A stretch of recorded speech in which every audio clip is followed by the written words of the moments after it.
Good morning. My name is Robert Canada. I'm the host for the DMAX Student Portfolio Day.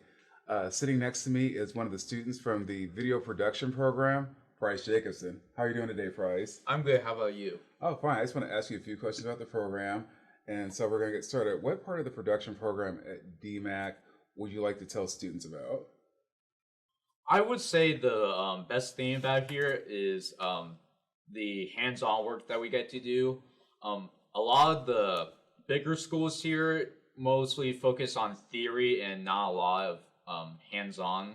But here is mostly hands-on with a little bit of theory, and it is very beneficial because you're actually working with the equipment that bigger productions use, and it'll be way easier to get a job then.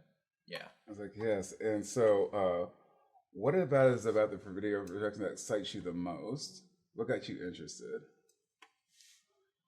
What excites me the most about video is the creative process of it. I really enjoy it.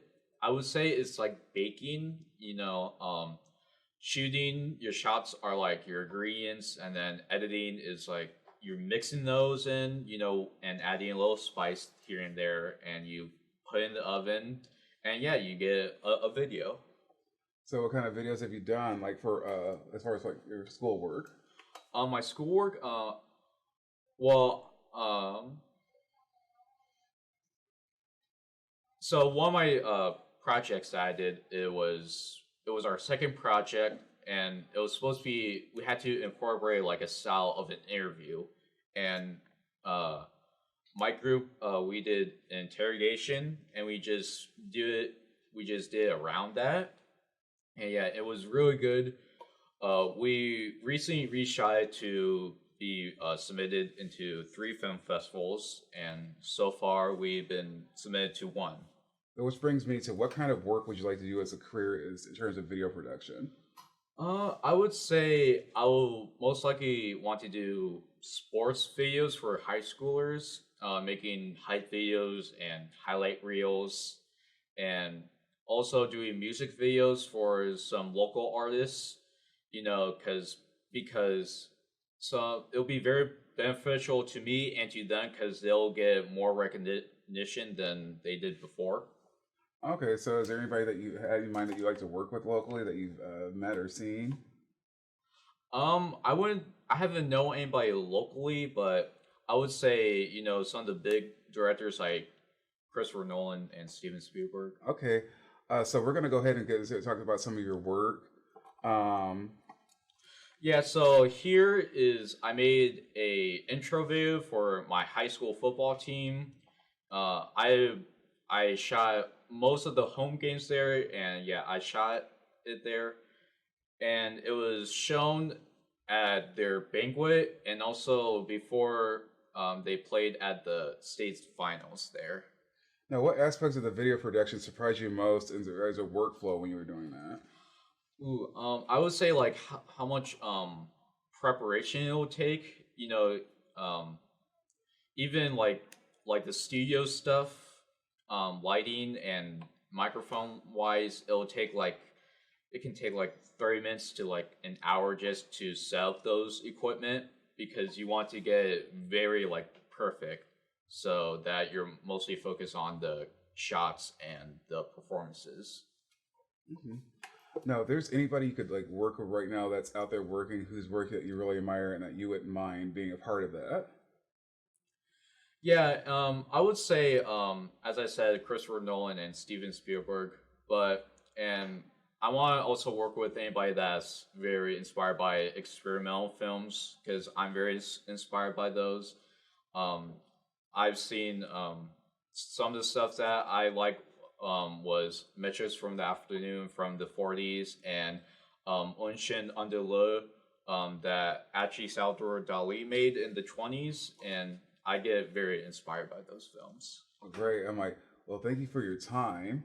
I think you're gonna have a very bright future in film and video production when you get done. All right, thank you.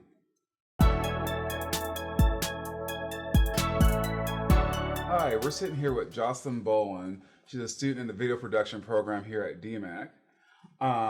So what part of the DMAC, what part of video production at DMAC would you like to tell other students about? Honestly, just the collaboration part and honestly the hands-on part about it. I think working with other people who are really passionate about video production is just so much fun, and it makes the career a lot more fun to learn and get into.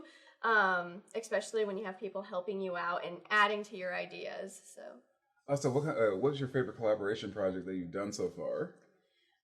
I believe my favorite collaboration project has probably been one where we did an interview. It was like an after-death interview where the people died, but they died in weird and like stupid ways. And the Grim Reaper was trying to, look for somebody who died in more of a meaningful way to be interviewed for his assistant. And it was really fun. We did a bunch of shoots. The editing just turned out perfectly, and yeah. I was like, well, that sounds like a lot of fun. I'm like, something I'd like to watch. So, what is it about video production that excites you the most? Honestly, the collaboration is one of them. But getting into the more specifics, I'd say like the storyboarding and like the script writing. I'm a very creative person. I come up with crazy ideas for stories, whether it's, horror or funny or, just like reality. Along with like the special motion graphics stuff, using After Effects. I have a bit of a background knowledge in that. So really getting into that has been really fun. All right, so now I heard you talk about like some of the stuff that you like to watch, but what's your favorite of all those between the horror, the comedy, and like the reality for storyboarding? That's a really hard choice. Honestly, I don't really have a specific like genre that I really like. It's just kind of whatever I come up with, and like if the idea kind of flows with me. I guess a favorite show of mine is Criminal Minds, mostly because I do of like that one. Yeah, that one's really good. Just like it's really over dramatic, but just like some of the scenes, like they really get you horrified about some of the like killers and like what's happening to these people, and then like the background lives of like the FBI agents. So. Okay, so what kind of work would you like to do in video production after you move on from here? Honestly, I'm not sure yet. I'm still kind of exploring my options. As of right now, I really like, obviously, the storyboarding and script writing and being creative and being able to talk to people and have people, like, build on my ideas of my stories, along with the editing part of it and the special motion graphics and, like, the clip cutting, so. All right, so we're going to actually talk about some of your work right now and take a look at some of it. Yeah. All right. Yeah, so, No, what aspects of video production has surprised you most in regards to workflow and the work process? Honestly, just like how important pre-production is. It's so important to be able to plan out your ideas and then like actually shoot it, because I'm one person where if I get an idea, it just keeps rolling in my mind. And I don't typically tend to write down my ideas because I just go and do it. But when you're working with other people, you have to write it down and have it like scripted out so other people know what you're doing. So. Also, you're like go by the seat of your pants and just like, let's just go do this. Have a storyboard. It's like, okay. Now, I was going to ask you, is there anything that you're seeing out there right now that you really like, that you would think that you like to be a part of, like TV shows, like videos, like video clips are becoming really popular right now on TikTok and things like that? Honestly, I don't really have a preference. I don't know, anywhere where I can like work with somebody and just collaborate with other people is where I want to be. Other people who are passionate about it and like who are able to build ideas on top of my creative ideas and storytelling ideas is where I really want to be. So no favorite TV show that you're like dying to work on? I mean, not in particular. Like no. mine's Euphoria. If I had a chance, man. What about you? But like nothing like that. I was like, no. All right. So now, if there's is there anything other than nothing's inspiring you? Like no particular artist? That's always what kind of wonder. I guess for like inspiration, it's really like I tend to get my inspiration from like music. Because music has like such an emotion and it kind of tells its own story, but then I like to like kind of make up my own story and get inspired from that and put it into an actual video. So. All right, that sounds cool. All right, Thank you for your time, Jocelyn. It was nice meeting you. Nice meeting you too. Thank you. All right, thank you. Hi, we're sitting here with Julian Lodovich. He's a student in the video production department. How are you doing today, Julian? Doing great. How are you doing? I'm doing great myself. Thanks for asking. So, what part of the production program at DMAC would you like to tell other students about? It would have to be the editing and film. Film. So, what about it would you like to tell the students about, and what do you like about though? I like the fact that you can utilize your own perspective on film and video, and color grading and editing. You can justify based on the quality of video you like and what kind of camera you like to use. So you could go from 480p to 720p, old school, possibly like a Super 8, and then you could also color grade 4K to be like an older film. Okay. So, what is about the video production that excites you the most? Learning different kinds of programs in Adobe. Okay. So now, is there now what kind of work would you like to do again for video production? Like after you move on from here? I'd like to film a couple movies that I've written over the years, and I've also liked to kind of utilize my knowledge in music and hi-fi audio and blend the two together. So now, what kind of movie were you? You said you're written a film. Like, what kind of film is it? It's like an aesthetic horror film. Basically taking science and the audio and visual database and balancing the two to make kind of like a silent musical kind of film. Not like a musical, but more or less like a horror-esque, very ambient film. Okay, I think I can see what you're kind of talking about. I'm trying to think of like something that somebody we may have seen that was kind of similar to what you're speaking about. Like, what's something we might have seen that kind of like, or is this something that's totally like no one's ever seen anything like this before? It's pretty original. It is. Yeah. I was like, yeah, it's. So it was like I was thinking like something like a rock opera, but without the actual singing, but with just like the music. Kind of. More or less just the audio is very like full range and open because I love to produce. So kind of very suspenseful. All right. So we're actually going to look at some of the work that you're doing, but we're going to have some questions in the meantime. Mm-hmm. What aspects of the video production since you've been here have surprised you the most?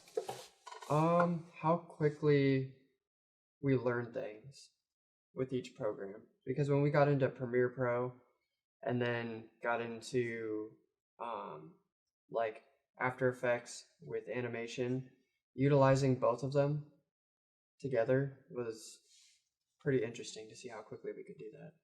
That's it. Now, if there's like somebody that's out there kind of like working right now, whose work do you really admire and and why? Like for their style or for like style wise that you're really into? I'd have to say Rob Zombie. Oh, I do like Rob Zombie. Some of the stuff like the Halloween, like Halloween, House of a Thousand Corpses. I would like that one a lot. Kind of interested to see what he's gonna do with the monsters. I'm like, So I'm like, that could be interesting. I'm like, is it gonna be comedy? Like, what's it gonna be? But anyway, back to you. Is there anybody else like as far as like music goes? I used to like to do music. Like, what artists like out there that maybe that we've never heard of that we should be listening to or we should be putting ourselves onto? I like a lot of older like New Order, Pet Shop Boys, Depeche Mode. I'm into a lot of synth. I was like, you went way back. Yeah. Not really into newer music. Yeah, I'm like, now I don't feel so bad because I look at my music list and I'm like, God, I'm so old. I'm there with you. It's like, yeah, like an old soul in a young body. No, now if you could if you have like your dream budget, your dream cast, for your film that you want to shoot, who would it be? I feel like I wouldn't even like hire people. I would just take the budget and put it into a lot of friends of mine that I have and just utilize all the different places we could go to get really good footage. That's still a dream cast. All right, thank you for your time. Hi, we're sitting here with Connor Hensey. He's a student in the photography department. Hi, Connor. How are you today? I'm doing great. How about you? I'm doing well. Thanks for asking. So so what type of photography are you most passionate about? I'm most passionate about like commercial photography and street photography. Travels also. I love those styles of photography of like using or trying to do professional shooting with products and also capturing the human life while like with street photography without like guess people knowing, but like it shows our daily lives of many people like going about their day. All right. So, what type of job are you looking for in photography, and what do you want to open your own, or do you want to open your own photography business? I do not plan on opening my own photography business as of yet, but I am hoping to be like a freelancer sort of thing. Go out and like shoot for companies, for people, for like their portraits they want to do, family, and all that. So can you like tell me the difference between the types of photography, like say like commercial photography and like between in that shooting like a family portrait? Is one more creative than the other? Do you find that some families are more creative and more fun? And is it same or vice versa with commercial photography? So basically, commercial photography is definitely, or commercial and portrait photography, they're both basically creative in their own unique way. You can photograph like a bottle or like, yeah, just like a bottle of like some alcoholic drink, and then you have to like do your own like little creative take on it to really like make it pop and all that. For family or for like portraits in general, you have to like also unlock that creative sense of like getting unique angles, different types of shots that like really makes the customer that you're shooting for really happy about their photos that they get. Now, is there like a particular photographer or photography studio if you had a chance to work with, like locally or nationally or internationally, who would it be and why? I don't have a preference, but like I've heard some main ones like Meredith Corporation, that's pretty good. Like I said, freelancing kind of like is really, it really sounds like an opportunity for me to like really touch into every type of photography because I really do enjoy every type of photography. Now, what's your favorite thing that you've worked on so far as like your class projects that you've actually done? My most favorite class project that I recently done was for like a commercial shoot of like a Manscaped bottle, which Manscaped is like a kind of like men's hygiene thing. Yeah, Yeah. I've heard of them. Okay, so we're gonna actually take a look at some of your work, and while we're looking at it, I just want to know: is there any project that you've recently done besides the manscaping bottle that you'd like to tell us about? Recently I just did a photography shoot over the spring break with a family, and I think some of those photos turned out really well, and I hope they like them. I said, so no, do you have anything planned for this summer? Like, what do you like to shoot? Like, when you just like to shoot on your own? I love to work with people and also shoot on my own. I like a balance of both because, you know, sometimes it's better to work alone sometimes because if you work constantly with people, it gets a little bit too much. But if you get like a balance of both, like commercial is mostly working alone, and then like working with families or working with couples, which I have an upcoming couple shoot I have to do. Working with people like that, it's also really cool to do. Now, what's your favorite type of camera to work with? I used to take some photography classes in college, and I used to like I think the bigger cameras used to be really intimidating. So I was always curious like what you like to work with. Well, throughout my years of photography, I've actually used like SLR cameras, like with film, 35 millimeter film, and also like just mostly Canon products. But right now I have a Canon 90D, which is probably my favorite Canon. Now, I heard you said you like to shoot with like old school film. Yeah. Like, what do you like most about? Do you like it better than say a digital camera? I like them equally both, but mostly digital since it is newer and a lot easier to edit and all that. It's my go-to. but film is really awesome to work with. All right. Well, thank you for your time, Connor. It's very nice speaking with you. Yeah, you too. All right. Thank you. Hello. We're sitting here with Catherine Taylor, a photography student here at DMAC. How are you doing today, Catherine? I'm doing really well. Thanks for having me. All right. So we're just going to ask you a few questions. First, starting off with, you're a photography major. So what type of photography is your passion? Are you most passionate about? It's really been an exploration. I've really enjoyed doing a lot of commercial work. And in that, there's a lot that goes into commercial work. And building scenes, setting the stage, framing the product. It allows for a lot of creativity. There are endless options, and what you can't create in real life, you can often go in and edit in Photoshop later. All right, wow. Okay, so is there any photographer out there right now that's working that you really admire and like stuff that you're just like, wow, that you've seen? So I besides don't yourself? follow a lot of photographers. I really put a lot of energy into my own work. We're working on figuring out ways to be creative and ways to be personal and ways to be ourselves. Okay, so now, this brings me to my next question.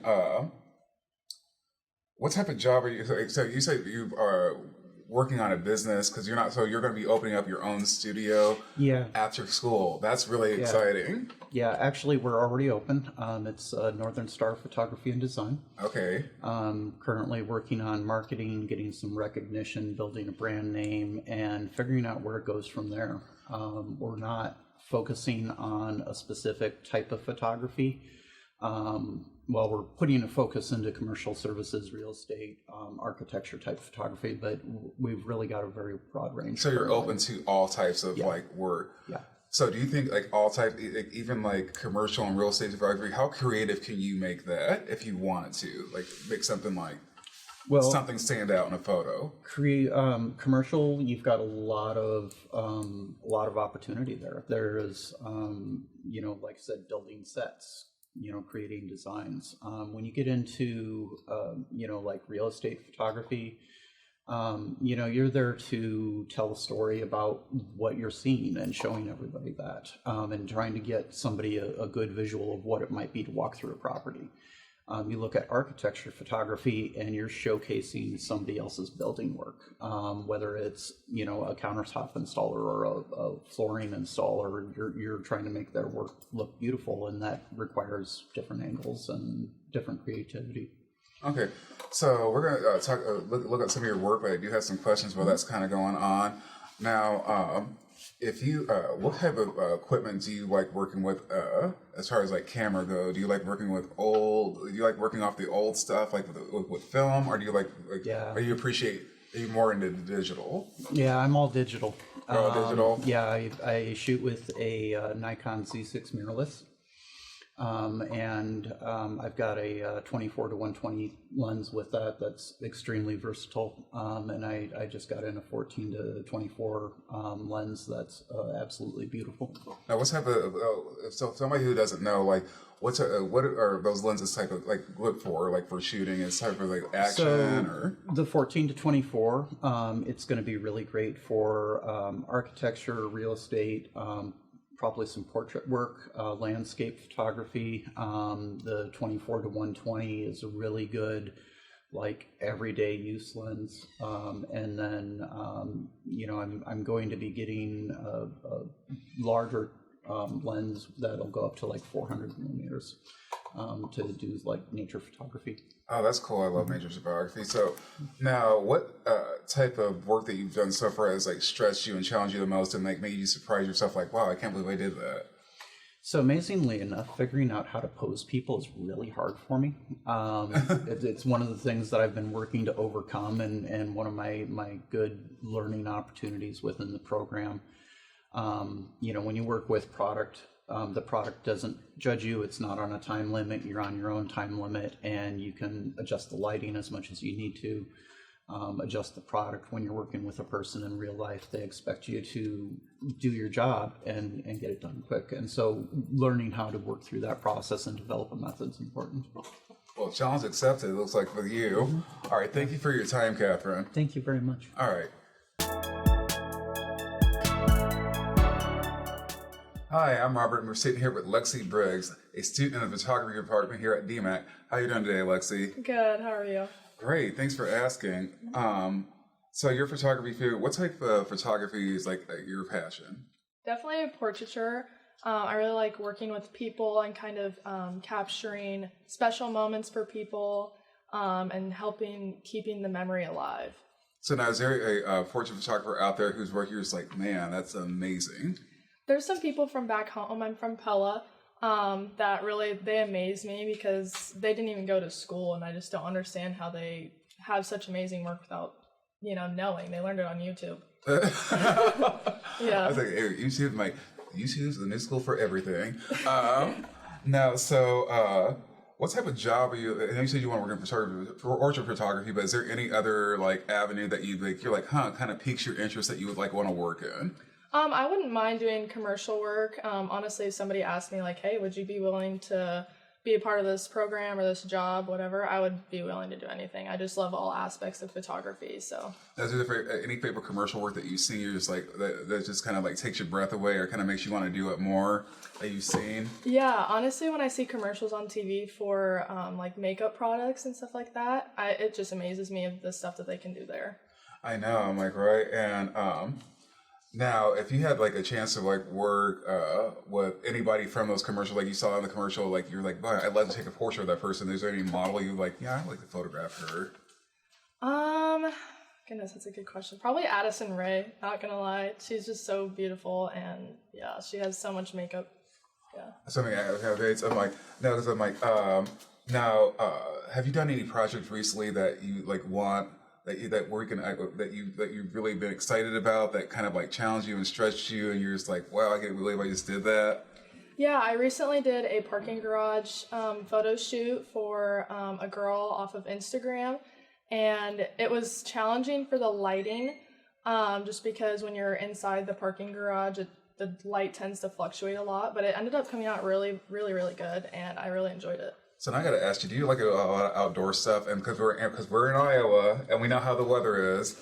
Yep, I do prefer to be outside, but obviously since I did go to school, I learned how to do everything indoors as well. So I would like to open up my own studio eventually. So yeah, that brings me to like, what tips do you have for somebody for working outside who's never who wants to go outside, thought about it but never really done anything outdoors? Probably I like to do cloudy days myself, just because when the sun is super direct, it can create some harsh shadows on your face. That or golden hours, extremely beautiful. Okay, so we're gonna take a look at some of your work, but you have to explain golden hours to me. Is that like 10 to 2 or like 5 to 7? Like what time frame is that? It's around sunset, yeah. And so it has like really nice gold tones, makes skin tones look really pretty. Now, do you have like people that you practice with like quite often who's like, hey, I need to take some pictures, I need you to do this? Who are those people? I know you're shooting like your friends all the time. Yeah, definitely. I've had a girl that I graduated high school with, and she always just comes. Every time I need somebody to take pictures, she's always there for me, and I appreciate her so much. Now, I know you said you want to do some photography, but if there's like any like magazine out there who came calling today and said, we will pay you this if you just leave school right now, come work for us, who would that be? Probably any fashion magazine, honestly. Fashion is so beautiful and so creative. It would be so interesting to work for a fashion magazine.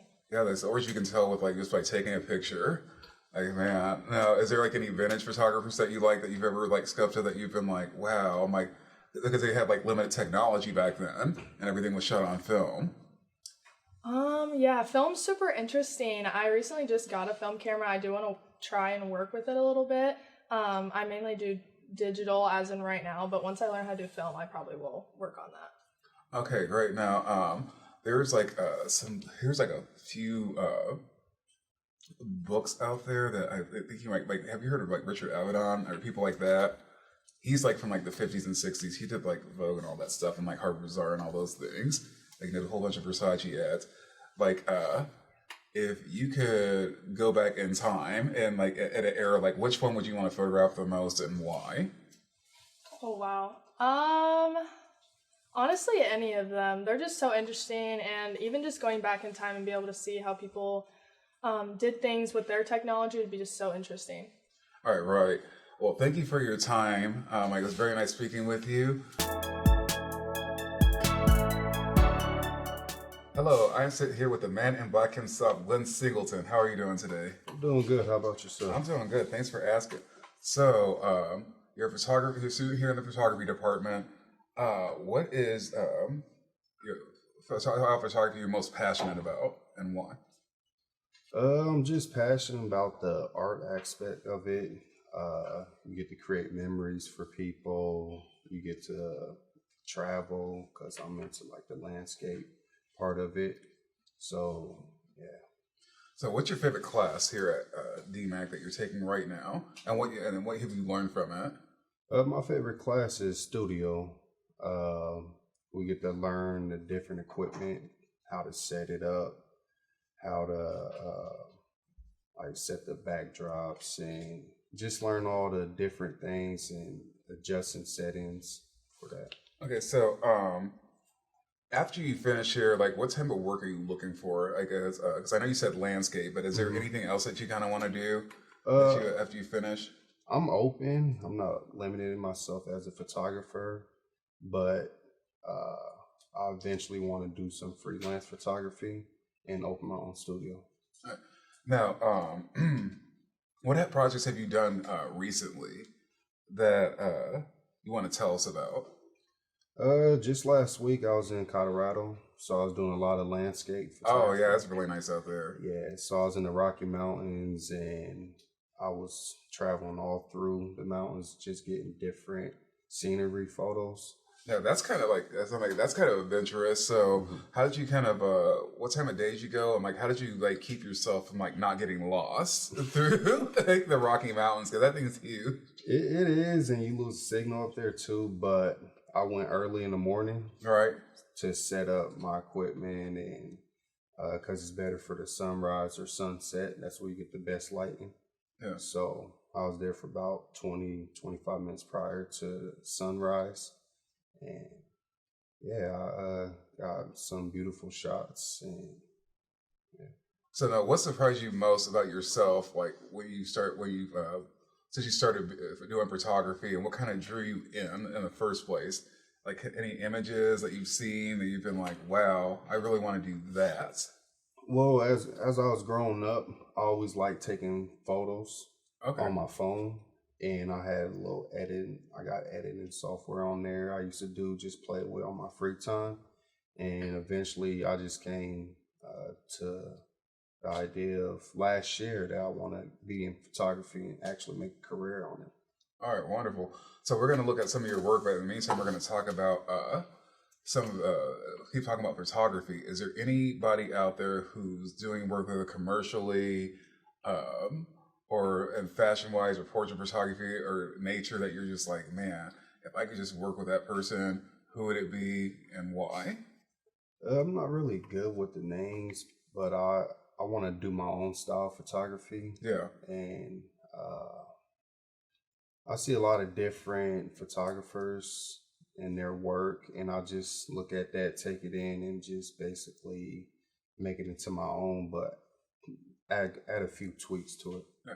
But so let me frame it this way: like, if you had a dream destination, what are your dream destinations to shoot landscapes in? Because I see stuff all the time. I'm just like, wow, that makes you want to like go there. Mm-hmm. Like, if you could pick a place or places. I'll say Iceland. They got some cool scenery there. And For sure. When it's night and just got different colors in the sky. Yeah. I was like, yeah. It was like, now, what about how you feel about like besides you like film like photographing animals, like kind of like in motion, like like National Geographic? Are we going to see you chasing bears? Like, I'm taking photos. I haven't really got into that yet. I like still photography where it's just there. You don't have to worry about motion and trying to catch it or freeze it.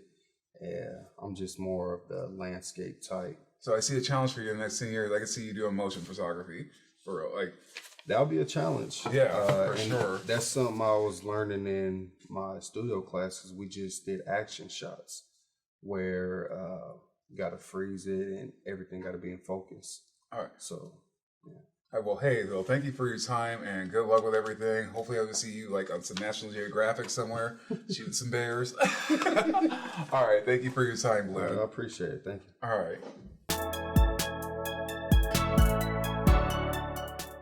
Hi, I'm Robert Canada. I'm sitting here with Jeff Cleesby, who's a student in the photography department here at DMAC. How are you doing today, Jeff? Pretty good, you? I'm doing well, thank you. So let's get right into it. So, what type of photography is your passion? Or you've learned that it's been since you've been here? Well, I pretty much love everything photography, literally everything. But if I'm narrowed down, I would be commercial photography. Yeah, that seems to be the general thing here. So, commercial photography. What kind of, is there any images from commercial photography that was kind of this like that this kind of like pulled you in, like, you know what, this is what I really I really like this. Like this is what I really want to do.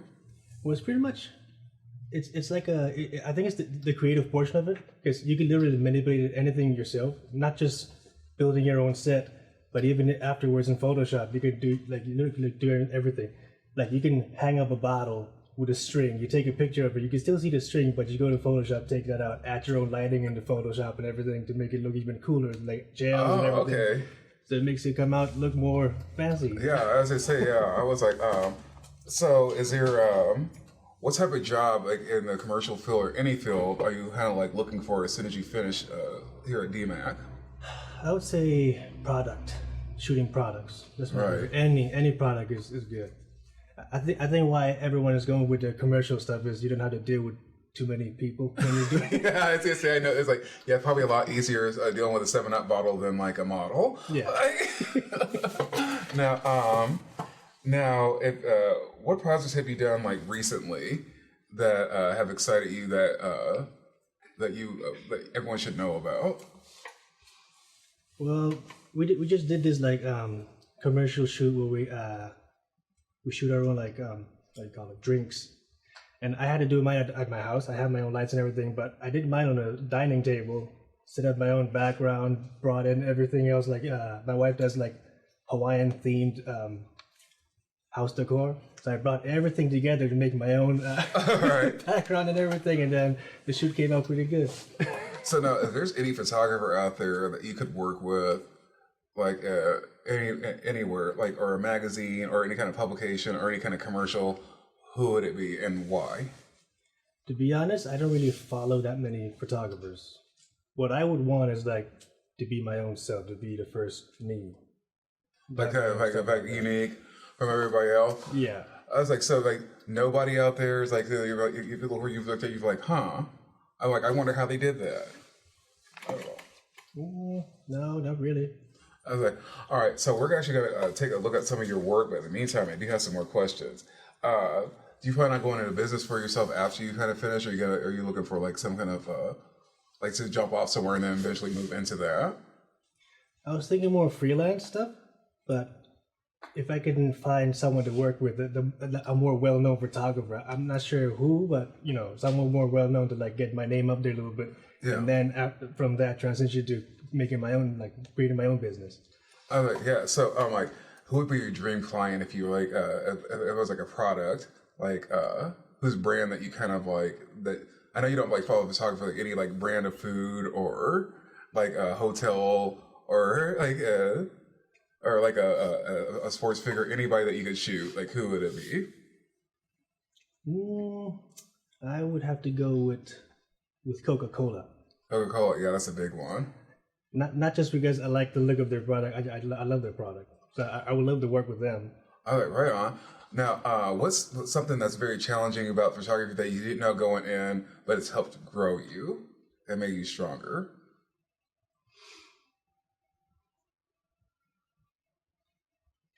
I would say it's the lighting portion. Right.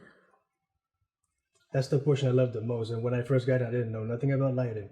I started out with video, learned lighting in video, and then I took that to photography and I made it better. So that's what I'm learning here at DMAC more. That's what I focus more on. Not just DMAC, but you know, YouTube. So now, for people who don't know and who just go out and they take pictures, why is lighting so important? Because like some people don't get that.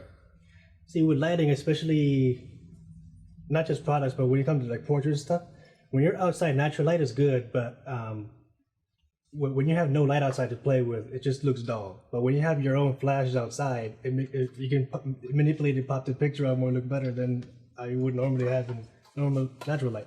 All right, well, thank you. All right, well, thank you for your time, Jeffrey. I'm like, hopefully we'll be seeing your work out there very soon. Thank you. All right.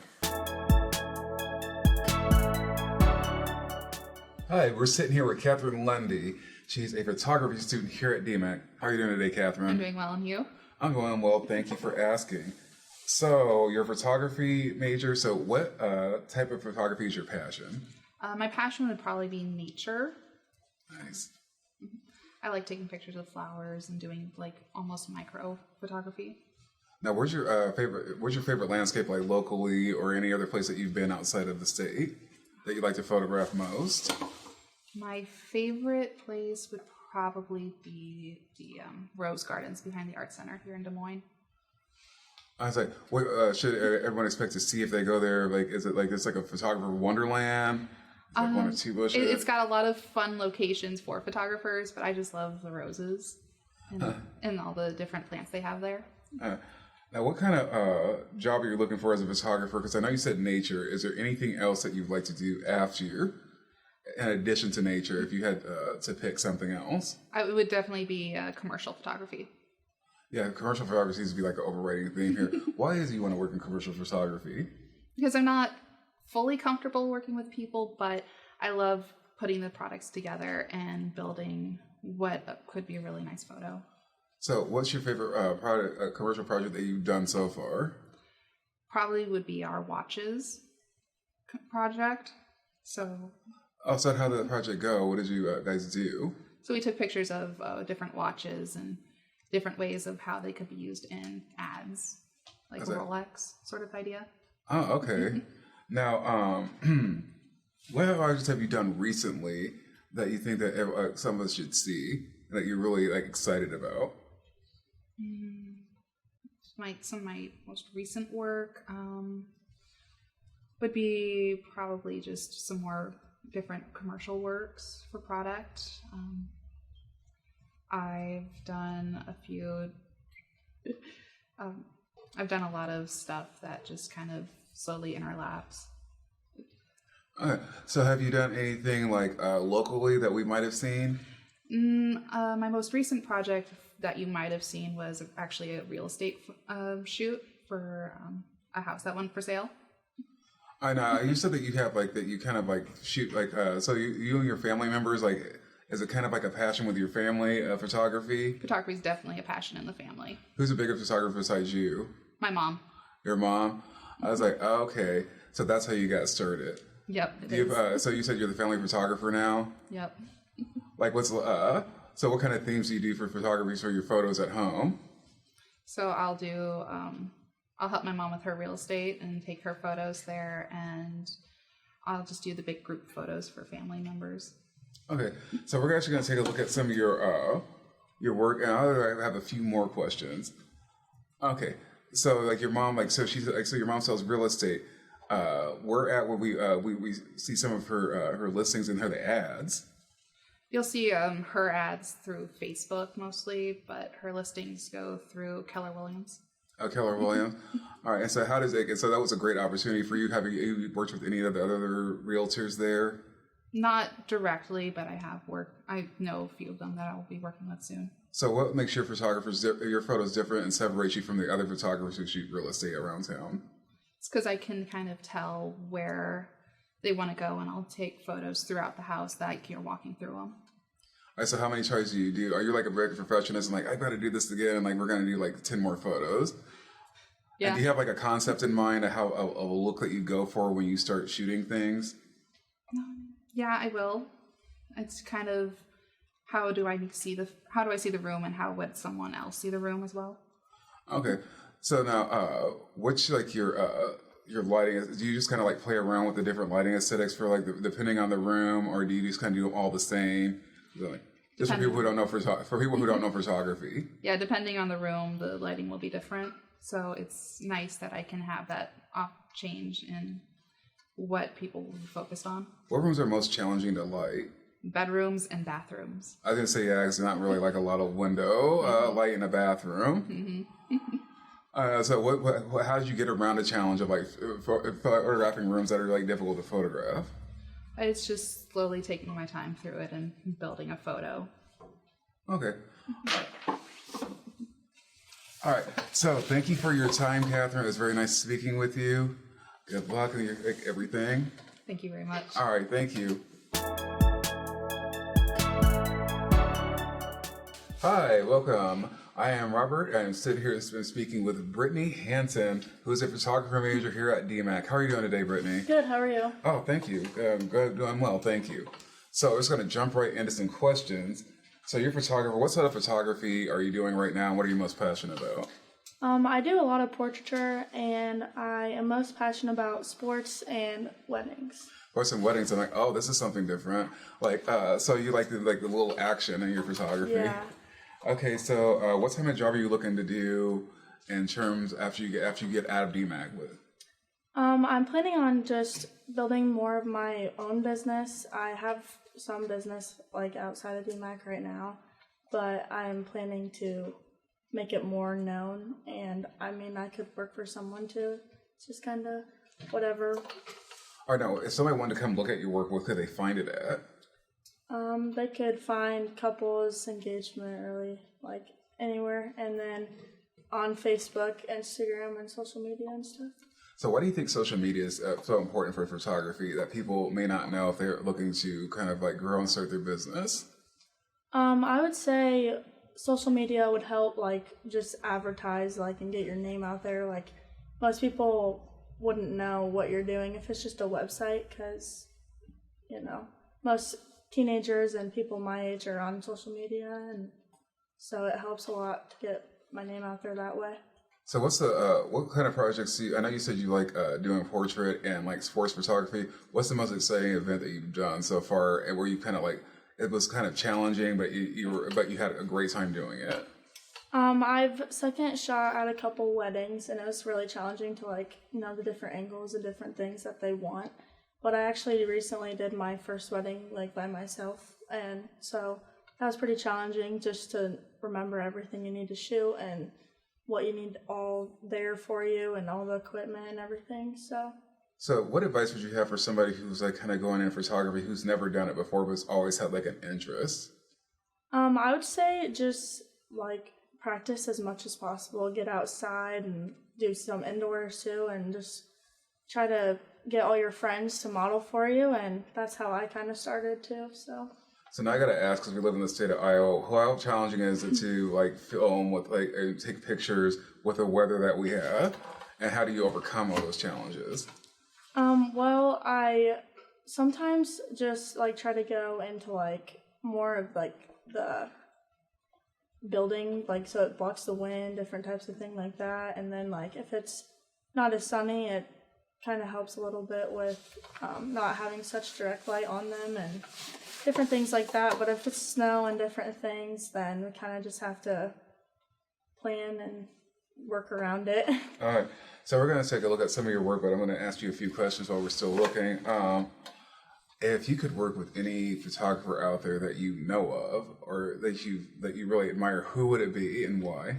I would say John Branch. His photography is amazing. He does a lot of weddings, and I actually found him on YouTube. I was just like looking up different things, and I fell in love with his work, and I follow him on a lot of social media now.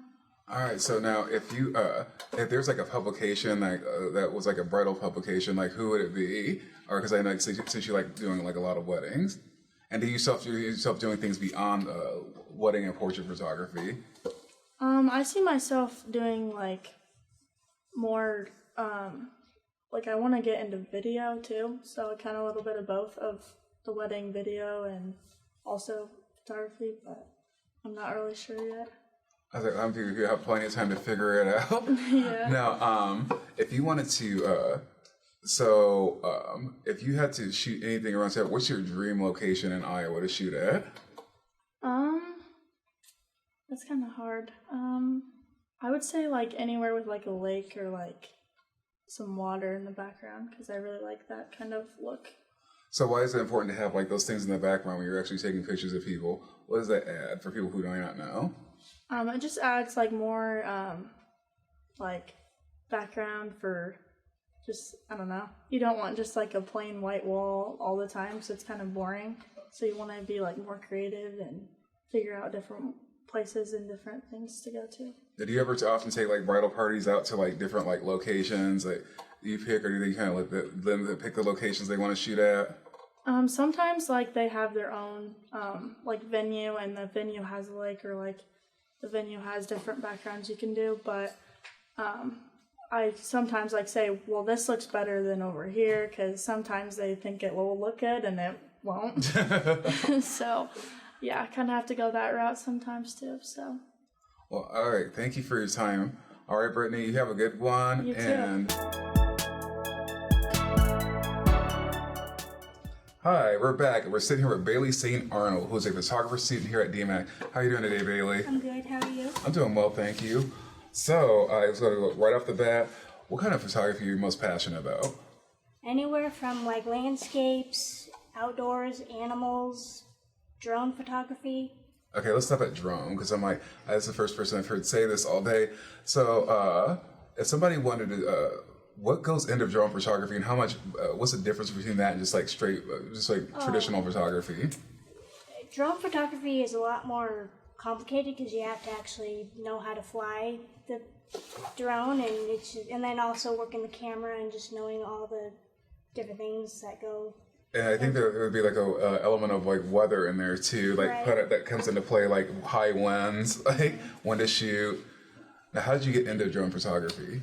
I don't know. I've always watched a lot of YouTubers that had drones, and I was like, oh my gosh, I really want to get one of those. So like one day on Black Friday, I went out and got one for a good deal, and it took me forever to figure out how to do it, but once I got it, I think it you're was really separating fun, and yourself. I'm like, oh my gosh, this is so cool. I can just take this anywhere and get so many cool like pictures of things that most people don't get to see.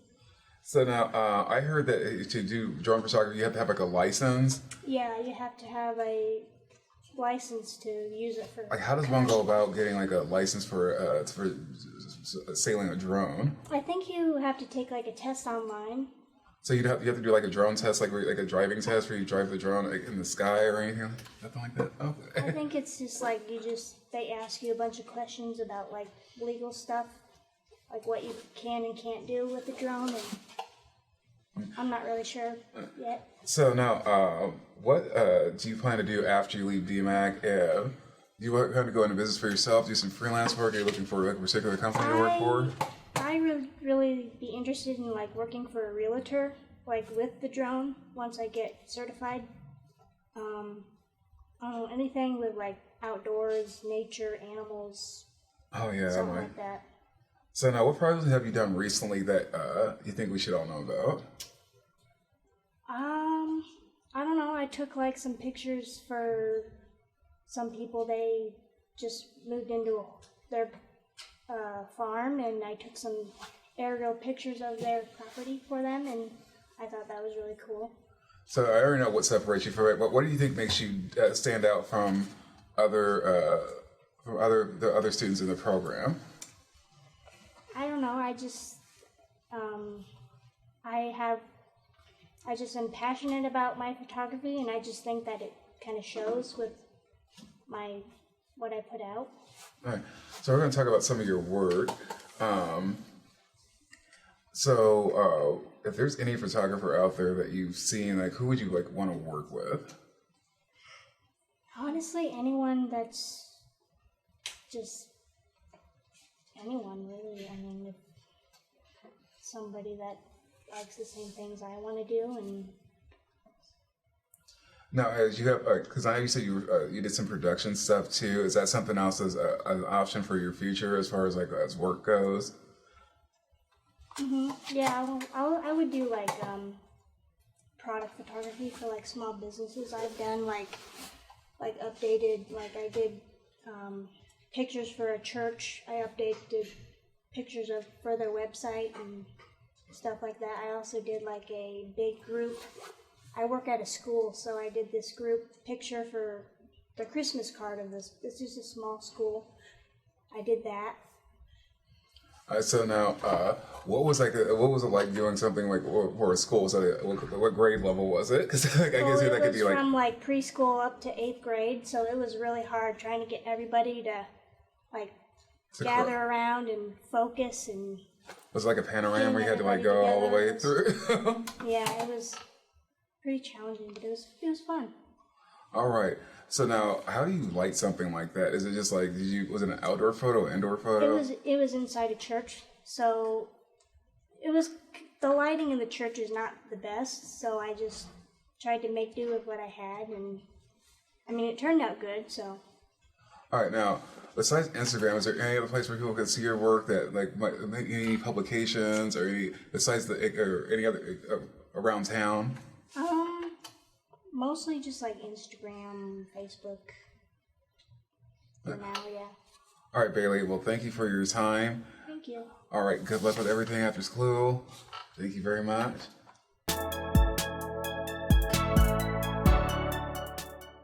Hi, we're sitting here with Gabriel Greco, one of the photography students here at DMAC. How are you doing today, Gabriel? Doing pretty good. How are you? I'm doing well. Thank you for asking. So you're a photography major. So what style of photography is your favorite and why? I'm really into more like fashion and like editorial stuff. Yes. I really like portraiture and commercial photography as well. Honestly, so like, who's your favorite like photographer in commercial and like fashion? I definitely say I like David LaChapelle a lot. I love Daniel Arnold is a really good one, and this new photographer Kalia Ann. She has really cool stuff, and I like her work a lot. No, if you have like just kind of like a dream job, like if a magazine reached out to you today and be like, hey, you just drop everything you're doing and come out here and you have a job. Definitely, I'd have to go, not to be basic, but I would love to work with Vogue. Oh God, really I'm like, cool. Who wouldn't? Yeah. Or they were Miss Wintour. Yeah. Now, what do you plan on doing like after you? What are your plans after school? Are you going to be moving to a different? Are we going to be losing you to like New York or Chicago or a bigger market? I hope so. If anybody wants to hire me, like, let me know. I'm definitely open to moving wherever. I've been in Iowa my whole life, so I think I'd like to try something new, but we'll see what happens. But I'm definitely open to moving to like New York, LA, Chicago, or anywhere. Now, is there any of your work on social media where we can find any of it, like Instagram? Yeah, my Instagram is Gabe Greco, just my name. Leave a link in the description. Just kidding. But, so now, what kind of like stuff should we be finding on there? Definitely lots of creative portraits and different fashion stuff like that. And now I'm getting into film photography, which has been really cool. Now, we live in the Midwest, and we know it's a little bit like certain things are not like it's not like the bigger city. How do you get people to do more creative stuff that's more outside the box that they wouldn't normally do? Lately I've just been taking photos of my coworkers and classmates when I think they like have cool style or fashion. I'm just like, hey, do you want to take some photos? And they're usually pretty down for it. I was like, all right, is there any local designers that you've like worked with or anything like that? Because I know there are some. Yeah, I have worked with a few. I can't remember their names right now though, but that means you're working a lot probably. No, they have a whole, like, have you worked with anybody from the fashion, because I know they have a fashion design program here. I haven't, not here, sadly. But I haven't with Iowa State, and I've worked with the Trend magazine up there. Oh, wow, perfect, wonderful. Now, besides the Trend magazine, what other projects have you done that you want us to tell us about? Well, like I said earlier, my film photos, I've been doing lots of film portrait shoots with like lots of my friends, and they've turned out really cool. All right, so we're going to talk about some of your work, but at the same time, I'm going to ask you some questions. Now, how long have you been doing photography, and what kind of like made you finally say, you know what, I'm going to do this? Well, I started photography about like 7 or 8 years ago, and I picked up my sister's camera. I started taking photos of our pets and then my sister, and then it just kept rolling, and I loved it ever since. Now, what's the most challenging part? Like, how do you think you've grown in that space of time in the last 6 or 7 years of as a photographer, as a creator? Well, my style's definitely evolved a lot. My skill set's evolved a lot, especially in the last 2 years here at DMAC. I've learned so much more than I ever thought I'd be able to learn. It's crazy. So what have you got from your instructors here that kind of like pushed you up to the next level? Definitely learned how to like retouch my photos better, learned how to light stuff a lot better and edit and everything. It's especially the post production. I've learned so much. It's been awesome. So now, who's your dream subject to photograph? Like, if you ever had one, or you can name like more than one.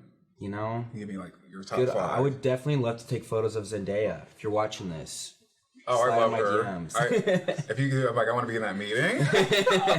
Who else? Like, I don't know. Honestly, anybody. I can't think of anybody right now, but definitely Zendaya's up there. I think she's up on a lot of people's list.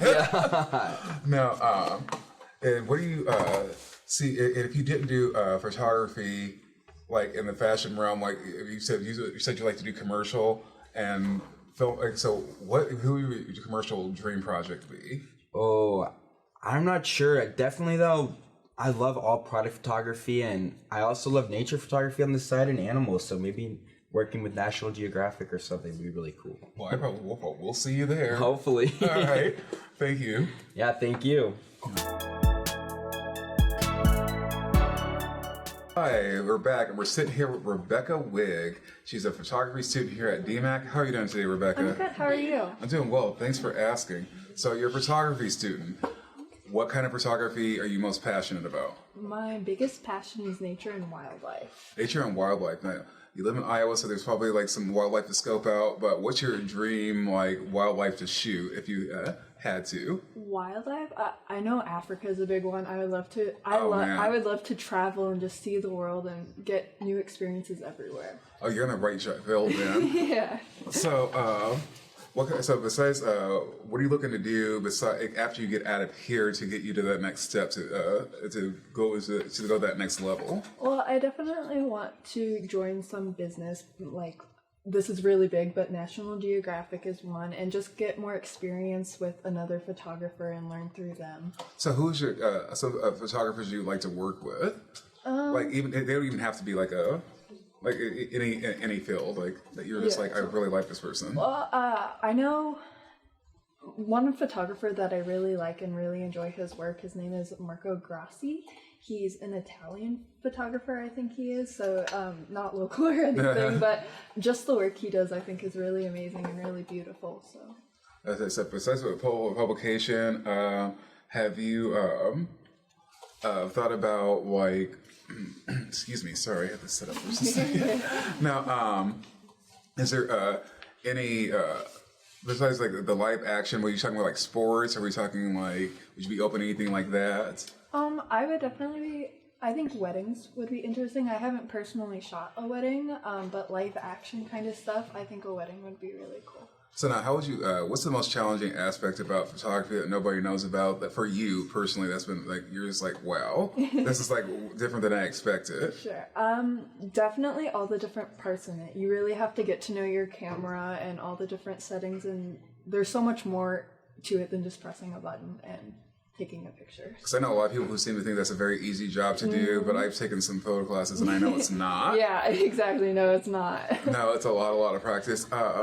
So if you were giving advice to anybody who wants to kind of start doing photography and they don't know where to start, how would you tell them, what advice would you give to them? Really just to keep going. You're not gonna have amazing shots that you love at first, and it's gonna be difficult, but the more you keep experimenting and trying new things, the more you'll get into the feel of it. All right, so now, if you have a kind of like a dream subject, who would it be? A dream subject. Like person-wise, or just anything. Like anything. I would love to go to Greece and shoot their area type thing. Like. Oh, you'd have lots to shoot there. Yeah. So we're gonna start to talk about some of your work a little bit. I'm gonna ask you some questions. What projects have you done recently that you could tell us about, and where can we find some of your work? Recently I've been to Raymond Gardens up in Ames and shot on a lot of their products and flowers and plants and their butterfly room. And I am currently still kind of working on it and editing and everything. But I will be posting to like my Instagram and Facebook. All right. So now, I was going to ask you too, what is the most rewarding thing about the photography that somebody may not know who may not be in this field that you get out of it? Just seeing the final product is so cool. Like I really like to do close-ups and show like things people wouldn't stop and look at. So like the little things in life, just showing their beauty and getting to portray that through a photo is so rewarding.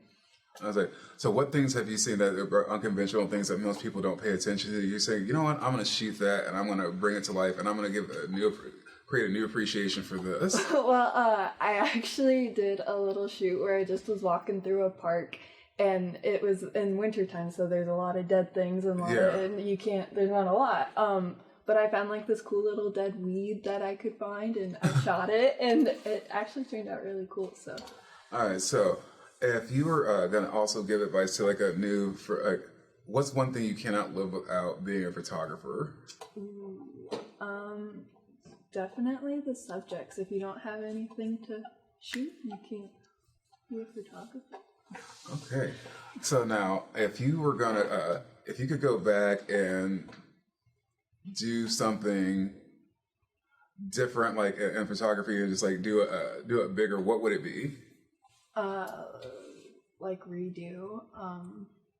It's something you just like, you know what, I'm just gonna make this, and take it from, you know, like from what that point when you first started to like now, if you could go back and reshoot it and do it again, what would it be?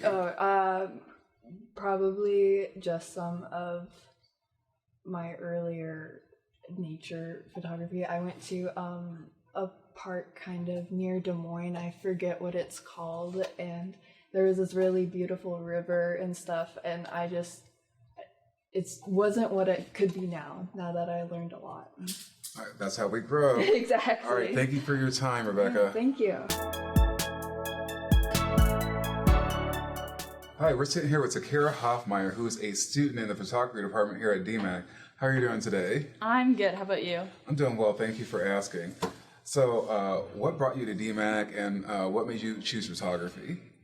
Yeah, so I was having a really hard time originally choosing what I wanted to do after high school, but then it just kind of got to the point that I knew I wanted to do something artistic, and I just did some research to find out good schools in Iowa and ran across DMAC, and my sister also went to DMAC, so I just knew it was a good school to trust and to go to. So what has been your favorite class so far that you've taken and that you've learned the most from in terms of like the creative side of what you want to do? Yeah, I really liked our portrait photography classes just because that's something I'm really interested in. So I really enjoyed a lot of our projects, and I feel like I really learned how to talk to people and what to say and, you know, how to interact with customers in a good way. Okay, so now what excites you most about photography that most people who aren't into it wouldn't get, but excites you about it? Personally, I just really like to make people feel confident in a photo I took of them and to feel like they are just as good as any model out there. So that's something that excites me, is just making other people feel confident and proud of something I've made for them. So is there any photographers out there's work you really admire right now that you saw that you like, God, I would love to work that person, or I wonder how the heck did they do that? Yeah, I love Cindy Sherman. Her work is just really empowering, and that she used herself as her own subject is really empowering, and just the way that she put herself out there in the world is just really inspiring. So I really appreciate a lot of her work. Now, if you had like a dream subject that you could work with as far as like photography goes, like who would it be and why? It could be anybody. I'm not sure if I necessarily have a dream subject, just because my biggest goal in life is really just to make anyone feel confident, but I just really think anyone famous would be super cool to be able to have an opportunity to work with them and to just be able to be in that big of a production. I think would be awesome. Now, have you done any collaborative projects here, like with other photographers since you've been at school? Nothing really other than working with fellow students on stuff in our studios.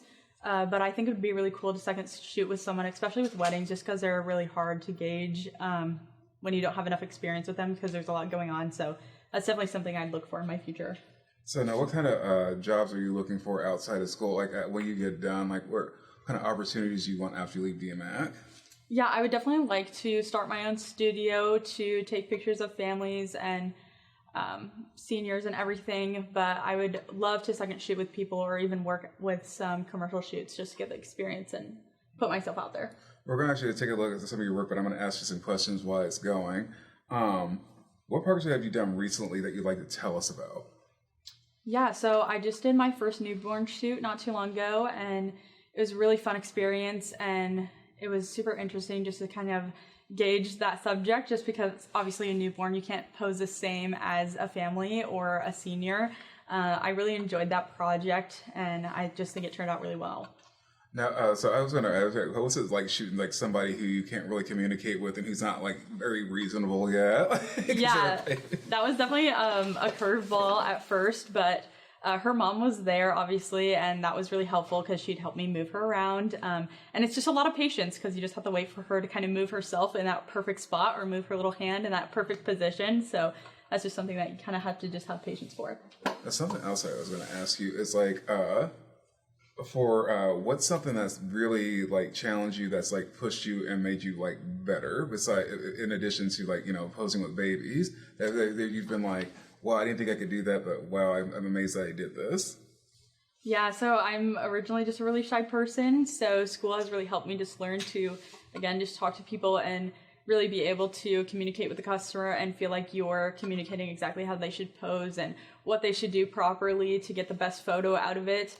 And that's something that's definitely helped me grow, is when they bring in models and they're just people that I just completely don't know or didn't talk to ahead of time, and just being able to still shoot them in a proper way and get the best photos out of it. Yeah, so I was going to say, like, what's it like trying to connect with, I was going to ask you, like, what's like connecting with people you don't know and trying to get, like, really great photos out of them. So yeah, it's kind of interesting just because you don't really know anything about them. So as I'm shooting with them and kind of posing them, I just really like to kind of ask them about themselves and just get to know maybe why they're doing modeling or how they kind of got here, and it just kind of helps break the ice a little. Well, thank you. All right, well, thank you for your time today. Yeah, it's lovely speaking with you. All right. Hi, we're sitting here with Blay Moo. She's a photography student here at DMAC. Hi, how are you doing today? I'm good, how are you? I'm doing well, thank you. So I just want to jump right into it. So what photography is most interesting to you as a student?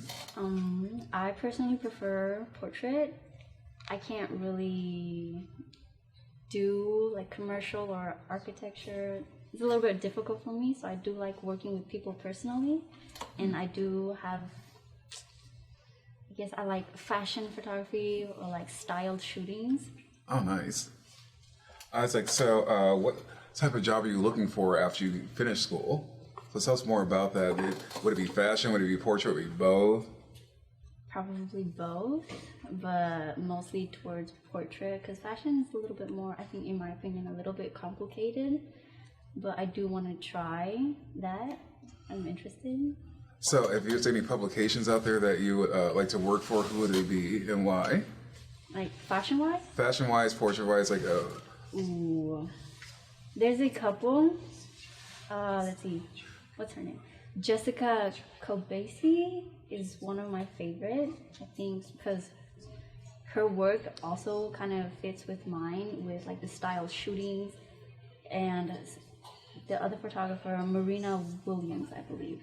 I just love the pop of color she has in there, because with portraits, I see a lot of like neutral colors, brown, white, and she has a lot of colors like yellow, blue, and I really like that. So that does stand out. So I was going to ask you, it brings me to what separates you from the people from you and other people in your department as far as in terms of your photography? Ooh. It's kind of hard. I don't think there's much difference except for the type of style that I like to shoot. Yeah, because a lot of people are into like weddings and commercials, nature stuff. I do just prefer the area of portraits, but yeah. So what do you do to kind of like take it up to the next level? Because I know you said a lot of people do like weddings and things like that, commercial. So what do you do that's kind of just like where you put your own signature on so people know it's you when they see it? see, I don't like weddings because I personally think it's too like overwhelming for me. I want to stick with like engagement photos, and there's this one photographer that I really like who has a lot of pastel and bright colors, and I would really like to do that. And I really like flowers, so I want to like stay in like the floral areas. I also really like cosplay photography, but I haven't started it. I do plan on doing that soon, hopefully. Cosplay, that's interesting. I'm like, no. So we're gonna look at some of your work and talk about it. So, what projects have you done recently that you'd like to tell us about? I don't think anything too big projects right now, but I do have a few things coming up in spring that I'm really looking forward to. And a friend of mine who's also a photographer is coming around, and we want to start shooting, like I said before, a cosplay photo shoot that I've been looking forward to for a really long time. Now, can you explain cosplay for people who may not know what cosplay is? Yeah, it's just dressing up as fictional characters. That's about it. I was like, now, have you gone to any of like the comic book conventions that have been around? Well, probably not the last couple of years since COVID, but yeah. No. So I was going to ask you, how long you've been interested in photography, and it's like, how did you get here to this point where you're just like, this is what I want to do? Okay. I've been taking pictures since I was a kid, but with just like cameras, because a lot of my friends are very photogenic, so they would ask me to take photos for them a lot. And I would do that, but it didn't really click to me until like senior year when a cousin of mine came from New York, and she was also a photographer. So then that kind of like piqued my interest. Like, okay, I see her work. Maybe this is what I want to do, because my parents wanted me to go into nursing, but it didn't really fit me. No. Yeah, no. Like I tell my meetings, like that probably wouldn't be like the field for you. No. Now, if you like if somebody just came up, like let's just say like a fashion magazine came up to you and asked you today, and they asked you to go, which one would it be? If they said like they're giving you a job. No. Heck no. No, I'm more of an artsy person. I've never really been into the STEM programs, so it never really moved towards. Okay, well, fair enough. All right. Well, thank you for your time. Thank you. All right. Hello. We're sitting here with Michael Braun, a photography student here at DMAC. How are you doing tonight? I'm doing well. How are you? I'm doing well. Thanks for asking. So we're just going to jump right in with some questions. So what style of photography are you most passionate about? I like to do a lot of street photography. I also like to do portraiture work, and then just photojournalism as well. So now, for street photography, people who may not know what street photography is. Essentially, you're just out on the streets capturing moments. If you see light coming through, an alley or something, or if you're catching someone off guard, or it's just taking pictures as you go. Now, have you done this like throughout the United States? Because that might, or have you just done this like locally so far? So I actually travel kind of throughout the Midwest. I haven't done too much outside of that, but a lot of time spent in Chicago and in Kansas City. Chicago's probably got a ton of like really great stuff you can see. Absolutely. So what type of work are you looking for? Like after you finish school, you want to go freelance? Do you want to work for a publication? Preferably, I would. I mean, a publication would be fantastic, but I don't know if that's always realistic. Yeah. National Geographic is what everyone always says. Oh God, I know, right? But yeah, I don't know if that's where I'll end up. I do have a studio that I run out of my home, so I feel like I'll probably kind of try to focus on that for a little bit once I'm done here. Now, what projects have you done recently that you want to tell us about? So I was doing. I've got like some personal work that I like to do. I saw prints of. There's a home on my street that's kind of that. It's that house that people know, and I've just kind of been taking pictures of it throughout the years and different seasons and things. I also just got done doing a couple different shoots for Lachelle's restaurant in town. So. I know exactly. That's right around the corner from my house. Yeah. Now, is there what kind of separates your work from other people's that you've seen? I mean, I think especially here at this program that we've all have kind of the base same base skills. But I don't know. I think once you figure out your personal style, that's really what separates you from other people. All right. So now, where can anyone find your work at? So if they were like wanting to like scope you out and say, you know what, let me see what else he's got besides what we're seeing. Yeah. So I've got Instagram, obviously. I've got my personal website, and then if you stop into the shelves, they've got some of my work hanging up in there too. So. Nice. So now, besides like National Geographic, is there any photographer out there that is like somebody you would just love to work with? There's a lot for portrait work. Like Andy Leibovitz is fantastic. Yeah, she is. Outside of that, like street photography, though, there's a guy called Josh Jackson, and then there's Sean Tucker, and they're both in the UK, and I think it'd be pretty cool to work with them. All right, so now we're gonna look at some of your work, but at the same time, we're gonna keep talking. If you had what's your dream destination? Because I know you said something like the UK, any city in the world that you could shoot the streets in. Oh, that's a hard one. Any city in the world, London would be fantastic. New York, obviously, I love Chicago, so I'm there a lot. But I don't know, Paris. Yeah. Now, what excites you most about photography that most people who don't do it wouldn't get or understand? I think that there's something to be said, like especially now that everyone has a cell phone, everyone has a camera in their pocket. But there's something to be said for someone who's got a professional eye and knows composition and can frame things, and yeah. Now, what was the most challenging aspects of your job that you weren't expecting when you first started taking photos that you learned to overcome? Those same things that I just said. Yeah. Learning composition, learning how to frame things, yeah. Learning lighting, because there's all those times that you like, oh, this is a fantastic picture, and you take it, and then it didn't turn out the way you wanted, and it really is that there's those kind of building blocks that you have to have. Now, like, how long would it take somebody like to learn that? I'm just always like wondering, is it something you kind of like find out an accident that you need to fix, or is it just something like? Well, I mean, I think when you first take that picture, you're like, oh, this doesn't turn out quite the way that I wanted to. That's when you know. But how to learn that, I don't know. It was the first things that they covered in the first semester that I was here. So I see. All right. So I'm also trying to think. If you could, like 5 years from now, like where do you see yourself, like in a studio? Do you see yourself in another city? Do you still see yourself here? I really do. I appreciate the Midwest. I like Des Moines. I like what the city's kind of turning into.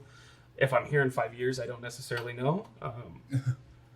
I'd love to be in a bigger city as well, but I don't know if I necessarily would want to be living there. But maybe traveling.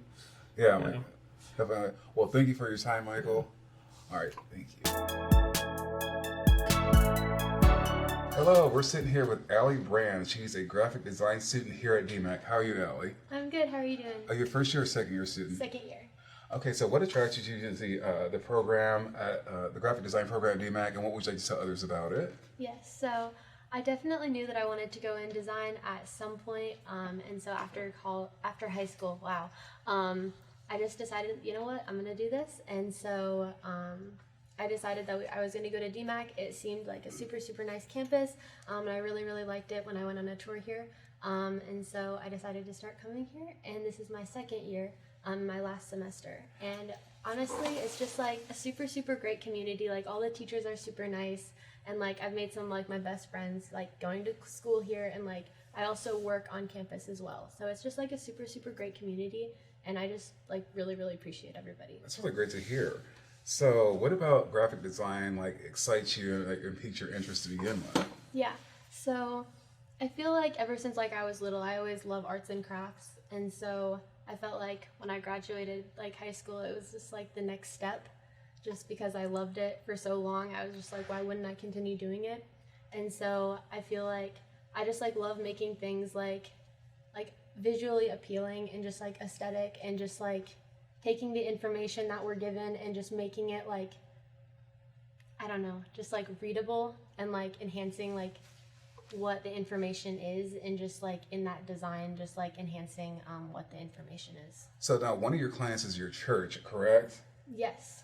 How did that come about? Yeah, so I'm interning at my church, and so, yeah, basically probably like 6 months ago, I was like, I need an internship, and I really, really am like passionate about my church and like the people there, and I really love them. And so I was like, you know what? They have like a creative arts section. And so I asked if like I could do that, and then they were like, we don't have like any openings right now, but we'll like keep you posted. And so they had an opening, and so I was like, absolutely, like this is what I wanted to do. And so the guy's name is Aaron, and he was like super, super great about it. And like he's just been like teaching me all the different things, like how to make like teaching slides like that you would like read on Sundays, or the programs that they hand out. It's just been like a super, super like cool experience. So now, what's something about graphic design that somebody who wants to go into it or doesn't have any idea about what it is, how many different things can you do with graphic design? You can do a lot with graphic design. So you can do like, let's see, where do I even start? You can do like illustrations, you can do like magazine layouts, like book layouts, yeah, like posters, branding, rebranding, logos, all of the things. There's like a lot that you can do with it. And what I really like about what DMAC has done is that they like give you a little bit of each one. Like we've done some illustrations, we've worked with Adobe, we've worked with some other like suites and stuff like that. And so they've given us like a super, super wide variety of like what we can do, so that we can like choose what we would like to do. So that's something I really like. We're actually going to take a look at some of your work, but as we're looking at some, we're going to chat a little bit more. So what do you think separates you from the average graphic designer? What makes your work a little bit special and like more unique than what somebody else might be doing? Mm-hmm. Yeah. So what I have noticed, like between like my work and then like some of my like coworkers' works, or just like other students, is like I feel like my work is like very like light and airy. I really, really like to incorporate like cursive writings and like I'm trying to think. I really like plants, so I like try to incorporate like different like leaves and stuff like that into it. And so I feel like it's like very like light and airy compared to like, I don't even know, just like a general like logo or something. Yeah, so you have your own stamp and your own like image to go along with it. Yeah. So what's your dream job, kind of like in this like after school? Like if you had like a dream job to choose, would you choose like working for yourself? Would you like to work for other publications, or kind of do a little bit of both? I think that I would definitely like to just freelance, and I could do freelancing for like different companies and just kind of like go around and just like do a little bit of everything, just so that I get like a better skill set. Right now I'm not entirely sure what I want to do for sure. Dream job would probably just be like freelancing, and yeah. All right, so now one of the things that made sure I heard that you can actually do animation with graphic design. I didn't even know that went hand in hand. Yeah. No, it's like, is that something you've ever thought about doing? We've done a little bit of like smaller animations. I don't know, it's not something that like super caught my eye. I really like the more rebranding stuff like that. Oh, right. But I don't know, like we've done it, but it's just not something that I'm like, oh yes, let's do that. All right. Personally, I don't know. Well, Allie, you've been great, and thank you for your time today. All right. Thank you. All right. Hi, we're sitting here talking with Tori Fournier. She's a graphic design student here at DMAC. How are you doing, Tori? I'm good. Well, wonderful to speak with you. So, I was going to jump right into some questions. What part of the graphic design program drew you in and made you want to do it? The Illustrator. So Illustrator. the design and the actual artwork. So now, Illustrator, is that going to be like cartoons, or just like just illustrations for like ads, or? It's basically like doing the actual logo. Like if you ever look at the images on logos, it would be sort of like that. Okay, all right, perfect. Besides that, what kind of work in graphic design are you kind of like hoping, are you seeking, or if it just happened to fall into your lap, you would just like jump at the chance to do it? I actually like more of the editorial stuff, which is the opposite of what drew me in. So this is using more of InDesign, and if you think magazines, the layout, the magazines, where the images are set up and how all the text is laid out. So magazines, books, booklets. Okay, wonderful. Now, have you, excuse me, sorry. Is there what do you see yourself doing like after college? Do you see yourself like doing like freelance, or are you like want to work more for like a company? I think I want to work for a company, but I'm doing freelance for my internship right now, and I enjoy that. Do you have a social media presence like Instagram or anything where people can come find your work? No. Oh, you need to get one of those. Now, is there any other mediums that people that graphic designers like with photography or film that can be incorporated into like graphic design projects? Yes, photography, absolutely. It's included in almost everything. But it's sort of weird because there is other projects that we can do.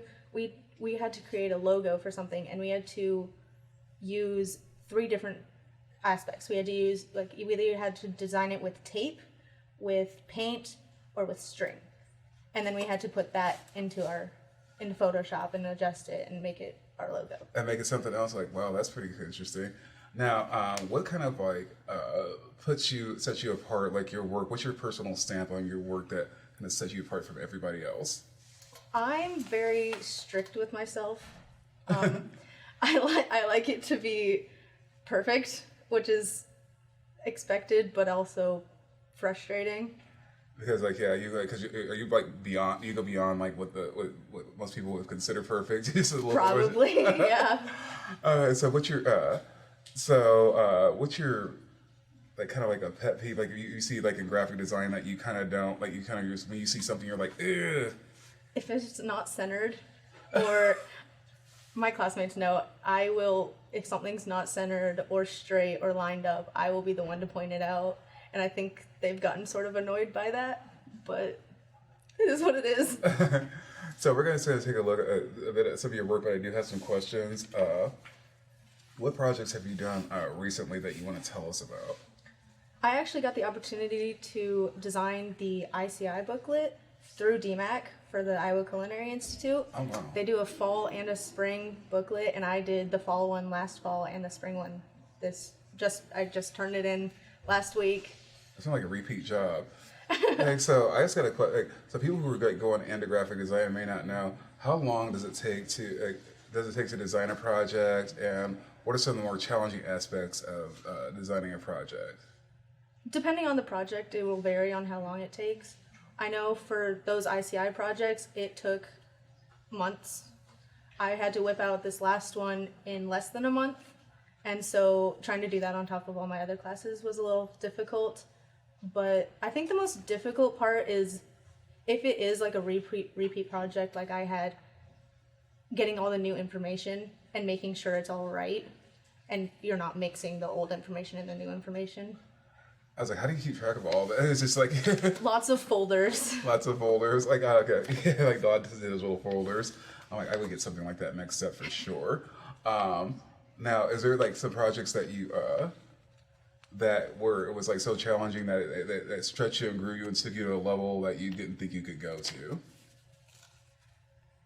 I mean, probably once again this spring ICI project, because I was trying to do it so fast. Oh, okay. I was trying to do it because they had a limit on when they needed it done. They had a strict deadline, and I was only given a month to do it. And so I was trying to do everything that they wanted and try and put my own twist on it in such a short period of time. I was like, well, that sounds brilliant. Like you're doing like brilliant work. But anyway, thank you for your time, Tori. It's a pleasure talking with you. Thank you. All right.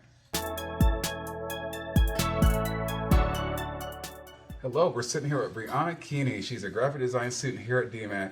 How are you doing, Brianna? I'm doing good. How are you doing today? Oh, I'm doing well. So I just want to talk about the graphic design program, so I'm going to ask you a few questions. So what kind of got you into graphic design? What kind of drew you into this as a profession? Well, you see, I've always been drawing since I was a kid, and I actually originally was going to go into the animation program, but when I got there, they said that they didn't have any more spots available, so I was just like, actually, I think I want to go into the graphic design. So I went over to the graphic design, and I switched over my majors so that way I could do that, and I ended up liking it more than I thought I would.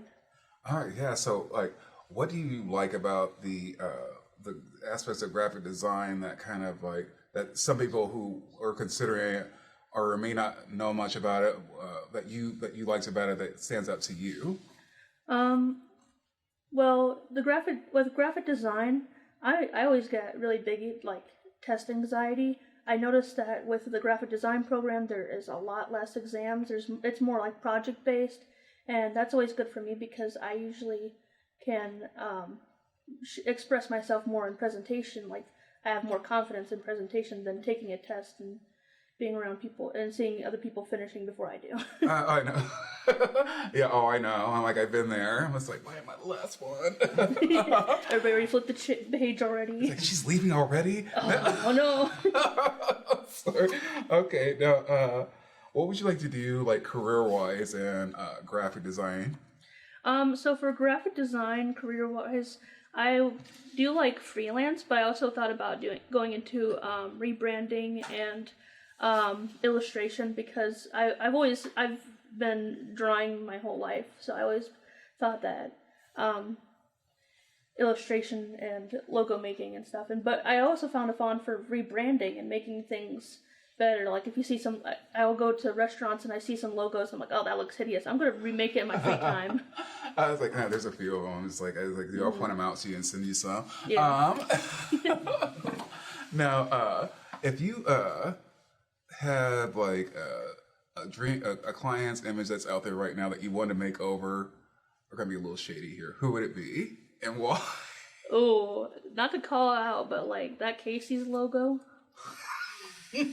Oh, definitely would redo that one. It bugs me. I like maybe it's just the nostalgia speaking. Yeah. But I like that old home style logo that they had. They had it very traditional and it really made you feel like home. But now it just kind of feels like they're modernizing everything and it makes it like the future's coming too fast and I'm not ready for it. Okay, so we're actually going to take some look at some of your work, and I'm going to ask you a few questions. Mm-hmm. Okay, so what type of what projects have you done recently that you think we should know about? Recently, I've had the opportunity I've done rebrand projects of, if you know Shags, the smoke shop, Yeah. I've rebrand Shags. And I made it a more outstanding, like if you see their old logo, it's kind of like an old 90s bright blue, bright green, kind of gross. And I made it more like a earthy tone because it's a smoke shop, you know, Yeah. and it really stands out as the brand, kind of like the Alice in Wonderland typeface, too. So what's some of your favorite illustrations and like graphic designs that you've seen in the last few years that you're just like, wow, that's amazing? It's mostly my peers' work. Growing with all my peers around me, seeing how I get jealous sometimes. I do too. They look fantastic. I know that they're going to be shining as bright as I want to, and I can't wait to see how everything turns out. You know. Now, if you had like like somebody you could collaborate with, like class-wise or just like, you know, like locally or, you know, like who's famously, like who would that be? Well, I've always thought about having like mentors and stuff, and I look up to a lot of my professors like Robert Foss and Michael Blair and Heather Purdy. I always look up to them a lot because they've really teach me what I need to know, and I would love to continue working with them. All right, well, great. Thank you for your time. It's a pleasure speaking with you.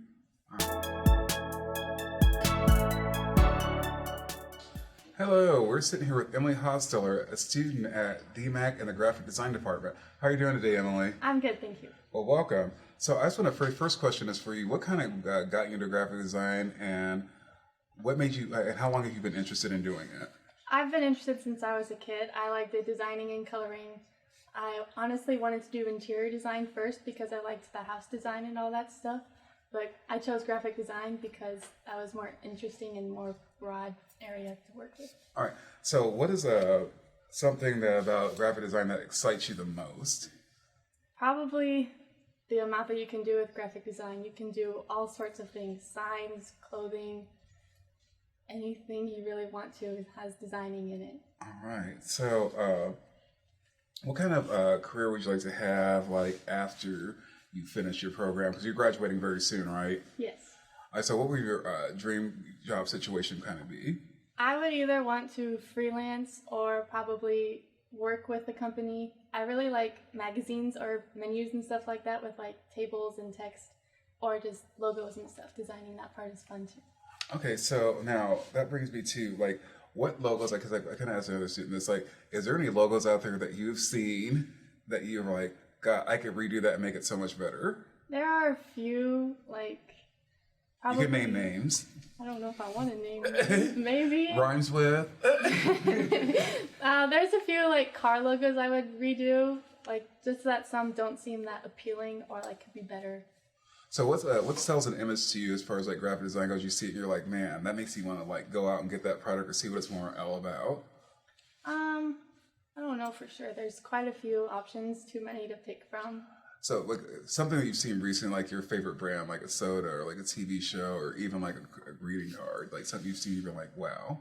Probably like my favorite drink, the Arizona juice drinks. Oh, yeah. I would probably do that one because it would be more simple or futuristic.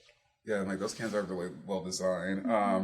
So if you, so what's been one of the most challenging kind of aspects that's kind of like stretched you and pulled you and made you grow in the last 2 years that you, a skill that you didn't have before, but that's gotten better since you've been here? Yeah, probably doing a rebranding project. I was thinking of projects that I wanted to redo and have like interest to me, and I wanted to make it more futuristic or simple and just have it its own style. Now, how this is one question I want to ask you is like, how do you deal with a client who might be a little bit picky and a little bit more difficult?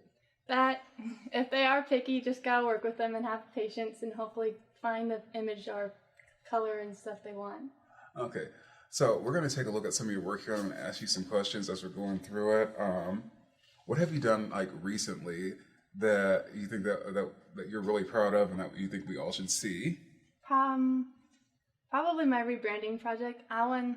It was the Arizona drinks that I like, and I wanted to like make them more simple because that was kind of the thing going on of making things simple and not have too much detail going on that you get. Yeah, where your eyes are just like going everywhere. Yeah. I had a graphic Yes. like, your eyes can't dance. It needs to go like here. Just one focus, yes. Yeah, I was like, I would agree. Now, you go to Las Vegas, you'd be overwhelmed. Yeah. No. Now, if you had to like pick another club or career to collaborate with to incorporate into your graphic design, like photography, film, like which one would you want to add? I would definitely do photography. I love taking pictures and stuff around, like on vacations. I will stack rocks or do stuff, and I'll take my own photography of those myself. Have you ever turned any of those into like any kind of like card or illustration or anything like that? I've done a few, yes. I was like, oh, do you have an Instagram that you show any of these things off at, or I a do, Snapchat yes. or anything like I that? have an Instagram, yes. I was like, oh, hopefully we can like tell us where we can find you at. I am Emmy.Designs01. Oh, say Emmy.Design01. Well, I have a feeling we're going to be seeing a lot more from you. Yeah. All right. So, is there anything that surprised you, like working with a client that you weren't expecting? Like you were expecting, like there'd be one way, and you worked with them, you're like, oh wow, that's like a whole different thing than what I thought it was going to be, or the client was going to be different than you thought it was going to be. There was this one project I did for like my part-time job.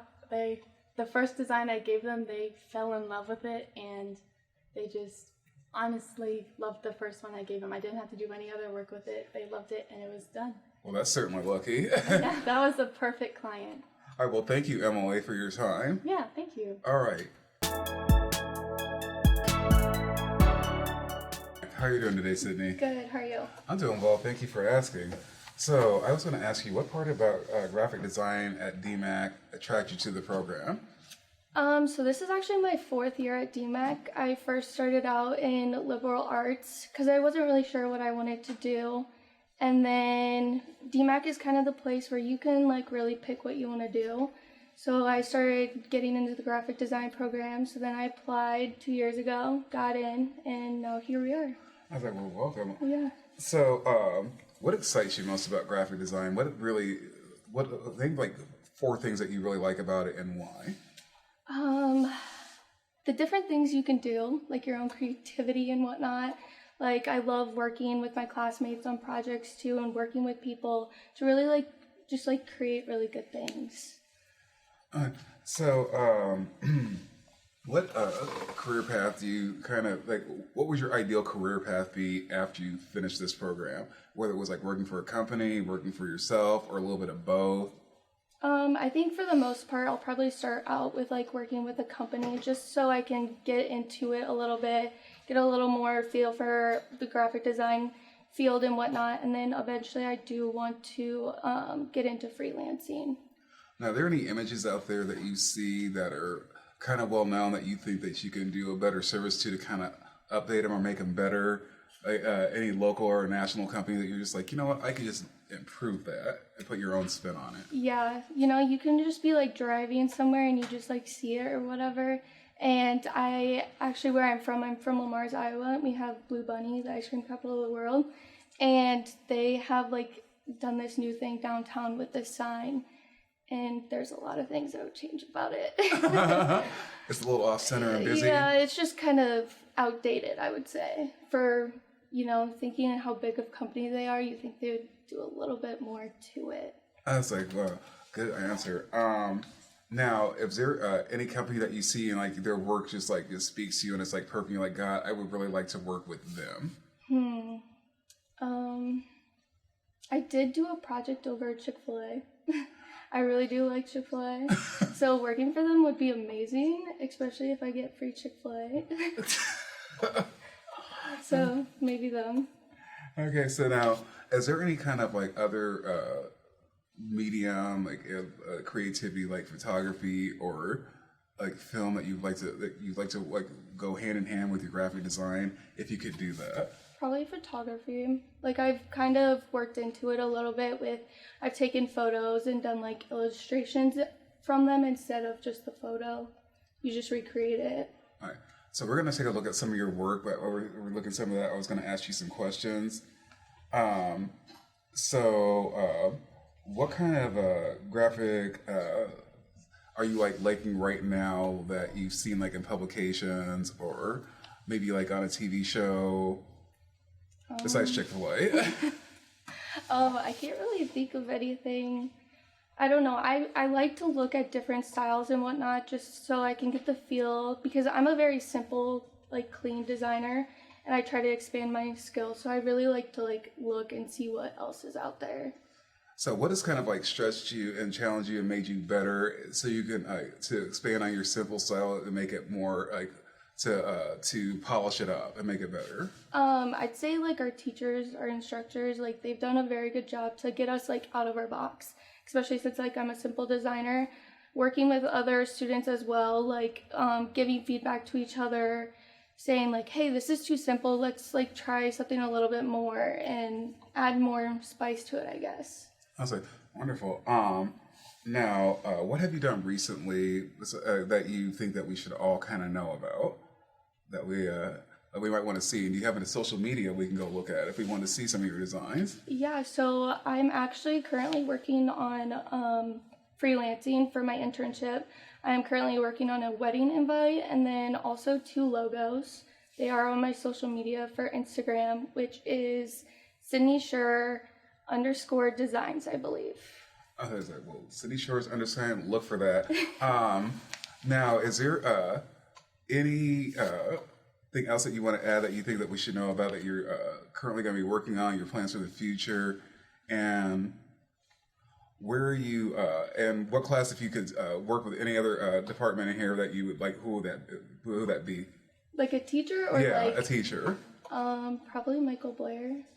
Michael Blair? I was like, whoa, that just says it all. He's like everyone's favorite teacher. I was like, yeah, I think he's Miguel's favorite too. All right. All right, you guys. Well, thank you for your time, Sydney. Thank you. All right.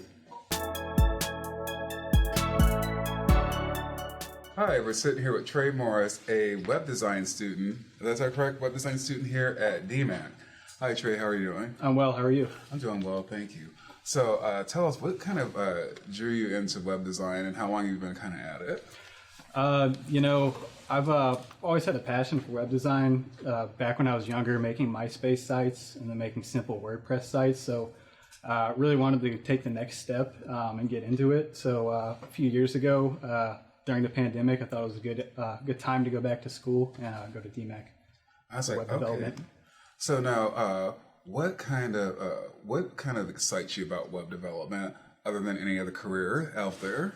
I like to make a website that is user friendly, is clean and easy to use. I always hate going to websites where everything is cluttered. It's hard to find what you're looking for, and I just like it to have a good visual representation.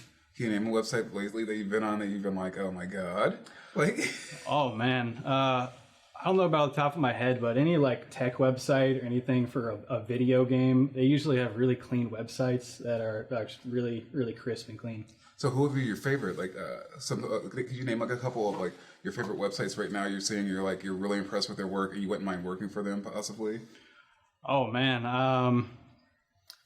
I know there's like local company WebSpec Design. They design websites. A lot of their websites are really cool. There's also a company, Blue Frog Marketing. I'm really interested in those companies, and they make really great websites. Do you do any app development at all? I haven't gotten into app development yet. I can make mobile applications or web applications, excuse me, but not apps. I was like, well, that's something that you're going to probably be doing in the future. Oh yeah. So now, is there like something like if you had to like pick between like incorporating another medium, like say like photography or maybe like film into your with your web design, which one would be most excited to work with? Probably photography. Just that would give me a lot of artistic freedom to add to a website, as well. Just graphic design as well, because that can make the website look a lot better. Just give it a nice feel. All right, now, do you have anything that you've recently done that we should be seeing that's out there? That yeah. Troy's name, Trey's approval that you've done.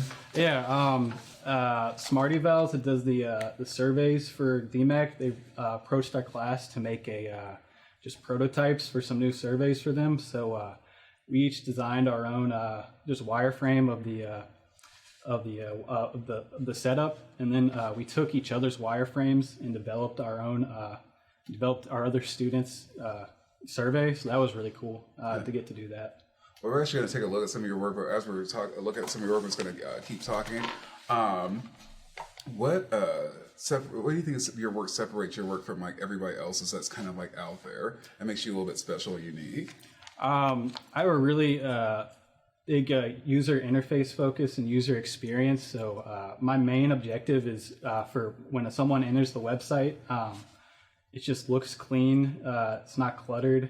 It's going to be easy to find what you want. You want to go get what you want and get out of there as fast as you can. So that's my goal with the website. No, I like that. Websites like that.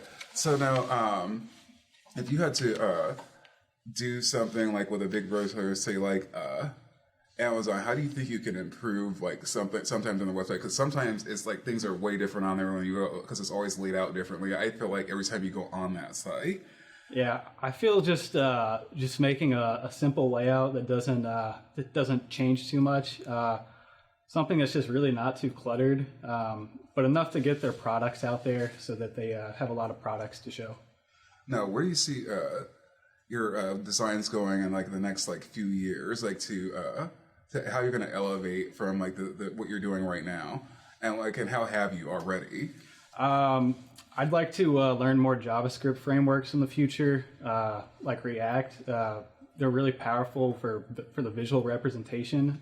We've been working with React a little bit in some of our classes, but it's just a higher level language, and that I'd like to work with those languages. Now, what's been the most challenging about being a web designer that you didn't expect, but it helped you grow? There's a challenge with every project you have. You're always going to be solving problems.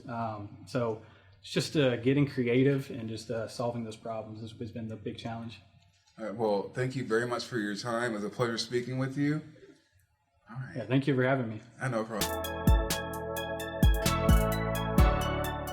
Hi, we're sitting here with graphic design student Diana Mueller. How are you doing today, Diana? Doing pretty good. How about yourself? I'm doing great. Thank you for asking. Well, welcome. So you're a graphic design student. So I want to say, how did your interest get piqued in graphic design? So originally I started out in a totally different field, not anything related to graphic design, and kind of found my passion later in life for designing and creating things, and graphic design kind of was always kind of in the back of my mind, and I just took a chance and jumped on the program, and I really enjoyed it. So what excites you most about graphic design since you've been here? I have enjoyed working with my classmates and the teachers, and being able to express myself through the things I've created for various projects and assignments. Okay, so what kind of work do you want to do in graphic design after you finish here? So right now I'm working for my internship with a local winery, and I've really done a lot of event posters and advertisements for them. So I really kind of enjoy those graphic things that you're going to catch right away when you walk in and get excited about the event or whatever you're there for. So now this kind of brings me to my next question. What aspects of graphic design and what's the workflow process with graphic design? How do you kind of get started? I know what it is for me when I write. So how does it when you get a project? How do you what's like the most challenging part of it that you weren't kind of expecting? Okay. So originally, when we first started, there was basic illustration was involved, and I'm not really an illustrator or drawer. So when we had to sketch out our ideas on paper, that kind of was a hard transition for me to do that. But after you've gone through the process several times, you've kind of figured out, okay, this works better if you have it on paper, then you can take it to the computer and then utilize all the design tools within the computer. Now, what's your favorite kind of like medium besides graphic design that you've been able to incorporate into graphic design, like say like photography or maybe like film? I used to craft making that you can incorporate into your graphic design that you think that you've always wanted to do or that you've done and you've enjoyed? So I would definitely go towards the photography area just so that I could use the photos to enhance things that I'm designing, whatever it would be as far as, highlighting a certain item on an event poster or, whatever that you could use that photo for. All right.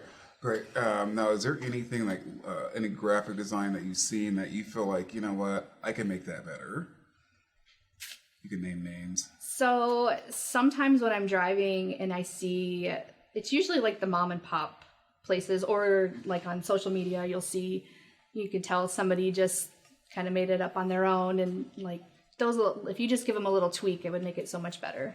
All right, well, we're going to take a look at some of your work, and as we're looking at some, we're going to discuss a few things. So, what kind of separates you from other graphic designers? What's like that kind of like Diana stamp that most people they're going to see it like that's my work, that's what I'm working on, or they know it's you? Sure. So I really enjoy typography and utilizing a lot of different colors. Kind of opposite of what the trends are, I guess right now, minimalism, but I feel like I can express myself more with using different colors and different typefaces that can enhance my work. I was like, okay. So now, is there anything that you've done recently that we might have seen or we haven't seen or we should see? And you have a social media, we can go see that at. Yep, I do have an Instagram page with just some of the highlights from what we've done pretty much in class. I haven't put too much of my personal things out there yet, so that's something that I'm planning to work on to get up there. Okay. All right, great. So now, is there any kind of like dream client like out there that you would really, really like, that you're dying to work for? Or that you want to kind of like, hey, this is me over here, like I can do this for you? I guess I would look for like just kind of a fun, upbeat group to collaborate and work with.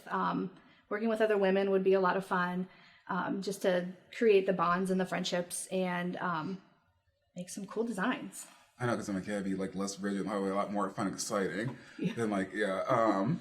Now, is there anything that's kind of like stretched you and grown you that you weren't expecting, like in that capacity to grow in as a designer, and you've just been like, wow, that was really great, and I'm so much better because of it?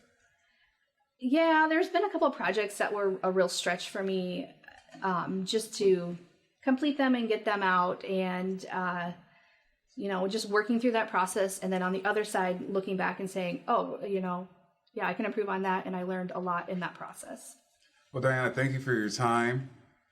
All right. Thank you. It was fun sitting down and chatting with you.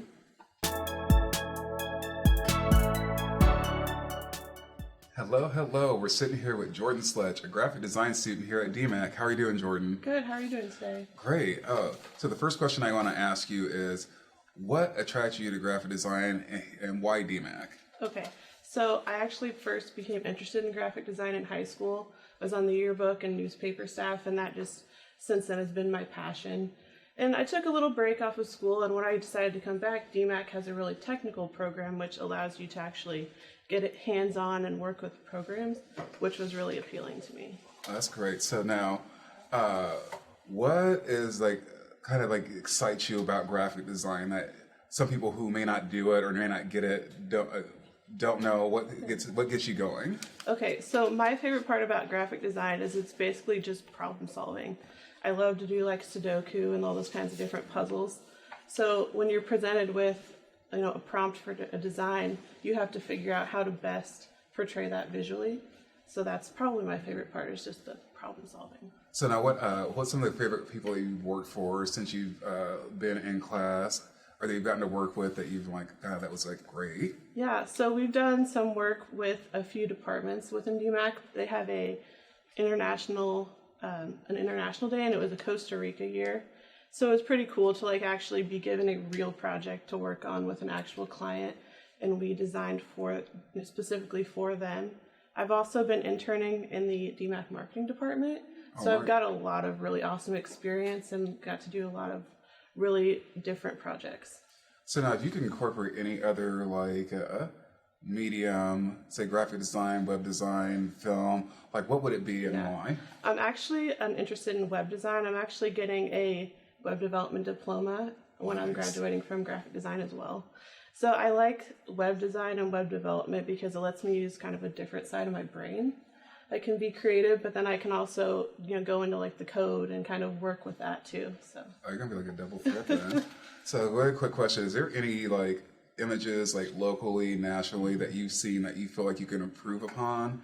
I don't know any specifically, but I think as a designer, I'm always just kind of looking at everything through like that design lens. It's like, I like how they use those colors, or maybe this would make it a little better. Or, right. I think it's just kind of a blessing and a curse of a designer is everything you see is, you're thinking about it that way. But now, has there been something that you've seen, you're just like, wow, that image is just brilliant. I would love to do something like that or work with that person. I can't think of any specifically. I know like Ripkey Design is a design firm here in Des Moines, and they put out some really awesome work. So I would love to work with them. All right. So speaking of, we're just going to take a look at your work. We're going to take a look at some of them. I'm going to ask you some questions in the meantime. Okay. Now, what were your dream job situation? I think we kind of talked about what would your dream client be like to work for, like after you finish here? I actually am really interested in working in like a magazine or a newspaper type publication. That was kind of where I got my start in graphic design, so it would be really awesome to kind of circle back to that. Oh, that would be. Now, is there any work that you have out there that you think people should see, like an Instagram page or a website? Yeah, I do have an Instagram page and a website. So my website, I update with all of my work, and I kind of give a more in-depth look than Instagram, where I can talk about what the prompt was for the project and how I went about solving the problem. Now, what sets you apart from other people that puts that kind of like your stamp like on it, and like where people know it's you who's done the work? Yeah, so I'm a very minimalistic, simple, clean designer. I really like to focus on clean lines, simple colors, and just very clean designs. All right, so I'm like a lot, because I was going to ask you, is there anything that you've seen around here at DMAC that you've improved upon, that you've made, that you simplified and put your own spin on that? Yeah, I've actually, when I'm at work, I do work with different styles, as needed, but I've put a lot of my spin on things. And I think with it being a more simple and modern design, that people have been responding really well. So that's really exciting. You dropped the sledgehammer on it, so to speak. Yes. All right, Jordan. So now, where do you see yourself, like, if you in the next few years? Like, yeah, I think I would be really comfortable working in either like a marketing like department within a company, or even with a design agency.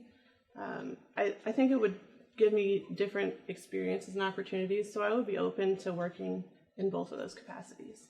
Well, thank you for your time. It was a pleasure speaking with you. Yes, you too. All right.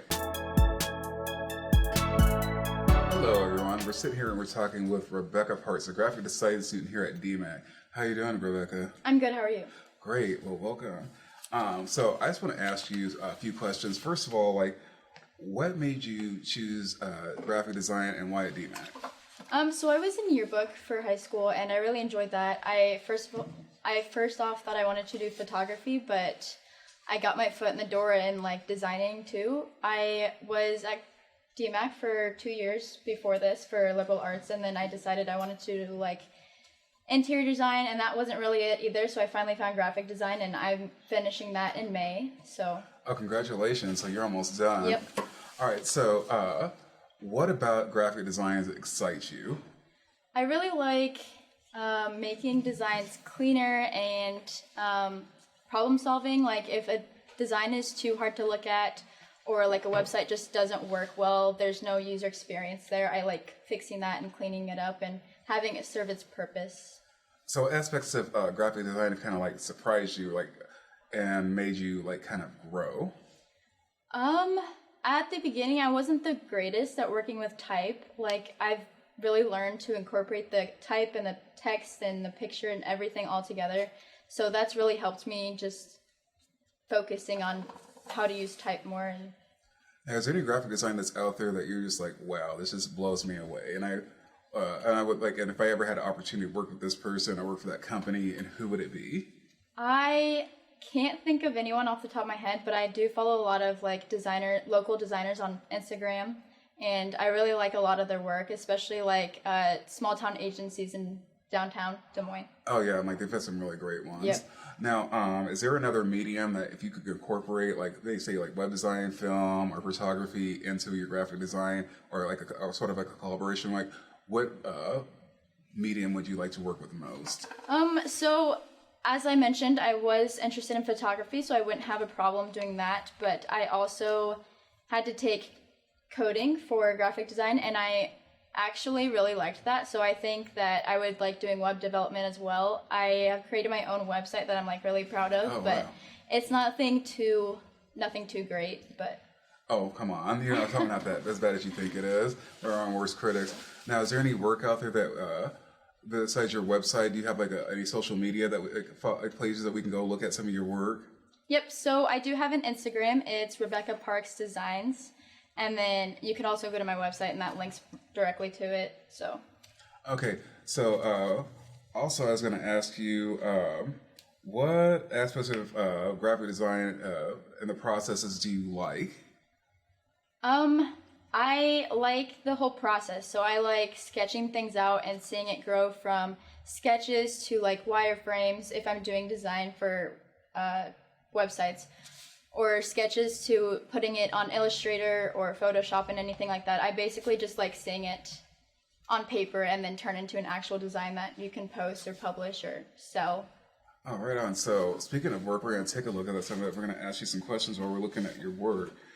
So what kind of, do you want to freelance after you finish school, or do you like want to work for a company, or kind of do both? I kind of want to do both, see what I like more. I think it would be really cool to work with a company so I can get other designers' insights firsthand. And then I think it would be cool to do freelancing as well so I can kind of take my own twist on stuff.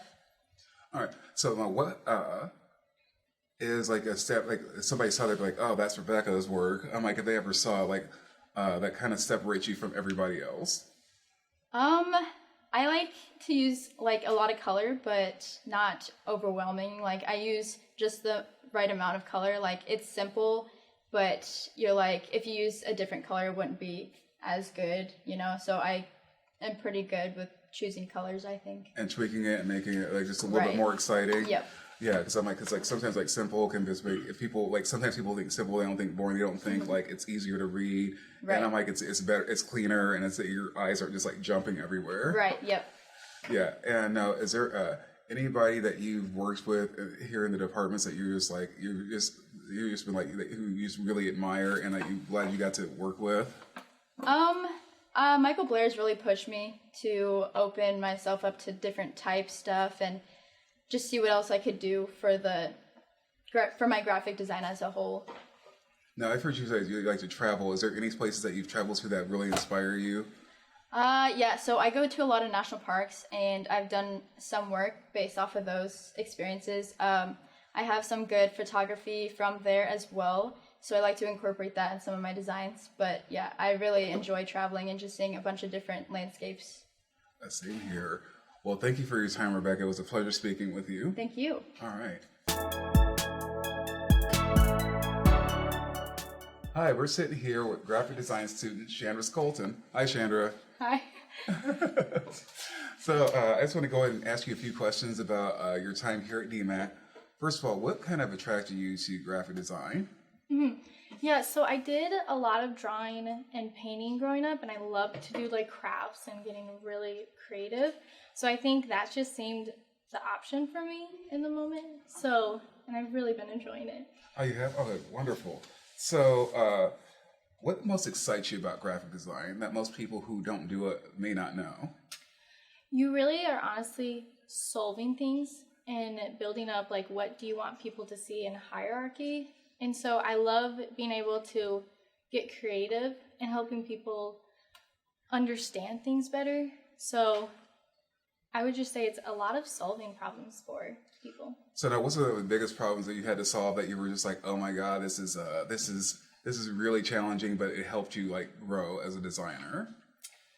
Yeah, I would say when I first started out, I did not know anything about graphic design. I didn't know how to use like Adobe, but I think what really helped was just continue to go. I've learned that like you have to just, I think knowing that at the end you're gonna make it, and so I think building and keep going, because you have like that middle process that's like, oh, this looks so bad, but then towards the end it's like it's so worth it.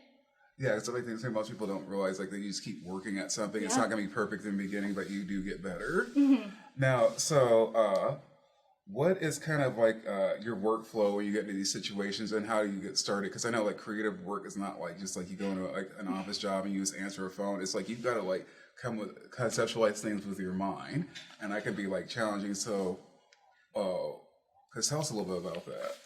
Yeah, like I said, I really do enjoy drawing and sketching. So that's what I start off with. It's really easy to start with that and looking up, making a mood board, seeing what I want to create. So building the sketching first and then actually going into the computer and laying it out and then figuring out what colors I want to use into it. So besides like sketching and things like that, is there any other mediums like photography, film, or maybe like web design, or like any kind of like other art medium out there that you like to incorporate in graphic design that you have not done yet? I would say photography. You can have them really take pictures of anything, and that it can make your art even better through it. But I say illustrations are what I really do enjoy making. So. All right. So speaking of your work, we're going to actually look at some of it, but we're going to ask you some questions about it as we're going through of it. So what's like your, what kind of designs do you like most when you actually looking at graphic design that's kind of out there right now? Yeah, I really enjoy typography. It's really cool when people can pick a font and then work on it and try to like change it up a little bit. I think that's awesome when you can do that. But also I think dealing with information, text, trying to fit it on, it's so nice when you have so much and then you lay it out and it just looks really good, especially with hierarchy. And then also just illustrations. I love just building something and then especially using the pen tool. So yeah, I would say it's just dealing with information, typography.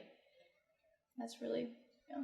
Now, are there graphic designers like locally or nationally that you've seen their work and that's really impressed you, and like you kind of want to be on that level, or you feel like you could like add something to that brand? I really like Two Tone Creative.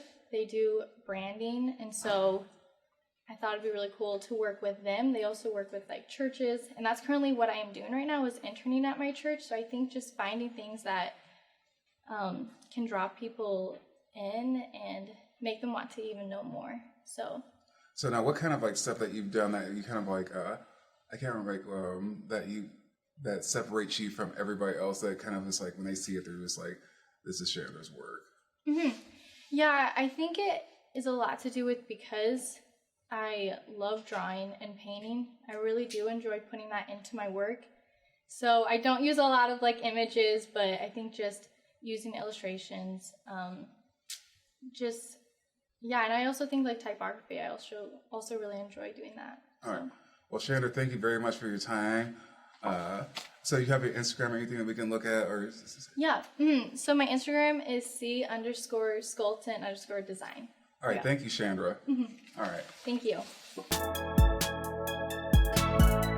We're sitting here with graphic design student Kaylee Douglas. How are you doing today, Kaylee? I'm good. How are you? I'm doing well. Thank you for asking. So we're just going to go ahead and start with some questions about the graphic design program. So what kind of drew you into the graphic design program to begin with? Sure. I originally started out in the web development program. I only took a semester worth of classes and quickly realized that I was more drawn to the artistic side. Talked to my advisor about it, and he suggested that I look into the graphic design. I've been in that program ever since. So what most excites you about the graphic design program? Probably the versatility of it all. I don't think people realize how much you can use graphic design in other parts of your life. So what are some things that people can see graphic design in who may not know that they're actually looking at or witnessing graphic design? Because some people don't. Sure, it's really anything that you're looking at, like anything that has type, text. I mean, anything that you're seeing out your car window that was created, for people to view and gather information from. Even murals painted on the sides of a mom and pop shop was probably created online in Adobe Illustrator first. So now I was going to say, what is the workflow process like for you as a graphic designer when you get a project? And what is the most rewarding and what's the most challenging things about that? Sure. I really love to sketch, as most of us do. I try to carry a sketchbook with me when I'm out and about so I can jot down little ideas or patterns that may come to me in the moment. And I do end up using quite a bit of that in future projects, even if I don't know that that's what I'm going to be using it for. So I'd say that's probably the most important design process to me, is to get inspiration from things around me and get them recorded when I'm thinking about them. So now, what do you see what would your dream job be after school, Sure. after you finished? I would love to eventually be able to work with a company that is, like I said, a little bit more versatile. So not just graphic design, but maybe they also work with the community with some outreach programs, like murals. Or I'm very into painting and drawing, so I'd love to use those mediums in my work as well. So what's your style of graphic design do you like when you see it? I'm very bold, colorful, definitely curvy lines. I like the flow of things and to make sure that there's movement and rhythm to something. It makes you feel something. It's not static. Anything in particular you see, you're like, wow, I love that? Not really off the top of my head. I've been working with a graphic designer at Mainframe Studios downtown. His name's Jay Vagon, but he showed me a lot of really cool work. I'm really drawn to his style, and I'm happy to keep working with him. Oh, okay. So now, is there any favorite besides Jay? Any anybody else locally, any company that you like to work with? I've done a lot of research on all the local agencies, so I've looked into Two Tone, like other people have talked about. Des Moines Print, a couple other local agencies. I like the more hands-on ones where they're printing in store, so they are actually getting to use the machines and seeing their designs go from paper to print to actually being made into something. And speaking of work, we're going to take a look at some of your work, and I'm going to ask you a few questions while we're taking a look at it. So, what projects have you done recently that you think that we should see, and where can we find some of these things at? Sure. My Instagram is Kaylee.Douglas. Very simple, but I also have been working on an orientation booklet at my internship right now that will be done by Portfolio Day. That's probably the most exciting thing that I've gotten to work on.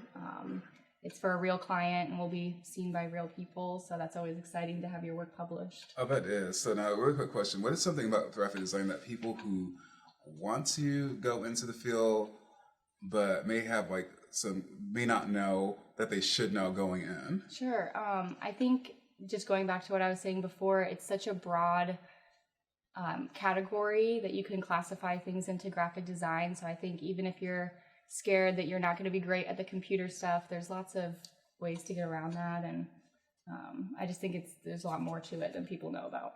All right. So now I was going to say, what was like something that just like kind of like threw you for a curveball? Because I might have asked you this before, that you were just, again, that just like kind of like threw you and like strengthened your Sure. skills. I think the amount of time that we do spend on the computers is alarming to some people.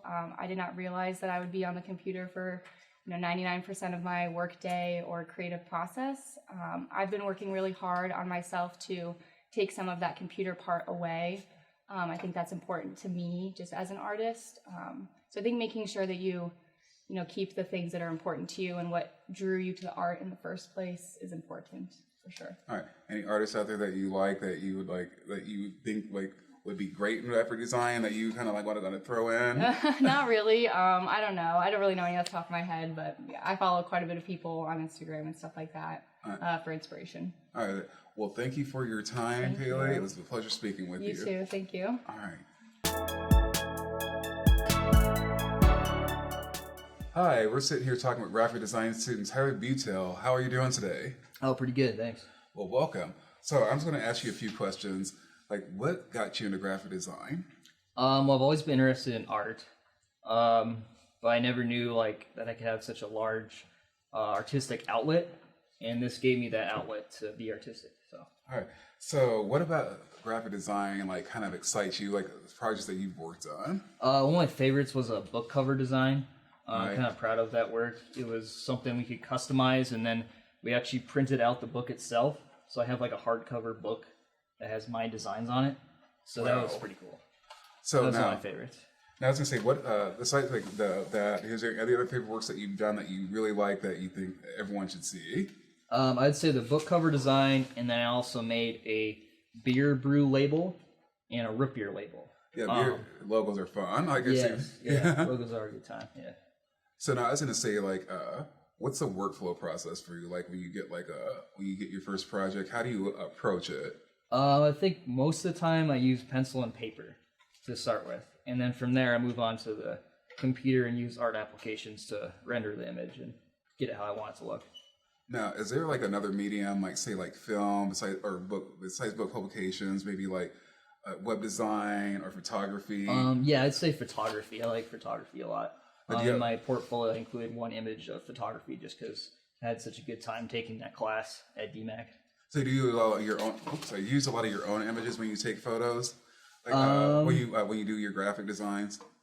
No, typically I don't, but it is kind of fun to incorporate like your own artwork and therefore your own photo. Yeah. Okay. So now, what's your style like? If somebody were to like kind of look at it and see it and be like, "That's Taylor's work."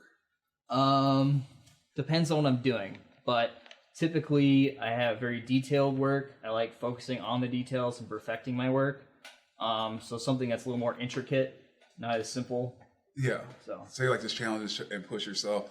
Yes. Is there anything that you've seen out there, like any average, like any ads or any graphic designs that really have spoken to you and like you've been like, or like, I want to work with that company or that person, or even at freelance level? Yeah. So I've gotten someone's business card for someone that actually does graphic design in an agency, and they specifically do gamer t-shirts. So like a gamer that like plays video games gets paid to play video games. They'll wear their shirt on while they're playing video games, and then they get royalties and stuff. All right. Speaking of work, we're going to actually take a look at some of your work, and while we're taking a look at some of that, I'm just going to ask you some questions. Okay.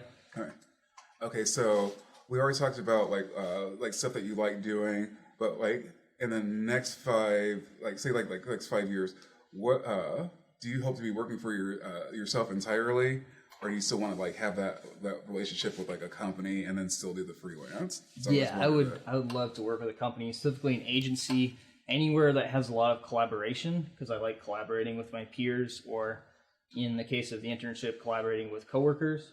So anywhere that has a lot of collaboration, a lot of art involved, would be my ideal situation. So and now I'm just going to ask this question because I've asked a couple people that, like, what designs have you seen, like locally, nationally, or otherwise, that you've seen that you feel like you can improve upon and make it better and give it that Tyler spin? Yeah, so I talked earlier about things that are intricate and detailed.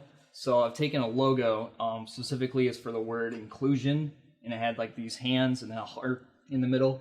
And I took that and I improved it and made it into a sticker. So that would be kind of along those lines of like taking something I created and then making it better and more intricate, and then focus more on the details. So speaking of details, I was going to say, now, if somebody wants to get to like what you're doing, what advice do you have for them if they want to like start sketching, or what they should keep in mind if they want to start kind of going into taking this as a career path? Yeah, I would say, especially thinking creatively, I would say just go for it. Because some of my designs I've done, like the one I'm most proud of, one of the things I'm most proud of was the book cover design. And it only took me about 15 minutes, because once that creativity hits, sometimes it just hits hard and you're able to keep going. So my advice would be, if you think of something creative, it might seem like not that great of an idea at first, but if you actually work with it and make it better, improve upon it, that can actually become something really cool, even if either it takes a couple hours like some of my projects have, or 15 minutes like the book cover design. So focus on the details, and don't be afraid to use your creativity. So all right, well, thank you for your time, Tyler. It was a pleasure speaking with you. Yeah, thank you. Thank you for interviewing me. Hello, we're sitting here talking to Otto Tranonzik, a web design student here at DMAC. Hi. Hi, how are you doing today? Good, how are you? So we're going to go ahead and start with some questions. So what kind of drew you to web design? Honestly, I'm not sure.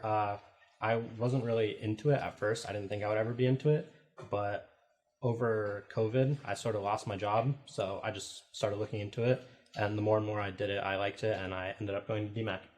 All right, so what most excites you about web design? What kind of like made you say, you know what, this is it, and I really like this about it? I really like all the problem solving I have to do, creating something. It's, just stuff like that. So what would you say to somebody who's not done web design before, who's kind of interested in it, what they should expect? Expect a lot of problem solving. You name like 3 things that they should expect, like problem solving, creating new things, and a lot of research. A lot of research, like so like if you were like working for like a soda company, we have to like do like research in that aspect of like what they should be doing, or like research on how to actually complete the project? Both. So I still, when I'm doing projects, I have to look up like what to do, sometimes like with coding. And then also when I'm starting a new project, I do a lot of research into the company that I'm doing it for. Oh, wonderful. So what other medium kind of would you like to work with as far as web design goes? Like do something like with maybe like publishing, with photography, with film, with fashion? Like what other like genre would you like to kind of collaborate with as far as web design goes? I don't really have one currently. I've thought about going into like design in the future, because now I'm mainly in the coding part of the websites. I like to do more like design work. Okay, wonderful. Is there a company that you had in mind that you've seen some of their stuff and you're just like, wow, I would love to work with that person? Honestly, not really. I've seen a lot of great work. Right now, currently, it's sort of web spec that I'm looking at, but I'm really open to most companies. All right. So now, what's your workflow process like when you get started on a project? What's the easiest part about getting started, and what's like the most difficult? Because I know you said you just have to look up stuff, but what's it like when you get started? So when I first start, I obviously have to figure out what I'm working for, whether it's my own project or if I'm working in class, they'll give me it. And then I start researching, and then I'll go in and design my project. and then I'll start building it. And if it doesn't turn out how I wanted to, I need to keep redoing things just to make it out perfect. All right, speaking of work, we're actually going to talk about some of your work, and then I'll just keep asking you some questions to kind of go along. What projects have you done recently that we probably should be looking at, if you have any? My project that I'm most proud of, it's called Alonzo's. I did it it's a fictitious sort of restaurant, and that was the first project where I really looked at it and was really proud of it, and it's also the first project where I designed everything out before I built it. Now, are you doing any sketching like any of the graphic design students before you actually get started, or is it just like? Yeah, I use Adobe XD to plan out my entire project. I also look at other websites in that field for inspiration. All right, perfect. Now, I was going to ask you, do you do anything like any app development in addition to like any web design? I do not. I've been looking into it and might do it in the future, but not currently. All right. If you could create like a dream app like that functions really well, that's like a perfect app, what would it be and why? I honestly have no idea. I don't really do much app development. Or like a website. A website? Yeah. Once again, I'm not sure. Sorry. Okay, that's all right. So, is there anybody who's like some of your best instructors around here that you've learned the most from? It wasn't really any of my instructors. I actually have a cousin who's a web developer and designer, and I really look up to his work, and he helps me out whenever I need some help. So, like, what has he helped you with? Like, that you've been like, oh God, I am struggling with this. I cannot get this to work. Just some coding stuff, and then also when I first started designing, he's mainly a designer now, so I just asked him to help me learn how to design better. All right. Well, thank you for your time. It was a pleasure speaking with you. Hello, we are talking to Hayo Kalima, a web design student here at DMAC. How are you doing today? Pretty good, you? I'm doing well, thank you for asking. All right, so we're gonna get into it. So what made you want to do graphic design? Okay, so I was gonna do graphic design at first, but my plans changed and I decided to go into web development. So first, originally, I was gonna do graphic design, but I got more curious and I started liking web development more. Oh, web development, okay. Mm-hmm. All right, so what's the most challenging aspect about web development for somebody who may be coming in and does not know? Well, I'd say that takes a lot of your time to be able to know how you're going to build it and what ways you're going to be building your websites. So what motivates you to like put that extra work in and sit there and learn everything so you can be like the best web developer that you can be? Well, I'm first generation, so my parents didn't really get a lot of education, so that I feel like that pushes me more. I understand that completely. So now, is there like a dream company that if you had any opportunity to work with, like in any kind of capacity, like in web development, who would it be and why? I don't think I really have a dream company I want to do, but maybe later on I do want to work for myself, like as a freelancer. Yeah, I was like, I think that'd be great. Now, is there any like pages that you've seen that you look at and you're like, I can make that so much better? Like, you can name names or not name names, but you can name names. Well, there is a lot of web developers or designers that are like really good at their work, but I feel like it's gonna take me a couple years to be better than them because their websites are like amazing and they know how to do certain things that I don't know how to do yet. But yeah, there's some people out there, but I don't really know their names. So now, I was gonna say, because I've been on some sites before, I've seen them, you could tell like they probably didn't have like a really good web developer doing them. Like, how could you help somebody out like that? Like, you're just like, okay, this needs as far as design, like, and the concept goes and how to make it more streamlined. Well, I think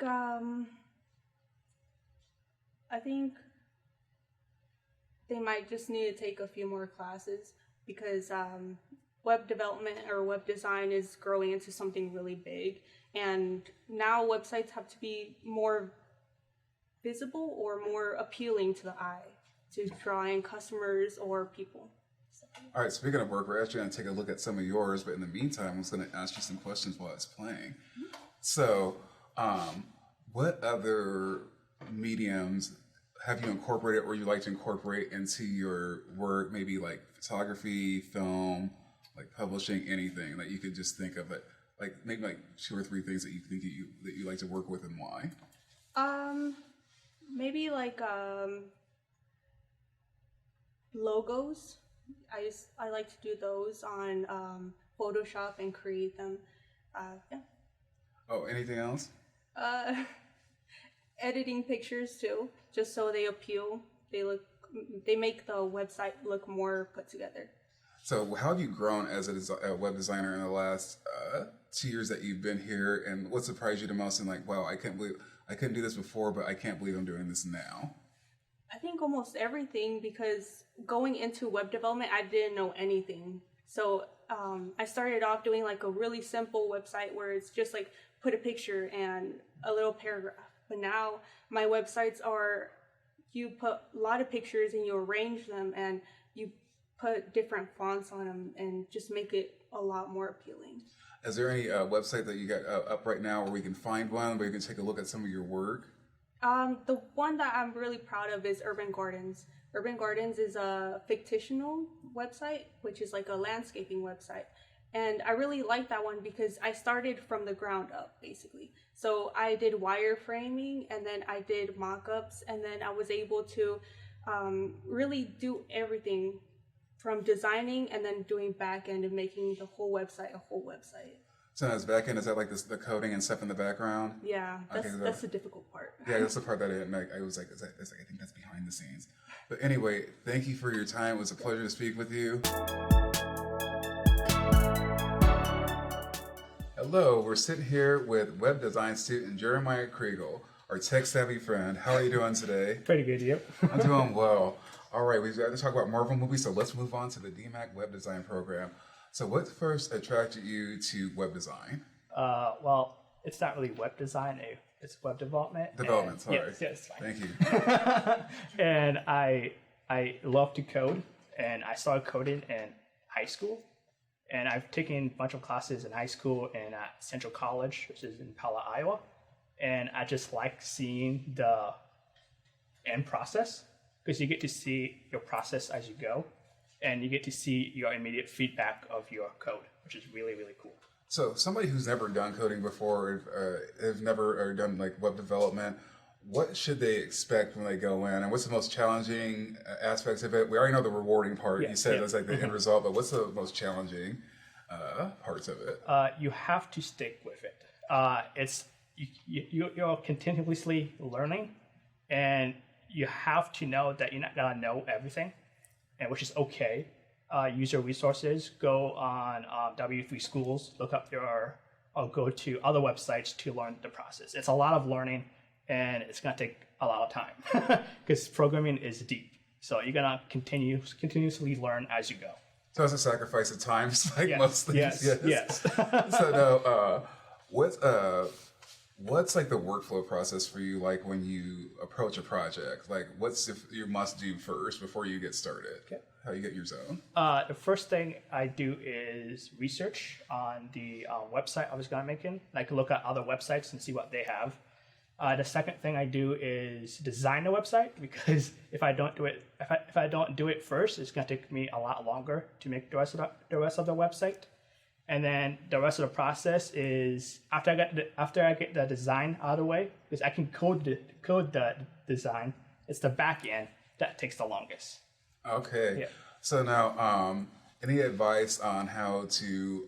So you already told us like if somebody is like working with like somebody who does like photography, or if you have to do something with film or publishing, what advice do you have for somebody who's going to be like working with somebody else from like say a collaboration? Yes. I never had experience with working with a different person, but from my little knowledge I have, let them do their own thing, because they know what they're doing, and you do your own thing, and you just bring everything together. All right. So speaking of work, we're actually going to be taking a look at some of it here. But while we're looking at some of it, I do have some more questions. So, what's your dream job situation after you finish here? My dream job, well, I want to work in my industry for a few years, like 10 years or so. And then I want to start my own business in the long run. Oh, wonderful. Would it be in web design or would it just be like It's gonna be in web development or in IT. in IT? Yes, yeah. Are you gonna be your own Google? Like, go ahead. But anyway, now, is there anybody who's out there working right now who you're just like, man, I'm just blown away and amazed by their work? Oh yeah, my mom. Oh wow! Really? Yes. She is a Scrum Master. I'm not gonna go into too much detail about this, but Okay, because I don't know what that is. yeah, You have to tell. she leads a group of people. She's like a higher end, like pretty much a manager. Okay. So she leads all the web developers, just like that, on a certain project. And she's also a programmer herself. She used to work at Pella Corp in Pella, and then Grinnell Mutual, and now at West Bend in Wisconsin. So. So this is kind of like builds into your DNA to Yes, to do tech. Now, is there anything that any developed project that you've seen that you're like, you know what, I can put my own spin on this and I can make it better? Yes. I don't know if I'm better, but come on. I made a Origin PC has a website, and so I also made my own PC website, and I kind of followed their website as a whole to see if I can match it. Which theirs is still a lot better than mine. But oh come on, don't sell yourself short. It's probably good. It's probably great. Now, what? So how after you finish this program, after you've like started your own company, what do you hope like your lasting legacy is going to be after you're long gone from this earth? Because I feel like really big things for you. Because all the stuff that you're doing. Legacy. Well, I want to have a mark in the world. So either helping other people or other countries. Because I was from Haiti, so I know what poverty is. So if I can help that a little better, then that'd be good. Well, it was a pleasure speaking with you, Jeremiah. You too. Thank you. All right, thank you. Yep. Hi, we are sitting here talking to graphic design student Keaton Wallace. How are you doing today? I'm doing quite great. All right, well, welcome. So I just want to ask you a few questions about the graphic design program. All right, yeah, so what kind of drew you to graphic design? So in high school, I took a class called Video Web and More. It was just discovering the art programs that are available. So I was really drawn to graphic design and then also photography. And I actually was able to take a couple classes through DMAC while I was in high school. And I decided to continue. I absolutely love both of them. So you started off in photography, and then and then this year you kind of parlayed into the graphic design. Yeah, I actually did both of them at the same time. Oh, okay. But I finished my photography program last year. Oh, so you finished that one, and you're on to the next one. On to the next one, yes. All right. So, what is it that excites you most about? Let's see, what about photography and what about graphic design excites you? Graphic design is really helpful in my photography. And vice versa. I am able to shoot pictures for my graphic design projects, and I'm able to use my graphic design and say, okay, what would be useful on like a website, on a book? What could I shoot that someone could use? So right. They're very interchangeable. I was like, yeah, I agree. What is the kind of your stamp that's kind of like your signature? If somebody saw this, they'd be like, this is something that Keaton has designed. I do very simple designs, not a lot of brash colors, like very neutral colors, very simple, not a lot of lines. It's very 2D. I like very 2D work. Okay, so where we might have seen some of your? Has there anything you've worked on or collaborated with anybody here at school that we might have seen? I actually did all the icons for the back page, like behind us right now. Oh, you all did? The icons that like. For photography, graphic design, web development, all those icons. That's so cool already. Now, is there a dream project that you would like to work on, either like with graphic design, photography, or both? That's just kind of like waiting out there, and you're like, God, I just love to get my hands on that. Oh man, I currently work at a business in Des Moines called Mowgli. we do hand painted stationery and notebooks, but I would love to be involved with their art program. They obviously have to do everything online, so I would love to join them. Okay, wonderful. Now, what is like been the most challenging aspect of doing both graphic and photo? The most challenging? Oh man, you kind of need to switch sometimes. Photography can be a wholly different thing than graphic design. With my graphic design, I'm using completely different elements. I'm using completely different things on my computer versus photography. I have to actually go out. I'm not behind the screen. I have to go out and do that. All right. So speaking of work, we're actually going to talk about some of your work, and I'm going to ask you a few questions. Now, is there anything out there that you've seen that you feel like that you can like improve on, like locally or nationally, that you're just like, you know, I can make that a little bit better and put my own spin on it? Oh man, dang! It's such a big world with so much art out there. I feel like everyone kind of has to find their own way. I like making stuff simple. Yeah. A lot of people try to do too much with their designs, and I like to simplify them. All right. So, but other than like simplify, is there any? Like, and I say you said you like working with certain colors, but what makes your work better from everybody else's that you may have not told us, or we can find some of it so we can? Yeah, well, I have a website, keatonsam.com. All my photography and graphic design is on there. I do a lot of wedding photography, and a lot of times wedding photographers like to put a lot of very bold color changes on their photos. I like very natural photos. I don't like to change them a whole bunch. I like to shoot what is there, and I don't change the colors very much. So. All right. So, speaking of like photography, like, is there what do you like shooting most when you take pictures? Besides, like, I know like weddings is one. Besides weddings, yeah, I actually love doing nature, landscapes, animals. Saving up right now for some equipment that would help me to get closer to the animals without actually getting closer. Yes, yeah. Obviously, it's a very difficult world, but National Geographic is a huge inspiration for me. I love looking at their art and their photos. Oh, me too. Now, if you like, in 5 years, if somebody came up to you right now, your dream publication or web designer, who would it be if they just said, leave everything right now and I'd hire you? You go. Literally anyone from National Geographic. They're so cool. A bunch of them have master classes that I watch, just teaching you things. It's a whole nother world out there that they have to photograph versus here in Iowa. So yeah, for sure. All right, well, it was nice talking to you, Keaton. Thank you for your time. Hi, we're sitting here with Monica Henning, a student here in the graphic design program at DMAC. How are you doing today? I'm great. How are you? I'm doing well. Thank you for asking. So let's get started.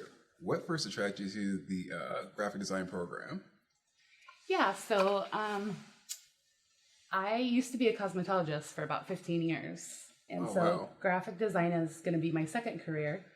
I got to a place where some of the chemicals were affecting me, not in a good way. So I had to decide to get a different career, and I love art. I always have.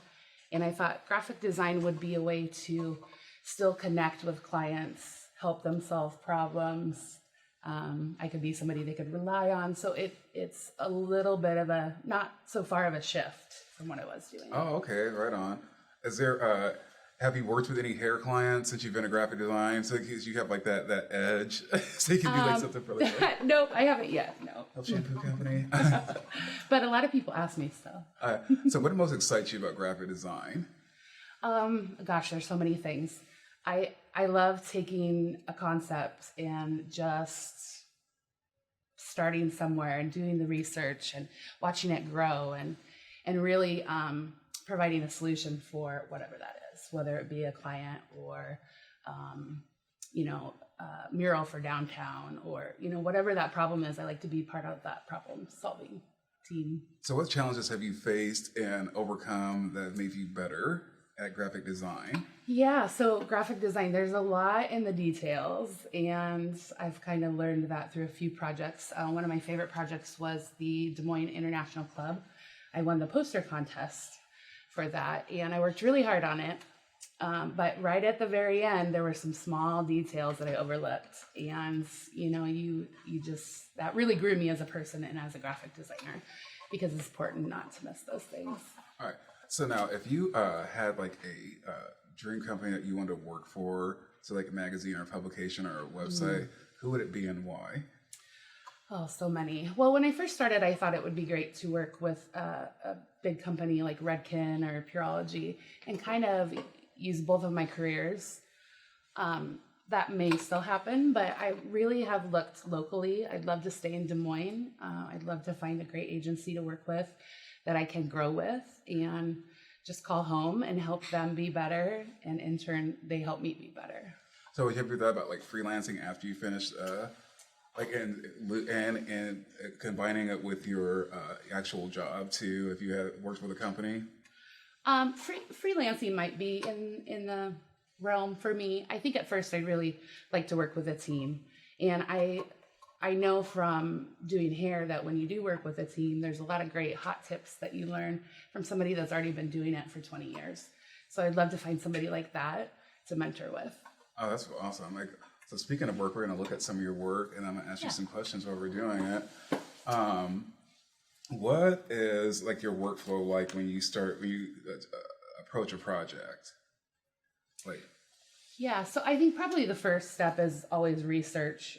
You want to look at some things that have to do with whatever your project is. So if it's a book design, maybe looking at current books, I like to look in the past, different eras. And I think that's really valuable to my art that I do on outside of graphic design is very abstract. So I like to kind of push the limits and try to do things that people aren't doing. Oh, so as that brings me to my next question, what separates your work from everybody else where people look at it and this is my work and they know you did it? Yeah, I tend to use bold colors. Maybe too much at some times. Bold colors. I don't know. I'm not scared to kind of test the water. So I would rather, instead of playing it safe, I would rather just get out there and try something new. And take some risk. Yeah. Good for you.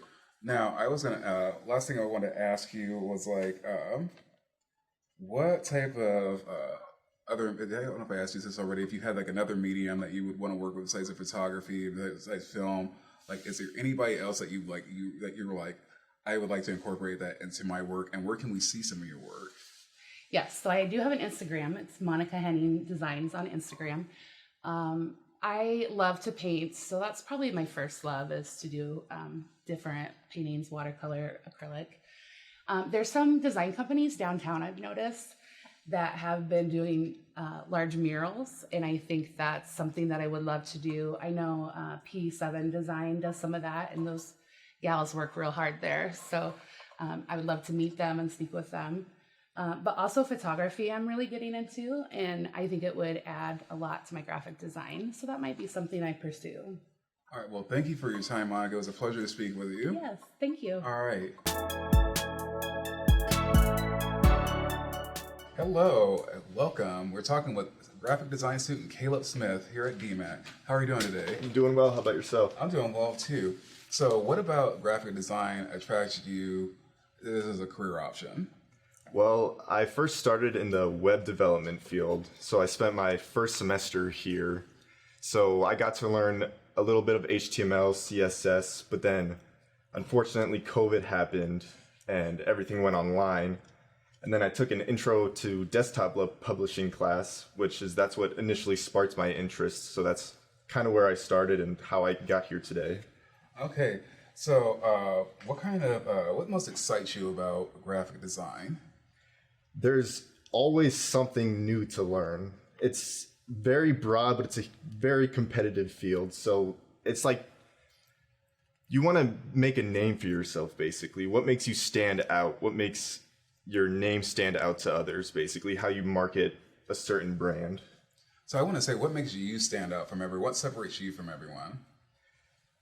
Okay, so right now I'm working for Farm Boy, which is graphic design, digital marketing down. It's near Clive off of University. And sorry. Oh, you're okay.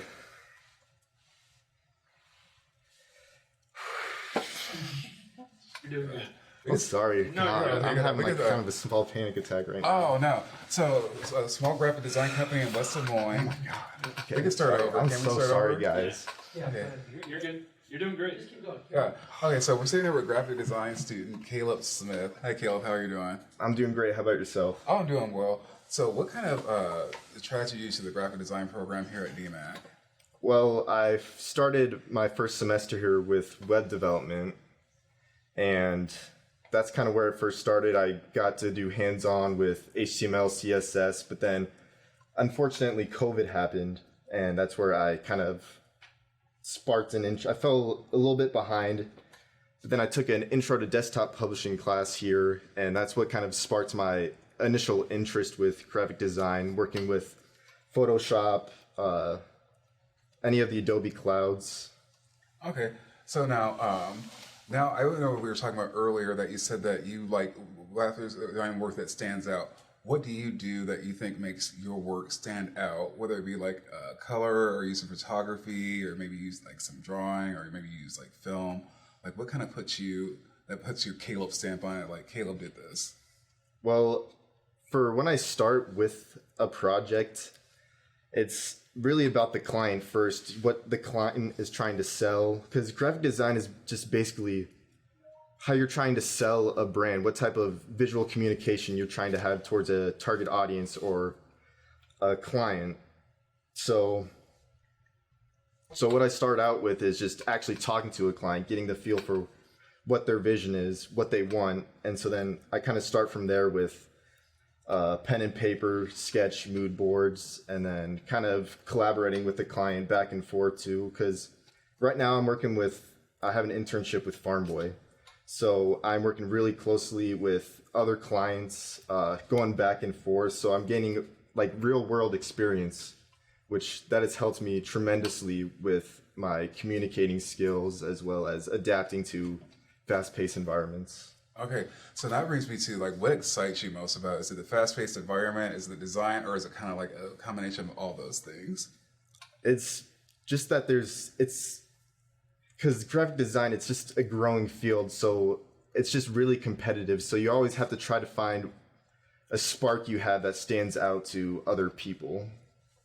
Okay, so now, what other mediums, because I know you said you've done a little bit of web development and stuff like that, other than web development or graphic design that you like to incorporate into your graphic design, if you could? So what I would incorporate into my design with like web development? Well, right now I'm working closely with front-end developers at Farm Boy. And just recently, actually today, they had me work on a mock-up for them for a new client they're working with. So I guess working with Adobe XD as well has really helped me connect with the web development field. There are developers there, which are awesome. I just watching them do what they do is just amazing, and I'd love to learn from them. And so speaking of your work, we're going to actually look at some of your work, and while that, I'm going to ask you a couple questions. What type of company besides Farm Boy that you've worked with that you've seen out there that you're like, man, I really like their work, or you've seen their work and you've been like, man, I can make that better? Well, a client that Farm Boy worked with, well, it was Manhattan Deli, which was initially actually sparked my interest in Farm Boy. Was they started with a single company, like no like website, nobody knew who they were. Yeah. So what Farm Boy did was they just got what they had. They talked to the client, got their brand voice. It's all about just what the client's vision is, and just to get their vision and to actually put it on paper. So yeah, that's what kind of initially sparked my interest, was just that they just started with a single brand and just completely built it up to where Manhattan Deli is today, which is, their website is tremendous too. And that just was just amazing just to see. So now, after you finished here, and I know you said you were doing some work with Farm Boy. Are you going to want to do any freelance work, or do you have another company in mind that you would like, your dream company that you'd like to work for?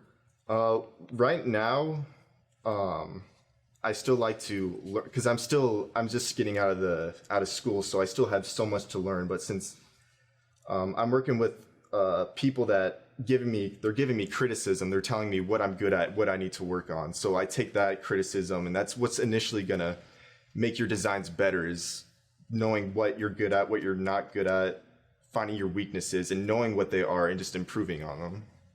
All right. Well, Caleb, thank you for your time. You did a great job. Thank you. All right. Thank you. Hello. We are here with graphic design student Jessica Redshaw. How are you doing today, Jessica? I'm great. How are you? I'm doing well. Thank you. So you're a graphic design student. So I always like to ask people a question like, what attracted you to that field and made you say like, you know what, I'm going to do this because I think I can contribute something to graphic design? Well, when I first went to college back in 2013, I was trying to decide between psychology and graphic design, and I had kind of a starving artist panic moment, and I went the psychology route, got a bachelor's degree, worked in the field, thought about going to grad school to be a therapist, and it was expensive, and I was like, is this worth it? Like, is this worth the money? I had so much regret for not doing graphic design, so I was like, you know what, I'm gonna live my life in regret, and I don't want to do that. I'm gonna go back, I'm gonna do it, and I don't have any regrets. It's been amazing, and I love it so much, and I finally feel excited for my future. No, I'm right there with you. I kind of went back to repivoted and went back to school for a different career, so I understand. What excites you most about graphic design? I get excited by the creative problem solving part of graphic design. I feel like there's always a story to tell or a problem to solve, and it's sort of a way to like manipulate people's behavior, not manipulate, but like change behavior. You're trying to get somebody to do something, and I love that, and I get excited trying to solve problems and find creative visual solutions to do that. And I also really get excited by the flow. Like when I'm working on a project and I suddenly realize I have to build a bathroom because I've been working on the project for 3 hours and I don't know where those 3 hours went. I really love that, just getting lost in my work. So now there's something I wanted to ask you. So somebody who's going into graphic design, who's never done it before, but has an interest, what kind of problem solving things are they going to run into that they should be prepared for? And how can they overcome those challenges to make themselves better and grow? I think one of the things that like somebody starting out, one of the challenges you're gonna face is not everything you make is gonna be good. You're not going to like everything you make. You're gonna be stuck. You're gonna have the creative block. There's so many moments where I'm like, I feel like I'm banging my head against the table. I'm like, I have no good ideas. And then suddenly I start working on it and it clicks, and then I like get feedback from people and I work through it. Like, you're not designing like in a bubble. Like, you have to like talk to other people, you have to get their feedback, you have to hear like what you need to improve on, and like that's important because you're not designing for yourself. That's how graphic design is different from art, is you're designing for somebody else and your project has to meet the goal, and so you need to hear that feedback from people. If people can't read it, it's failing. Yeah. So you need to know if your design is working, and so you need that feedback, and sometimes feedback can be hard to hear, and that can be kind of a challenge for people. All right. Well, speaking of work, we're actually going to take a look at some of yours, and I'm going to ask you a couple more questions while we're looking at it. So, what is your workflow process like when you approach it? Because I know you said sometimes it's really frustrating when you're beating your head against the wall. What is it like on a good day? Well, I start out like getting the creative brief from the client and like figuring out like what they want and what they don't want, and like and then I start to do some research, look at what's out there, what's already being done. I want them to stand out, so I don't want it to look like somebody else's work. Right. And then I just start sketching, and sometimes I get on the computer and I just start playing around and I just see what it looks like. And And then after that, you just start showing it to people. I'm constantly taking screenshots and sending it to people. I'm like, what do you think of this? And then like changing it, and yeah, it's always evolving. So what has, because I know you said there's a challenge. What has been the most challenging thing that you've done? And then after you came out on the other side, you're like, man, I can't believe I did that, and I'm really proud of myself. Oh my goodness. I don't know about the most challenging. I feel like every project had its own challenges. I did the DMAC Portfolio Day logo, and I know just coming up with ideas was a really hard thing. Like as a class, we were trying to come up with what the theme was going to look like. Like all we had was the word illuminate, and like trying to find out what that was going to look like was the biggest challenge. And then from there, I just kind of started playing around with different things that represent light and illumination, and I ended up coming up with the rays that radiate from the eye. But then that simple design had its challenges. It has to be perfect. Logos can get blown up very, very large, and the bigger it gets, the easier it is to see imperfections. Yeah. And so, like, I had weird, like, bumps on different parts of, like, on the A, because, like, the A was, like, a letter that I built, and so it had, like, a weird bump on it I had to fix, and then the dots didn't line up, and just getting them to radiate perfectly was also a challenge, so. All right. Well, hey, thank you for your time. It was a pleasure to speak with you. Thank you. All right, thank you. Hello, we're sitting here talking with Christopher Schroeder, a graphic design student here at DMAC. How are you doing today, Christopher? I'm doing pretty good today. How are you? Great. Let's have the chance to sit down and talk with you. So I'm going to ask you a few questions about the graphic design program. First of all, what attracted you to graphic design? Sorry? What attracted you to graphic design? Well, the problem with me was that I think there wasn't really anything else out there for me. It was something that sort of chose me, and it was the only thing that I was really good at growing up. I tried to get into a whole bunch of other stuff. I tried looking around, seeing maybe therapy, maybe something with web design. But the only thing that really kept me going, like in general, was just graphic design and art and all that. But I think I had that classic feeling of, what if I become a starving artist at some point? And, well, that's where graphic design came in, and turns out I really liked it. All right, wonderful. So what kind of work do you see yourself doing in graphic design? Because it's such a broad field. Are you kind of open to things, or do you have like a dream job scenario that you're like, I'd absolutely do that? I don't really have anything like in particular that I would love to do. I just want to do all of it, and I'm open to so many of the different fields in graphic design that I just want to try all of it. And I think I mainly prefer to do like visual design because I have that art background, but I can also do a little bit of web. I do a little bit of this and that here and there. I toy with some photos, but I think when it comes down to it, I'm a very visual person, and I'd really love to do some graphical stuff. Now, I was gonna say, how do you? What's your workflow process? Like, how do you attack a project when you start doing it? When you begin it? My workflow is very crazy, and that's mainly because of a condition that I have called ADHD, which is where I sort of have that. Yep. Yeah. Yep. So that makes me sort of unable to have like, okay, here I need this, this, and this. It's more like, oh, let's go over here and see what kind of vibe this like is, or what should I do with this? And then I go back and forth, and I bounce back and forth, and that bouncing back and forth I've learned to manage into a way that gets me sort of like focused towards an end goal. It's just not as organized as somebody else would think. That's like, yeah, because I struggle with ADHD too, and I'm a writer. So, but speaking of work, we're actually going to talk about some of your work.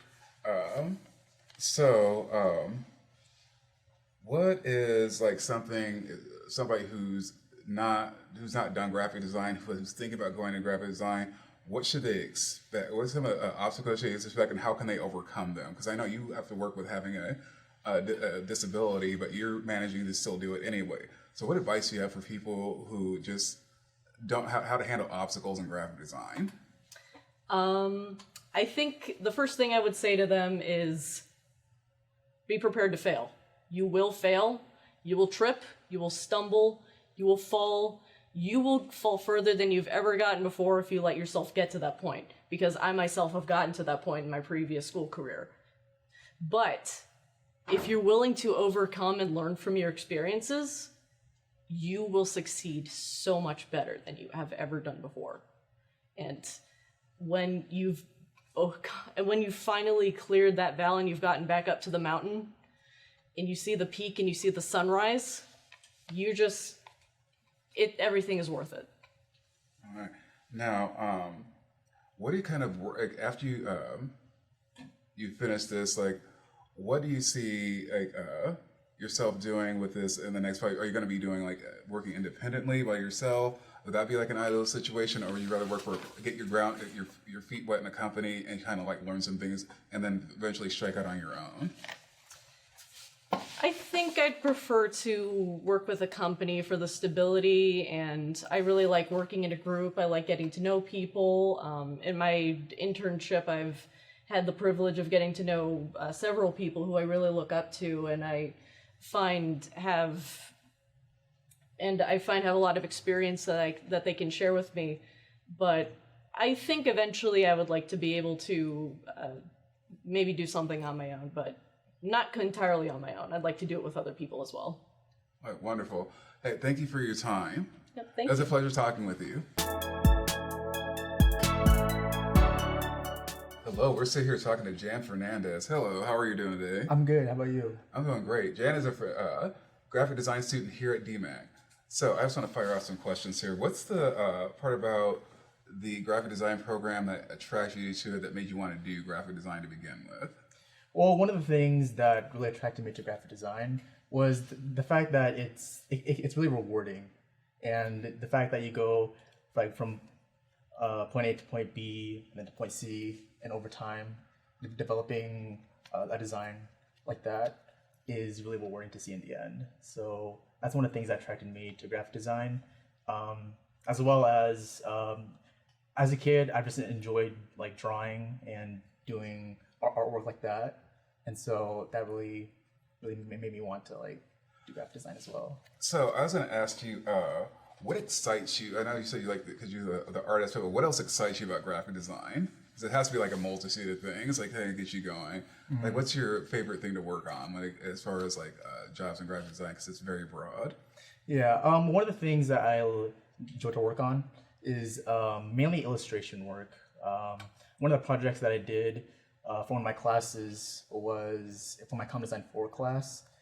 We were tasked with making posters and illustration work for a dream destination that we want to travel to and attract more people into coming. Yes. And the location that I chose was the Philippines, because I have family in the Philippines. My parents are from there, and so I found that it really hit home to my parents and my ancestors. And so doing a project like that was really fun, and the Philippines has a lot of beautiful beaches and everything, and that's what I wanted to capture most in that illustration work. Oh yeah, right on. So speaking of illustration work, is there any other mediums that you kind of incorporate into your graphic design, like photography, say film, or any kind of publishing or anything like that? I think one of them is definitely photography. Photography, yeah. Yeah, I like doing photography as a hobby, and mainly nature is one of the big ones that I like taking photos of. I'm learning more about portraits. I'm actually taking a photography class, and we're learning more about portraits and how to capture, I guess, the natural elements of the human, I guess. Yeah, that's great. Now, what kind of separates your work from everybody else that you've kind of seen in your work with? What's your kind of spin on things so people know it's Jan Fernandez when they see it? One of the things is I incorporate a lot of color, a lot of bright color. And one of the things I try to incorporate as well is, especially with color, is capturing the the scene or whatever I'm trying to like make. So like for example, like with the Philippines, you know, the sunsets, you know, it varies from like orange to purple to blue even, and I wanted to like capture like those elements into my artwork as well. So just capturing, I guess, what relates to whatever project I'm working on. Speaking of work and projects, we're going to take a look at some of yours. I'm going to ask you a couple of questions. So what kind of company, what would be your, like a company you like to work for that you see their work and you're just like, wow, that's really great work. And I would like to like collaborate or work with them in some kind of capacity. Or a company's work you've seen that you're like, I can make it, I can elevate their work. Mm-hmm.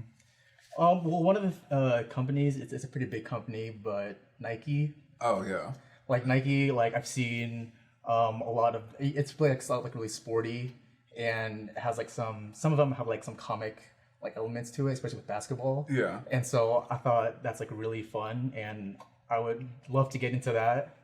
And yeah, hopefully that could be a potential future. It's like, hey, like you dream it, it can happen. Yeah, big dream. Now, anybody whose logos you see that you're like, you know what, I can make that better. I can just like take this and I can take it from here to like here. One of the companies that one of my classmates is in, Caleb, was Farm Boy. I've seen some of their work, and especially with like went in the local Des Moines area. Yeah. And unfortunately, I didn't like get the internship that I wanted to, but just seeing their work and what they do around the community, I think would be awesome. I was like, oh, I think it could happen for you. Just keep trying, man. But now, is there anything else that you think that people should know if they're going to go in graphic design, like what they should prepare for, like when they're coming into this? Oh, or say what's things they should be looking at, Okay. kind of get inspired. Well, one of the things for someone new going to graphic design is you're going to face a lot of criticism, like a lot of judgment, like both positive and good. But I think one of the main things to consider is to not take it too personally. Especially like with, if you have like a certain way of artwork that you do, like a certain like element that kind of makes you you, I think you just stick with that as well. But one of the big things is definitely criticism. You just have to learn to not take it too personally. It's not you that as a person that is bad. It's like the artwork that can be improved on. Right. Right. Correct. Yeah. All right, Jan. Well, thank you for your time today. It was a pleasure talking with you. Pleasure talking to you too. All right. Thank you. Hello. We're sitting here talking to video production student Leon Files. How are you doing today, Leon? Good. Your name won't be hard to forget because you have the same name as my older brother. All right. There you go. Yeah. So what got you wanting to do video production? How I got into video production was, well, I was making videos ever since I was in middle school, so we're talking like 13 years ago, pretty long time, at least for me. So I started making videos throughout all my life, middle school, high school, and then I was like, man, this is fun. Wonder if I can keep doing this. And then lo and behold, there's a video production program, and that's... So what about the DMAC program besides like, or it made you come here instead of like someplace like a University of Iowa or Iowa State? Money. I'll be honest. What you wanted to hear was because I knew that there were professionals here that that could show me the way. But no, when I first came here, Steve Schott was a working producer, and I was like, man, he actually is working this, so he legitimately knows what he's talking about. He's not just someone that makes you read from a book. Albeit that's when I first started coming here because I'm old. So Steve isn't here anymore. But... No, what kind of video production excites you most that you've like seen recently or that you've worked on? Well, my main thing is being a editor. When I see certain videos online or see movies that that I really enjoy or notice the editing, especially like the motion graphics. That's stuff that can really blow me away because I know how intensive that is. To be able to do motion graphics, that is one in-depth field. I was like, yeah, whittling down like a bunch of frames into like a whole entire. How do you decide like what goes and what stays? Because I've seen some stuff where I'm just like, why did they keep that? But to keep the keep it tight and like flowing. In my opinion, it's because you have to find the essence of the story. And sometimes, even if a joke is funny or whatever, if it doesn't help tell the story or build the characters or whatever it may be, sometimes it just doesn't fit, or it's better for it to be cut for the sake of time or for the sake of the integrity of the video or the production. Okay. So speaking of work, we're actually going to take a look at some of yours, but I do have some questions while we're going to be looking at it. If you had like I don't know if you like television, if you like film, or you like doing like just doing videos for like YouTube or social media, what would be your dream project if you say like as far as talent goes, famous and non-famous, that you could just like work with and make your perfect project in your mind? Well, currently my dream is just to become an editor for a local production company, potentially become a senior editor one of these days eventually. But if we're talking grand scheme dreams, then yeah, working on a movie would be pretty awesome.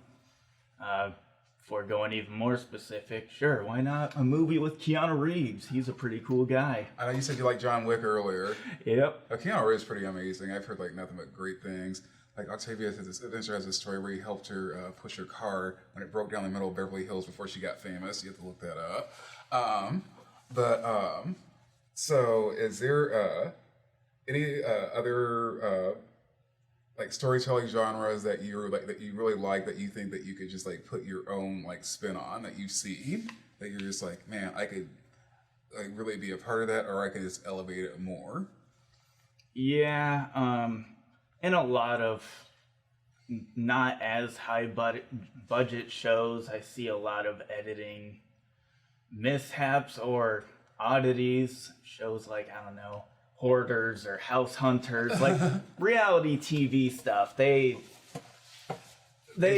get wacky with their editing. That makes me and even my friends laugh. I'm like, what were they thinking? Yeah, they're not even edits. in video production. So, yeah.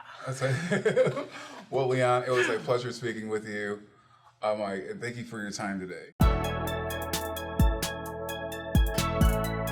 Hi, we're sitting here with Braden Rose, an animation student here at DMAC. How are you doing today, Braden? Doing pretty good. How about you? I'm doing well. Thanks for asking. So I just want to ask you, what part of the animation program at DMAC do you want to tell everyone about? It is just a great program to be in. It is a lot of fun. A little stressful, but a lot of fun.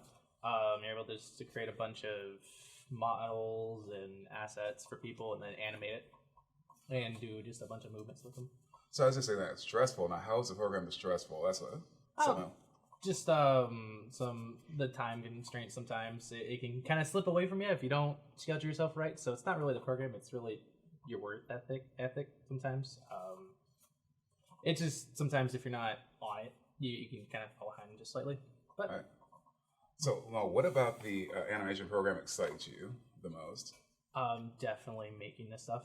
It is a lot of fun just to make and create and get from what's in my head down onto quote unquote paper, and just be able to express like, oh hey, what's going on up here with the stories and stuff. So it's just a lot of fun just to make the animations and just share it with people.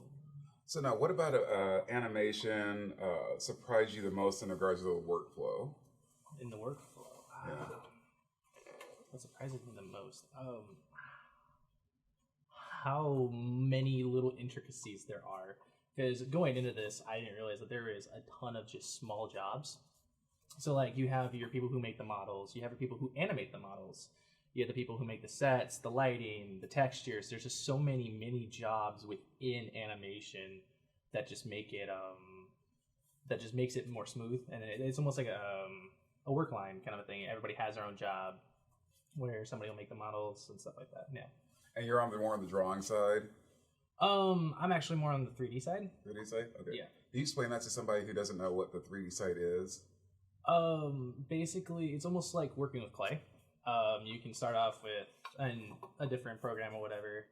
There's a few different ones like 3ds Max, Blender. But you can just start off by creating a simple box, and then you can just shape this box in however you want with certain tools, and you're able to just it's like working with clay,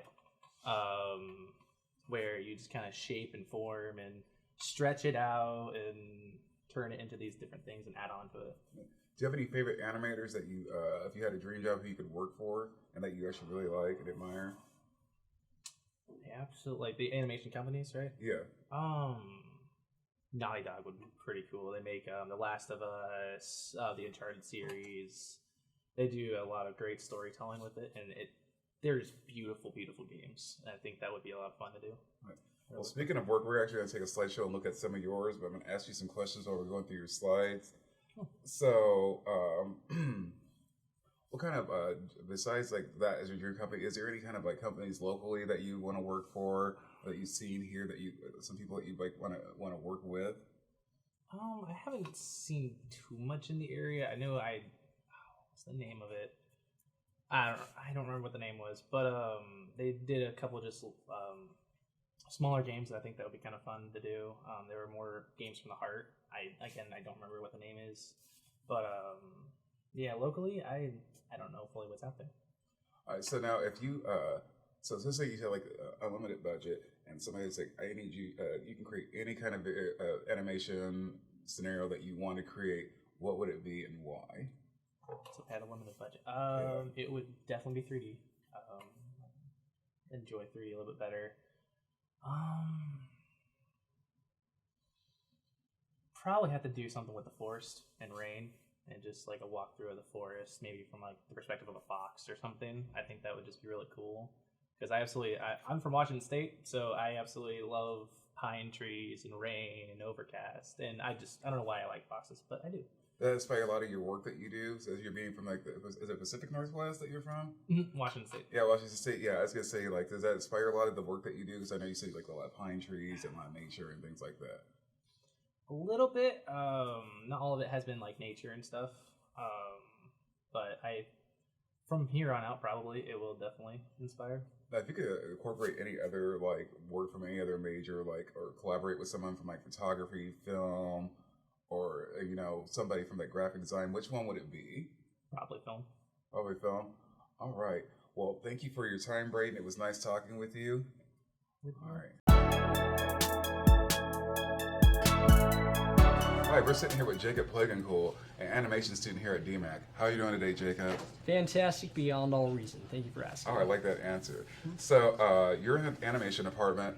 So, tell us what type of animation you do and what people who are thinking about possibly going into animation should expect. Well, I am more of a 3D animator right now. I find 2D pretty difficult to do, mainly because I haven't been an artist my whole life, but three-dimensional stuff. And any new person, it really comes down to time management, because sometimes it can be really tough to get something done in a certain amount of time. So really have an end goal, know what you want to get done, and then focus on timing it out.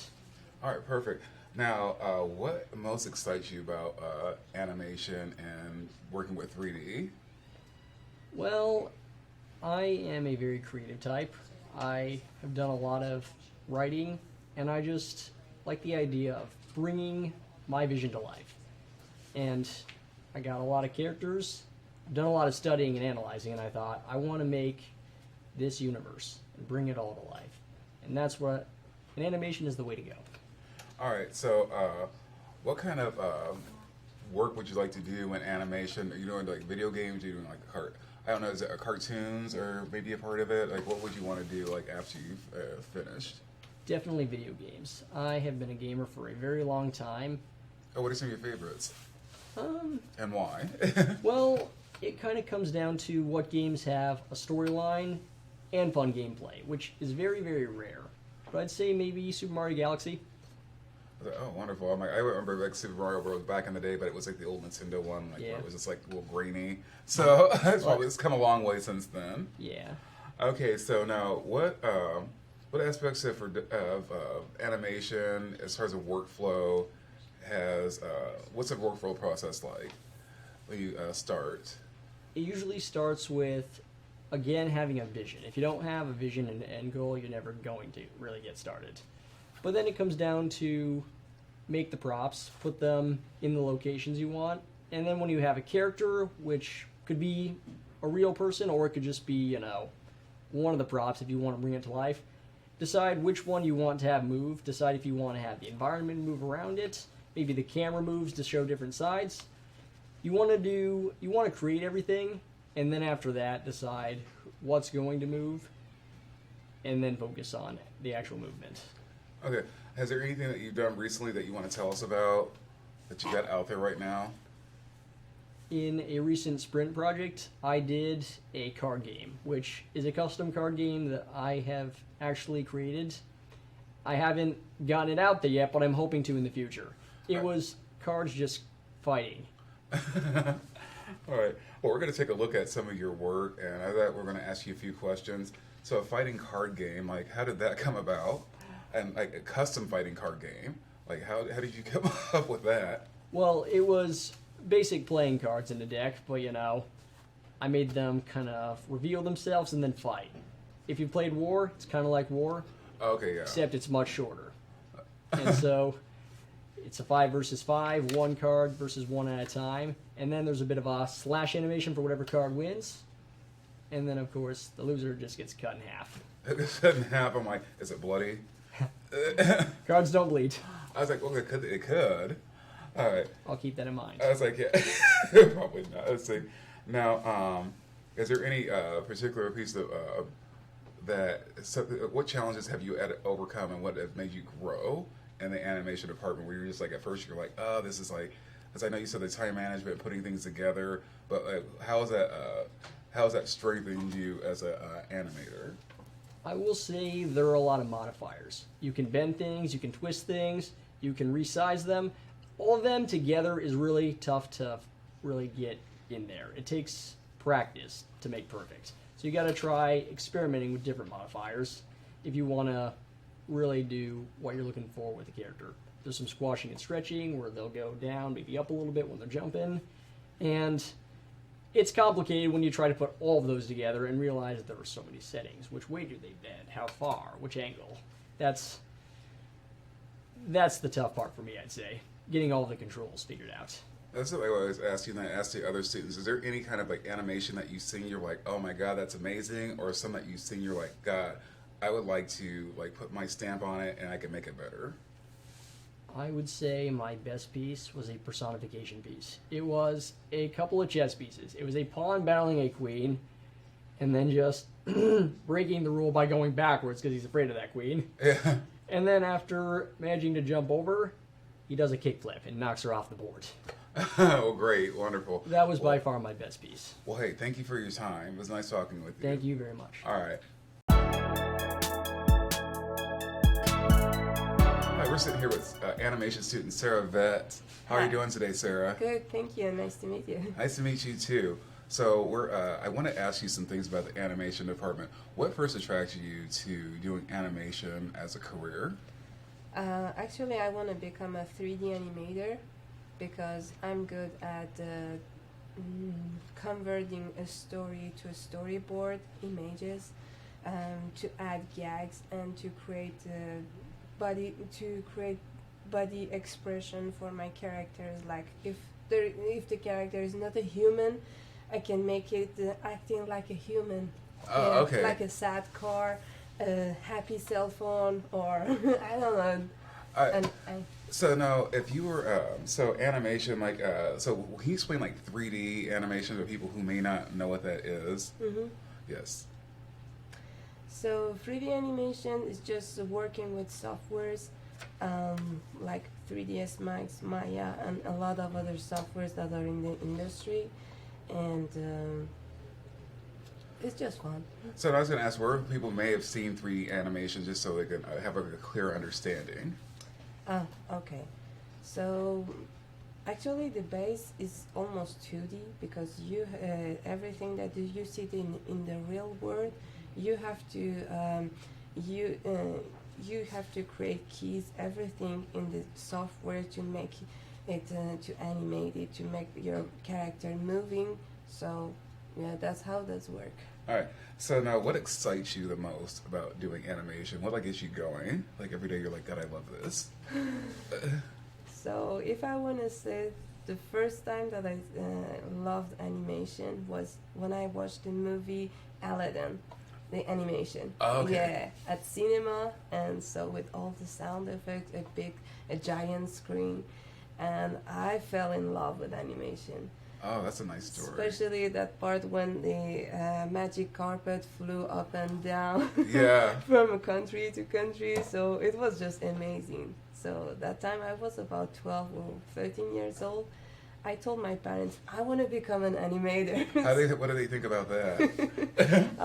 In my family, nobody studied art. So Oh, they didn't. What is your family? it was just a shock for them. Oh, what's your family typically do for what's the traditional family career? My dad is a chemist. Oh, yeah, chemistry and animation are two drastically Yes, different exactly. work fields. Yeah. No, what surprised you most when you got into animation? I think I have learned a lot. I create a lot of short animations, and right now I'm almost a professional. Well, good. Well, speaking of professional, we're going to take a look at some of your work here, at some of these slides. So as we're doing that, I'm going to ask you a couple questions. So now you said Aladdin was one of your favorite films. Are you do you have any other? So if you had a dream company you could work for, would it be Disney Pixar? Would it be for a network? Or you don't care as long as you get to make something? Any companies that create gag animations like Pixar's or Disney. Now, have you got a website where anybody can see anything that you've created, or where they can go view your work if they wanted to? Like a Not website yet. or Instagram? Not yet, no. You haven't? All right. So so if somebody who's going into animation, if they decide on doing it as a career, what should they expect that you didn't expect going in? The most important thing is drawing. So when I have my master's degree in 2D animation, and I realized during my study, I realized that the most important thing is to draw people, everything that is in front of you. So because I'm from a crowded city, every time that I took the bus or the subway, I had my sketchbook with me, and I drew people, I drew landscape, I drew cars, everything that was in front of me. And it was just a free modeling, free models for me. You're like, I know, right? Yeah. And then, lastly, just kind of just wrap things up. If you could start back over, name something that's made you grow, that was such a challenge that's made you grow and made you better. And if what do you do to separate yourself from other people in animation? Make me grow, you mean with DMAC? Yeah, yeah. Okay, so with DMAC, actually the things that I like about DMAC is in 2 years I have learned all the software that are required in animation industry, and I'm every day I just excited to learn new software, and it's really good. Right. Well, I'd like to thank you for your time, sir. It was very lovely speaking with you. Me too. All right. Hey, thanks for having me. All right. Hi, we're sitting here with Jessica Lensko, an animation student here at DMAC. How are you doing today, Jessica? It's just Jess. I'm Jess. doing all right. It's Jess, not Jessica. All right. All right, so Jess, we're just going to ask you a few questions about the animation department for people who don't know. What part of animation would you like to tell other students about? Maybe 3 things. Well,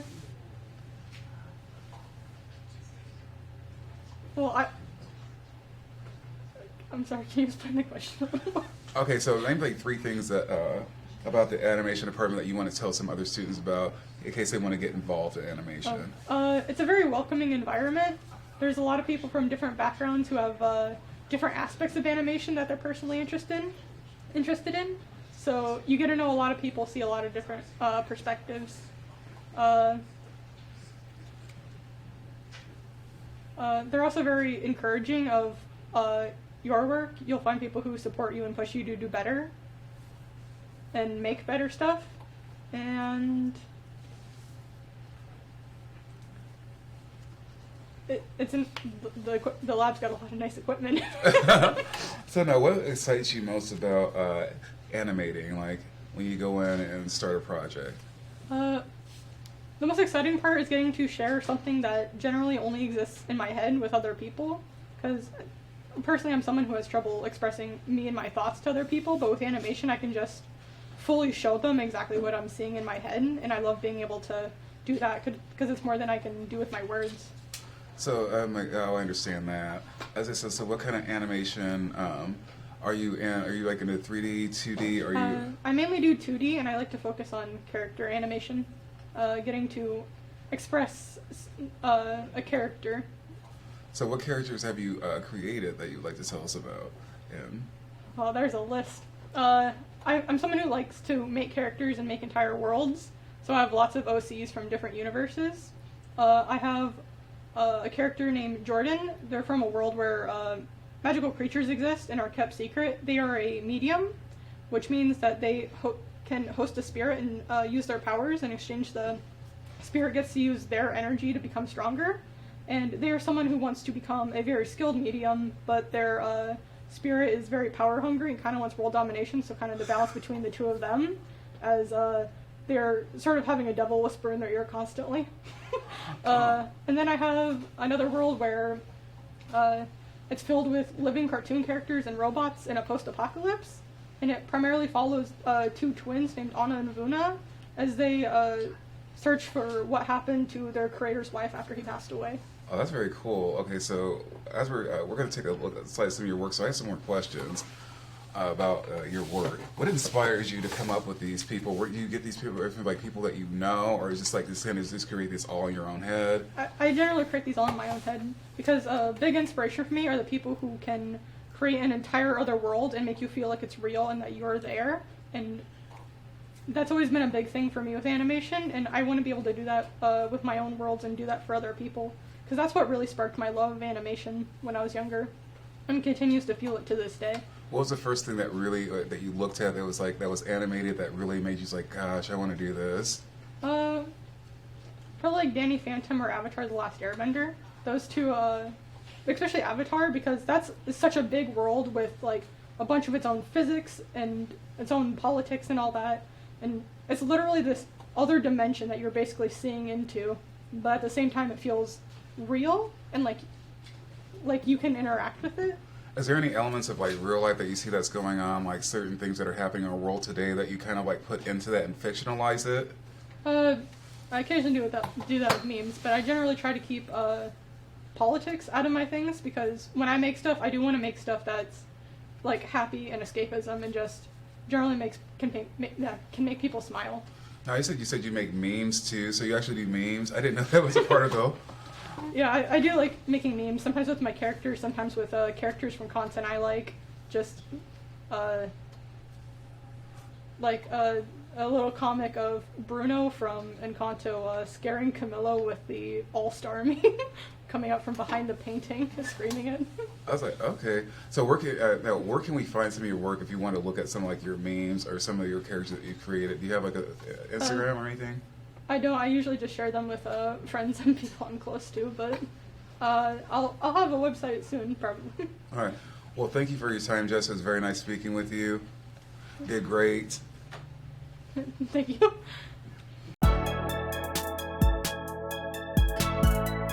Hi, we're sitting here with Stefan Fissaro from the animation department here at DMAC. How are you doing today, Stefan? I'm doing pretty good. How are you doing? I'm doing well. Thanks for asking. So I'm just going to jump right into some questions. What part of the video production program at DMAC would you like to tell other students about who may not be sure about what you guys actually do? If I had to tell anybody who's not familiar with what we do in producing, I would definitely say that it gives you an opportunity to bring whatever you're passionate about to life, whether that be modeling or animation or making assets or honestly anything that you can think of that is in media. You can make it with animation. So can you explain what making assets is for people who may not know what that is, like me? So making assets is basically you take small individual pieces that all work together in an individual animation. Say I'm doing like an interior set. Making the table as a whole is going to be its own asset. It's going to be its own piece, and all the pieces together make the piece work as a whole. All right. So, what kind of video production excites? Sorry, not video, but animation production excites you the most? Personally, I like to focus on the 2D aspect of it. So the hand-drawn cartoons and animations are what I generally tend to lean towards. It's not that I'm not good at 3D animation, but I just have more of a passion in being able to draw the individual frames and just bring my drawings to life. So, if you had like a career like in animation, like who would you ideally like to work for? Personally, I don't know yet. I could work for any number of animation studios, or I could work for individual companies. Right now, I've been doing a lot of freelance, so it's kind of up in the air right now. All right. So, now, what's your favorite works out there in animation that you really like that that kind of like maybe like kind of galvanized you or inspired you to go into animation? Honestly, the early 2000s to mid 2000s to 2010s animation, just as a whole, being able to see everything that was coming out of that time period on both like Cartoon Network and Nickelodeon, Disney Channel, and just everything that they were pulling out, it was all kinds of different things. So I've kind of pulled from everything that I've been able to absorb. So, what's your favorite show that's animated right now that you really like? Ooh, I really enjoyed Arcane from Netflix. I really enjoyed Steven Universe when it was being produced. I haven't gotten a chance to watch Vox Machina, but that is on my list. All right. Well, speaking of work, we're actually going to talk about some of yours and with a slideshow, and I'm going to ask you a couple more questions. All right. So, if you had to tell somebody what made you grow the most, what was the most challenging thing that made you grow the most in animation? I would definitely say it was a mix of time management and really solidifying what you want to do. You need to have a plan going into it before you just start, because if you just start with no idea, then you're gonna flounder a little bit and you're not gonna know what's going on. So now, what kind of separates you from other animators that either that you work with in the department or that you've seen out there who's actually well established, that kind of like where you put your own stamp of it, so when people see it, they know that this is work by Stefan? I would say that when you're a 2D animator, it's a lot easier to make yourself differentiated from between other animators, because when you're a 3D animator, you can make your assets look all the same and similar and follow like a pattern. But when you're a 2D animator, there is a sense of, this is my drawing style, this is how I make art, and just the individual little pieces that go into it just make it different and unique. Now, have you seen any animation that you saw that you were like, you know what, if I got a hold of that, I could just elevate it? And why? That's a hard one. I would probably say that there isn't an individual piece that I could get a hold of. Honestly, any fun adventure style animation I feel like I could add to it. All right. So now it's like, so I was going to ask you, is there anything that you would like to add that you like to share with students who potentially want to get into this program? I would say that if you're going into animation, it's okay if you don't have a clear idea of what you're wanting to do. You just need to be open to trying new things, because there's going to be a lot of new elements that are going to get thrown at you, and it's just a matter of keeping a level head and figuring out exactly what you want to do by the time it's over. All right, Stefan, thank you for your time. It was very nice talking to you. Nice talking to you as well. All right, thank you. Hi, we're sitting here talking to Taylor Hughes. He's an animation student here at DMAC. So Taylor, tell us what's exciting and new in the animation department here at DMAC. Oh, what's exciting and what's new? Well, let's start by just saying that animation is fantastic, is wild, and lets you like release all the creative imaginations in your head. We've got computers, we've got amazing technology, we've got amazing softwares that we use for 2D and 3D animation. We've got Adobe, Maxon, Autodesk, just lots of like high advanced software. Then we also have recent new stuff. We have drawing tablets, actually, brand new, came in this year, if I'm correct, this year. With a budget. Yeah. And really just nice, easy stuff. You can draw on them, piece of cake, super nice. Bit costly, but they're impressive. So I asked you what was exciting about the program. What excites you most about animation, and what type of animation do you specialize in? The thing that excites me about animation is just that I get to express what I want to express through drawings and through creating my own characters, through creating my own worlds, buildings, anything that my imagination can think of, I can bring it to life. And there isn't any particular thing that I like more than another. I have a deep love for 2D animation because that's kind of what invested me into animation to begin with. But I also have a big love for creating 3D atmospheres, buildings, environments, and then even 3D animation as well. All right, well, wow, so you're very well-rounded animation then. So what kind of work has, like, over the years or recently has inspired you that you like in animation? As far as recent animation goes, Arcane, an original series from Netflix inspired from League of Legends, that was a super huge inspiration for me. Something that really drives me to keep on working to do the stuff that I do in animation, just because it's a deep, complex storyline. There's very well driven characters, very well animated. The detail, the coloring, the lighting, everything that you see is either 2D or 3D animated, and it's just mind-boggling. So what's your favorite out of the two if you would like to watch one? So I was like, I took it mine is, but what is yours? Probably 2D. 2D shows are what I like to watch more. All right. Yeah. Well, speaking of work, we're actually going to take a slideshow and look at some of yours, but in the meantime, I'm going to ask you a couple questions. All right. All right. So, what have been the most challenging aspects of like animation that helped you grow as an animator? It's probably something that everybody else has answered too, but time management. Yeah, I've heard that one, yeah. That's a tricky one, just because it's a big thing in animation studios and companies. There's always a time crunch, and you have to get your work done on time, or, yeah. It's probably kind of difficult to do when you are juggling like other classes on top of doing an animation project, which is something that tends to be your bread and butter that you want to get done.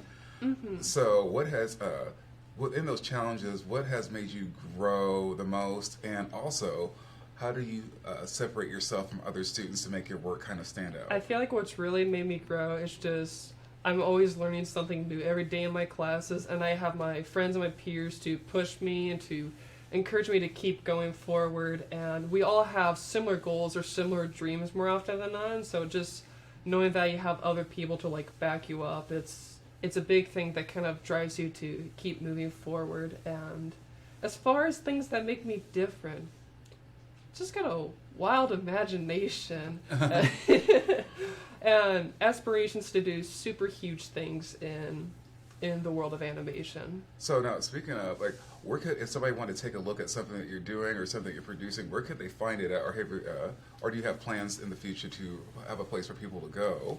So I do have a YouTube channel. I have like 2 YouTube channels, and then I post every once in a blue moon on my Instagram account. I don't do it a lot, but YouTube's where a lot of my older media can be found. What is the name of that your channel? Oh boy, I think it's Taylor Hughes. Taylor Hughes is one of them, and then hard to hear, but Waterbird GD. All right. Well, Taylor, thank you very much for your time. It was a pleasure speaking with you. Thank you so much. All right. Hello, we're sitting here with Chance Hawker, an animation student here at DMAC. How are you doing today, Chance? I'm doing pretty well right now. All right, well, wonderful. So, what part of the video production program would you like to tell students about that's going on at DMAC? Well, for starters, the animation, very rich media, helped me get into like animation as a whole. Mostly because I didn't know I have talent into this medium. I always enjoy like watching animation and such, but I never like find myself talented enough for that. So what finally made you say, you know what, I'm gonna try this? Was it were you always like a really skilled drawer, or did you not have the confidence and then finally say, you know what, I'm just gonna try this anyway? It's mostly getting some confidence for doing this and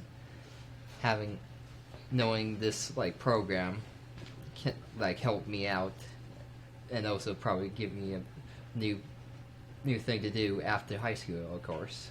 So, what excites you? What excites you most about animation? What gets you going? What makes you want to come up every day and come in and do this? I really enjoy the creative process of going to the drawing, like the rough sketches, into full fluent animation as a whole, and seeing how the process is going and making sure I get the right angles and lines for each of it.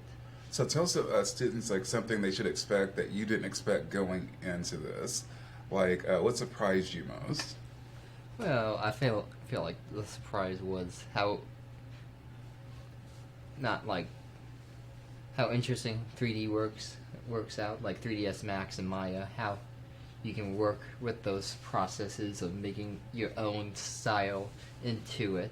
You don't need to make it like a Pixar or a hyper realistic look to it, but you can make it your like own style and such. All right. So now, what's some of the stuff that you've created since you've been here that you're really, really proud of? Most recently is the Thimbleweed project, which process was like to edit down a video of my process of making a character into 3D, like modeling it, and like putting materials and rigging it and skinning it, and animating a little snippet of animation at the end. I was like, all right. So we're just going to take a look at some of your work, but I do have some more questions for you while we're looking at some of that. What are some of your favorite, name like 3 animation shows that you like and why? Ooh, for starters is like Iron Giant. Iron Giant is probably one of my favorite movies of all time. Oh, who animated that one? Was it? I think it's directed by Brad Bird, the director who did like Ratatouille and The Incredibles. What else? Pretty weird, but I love Transformers like shows. Oh no, I love Transformers as a kid. Yeah. Yeah. I always enjoy like the new ways they make their own like original series out of it, like Animated and Beast Wars. All right. Now, what do you think kind of like your work that separates you from everybody else that makes it like your work special? Or if you only saw it, maybe like, oh, this is Chance's work, or you think that that you can maybe somebody you can work for and maybe improve like their current work, or people that you just want to really work with, if that makes sense. Yeah, I really do probably enjoy like working with somebody else's idea, because I haven't like gotten my own like idea in world just yet. I just like to help out people with their own creative visions and such. Like, one of my friends who is a writer. So you like also you do have like friends that are writers that you want to work with. So is there anything like if you could create your own ideal project and world, what would it be and why? Almost a like Western Dragons with like sci-fi futuristic elements. All right. Well, perfect. Well, it was nice talking with you, Chance. Hi, we're sitting here with animation student Andrew Polson. How are you doing today? Good. How are you?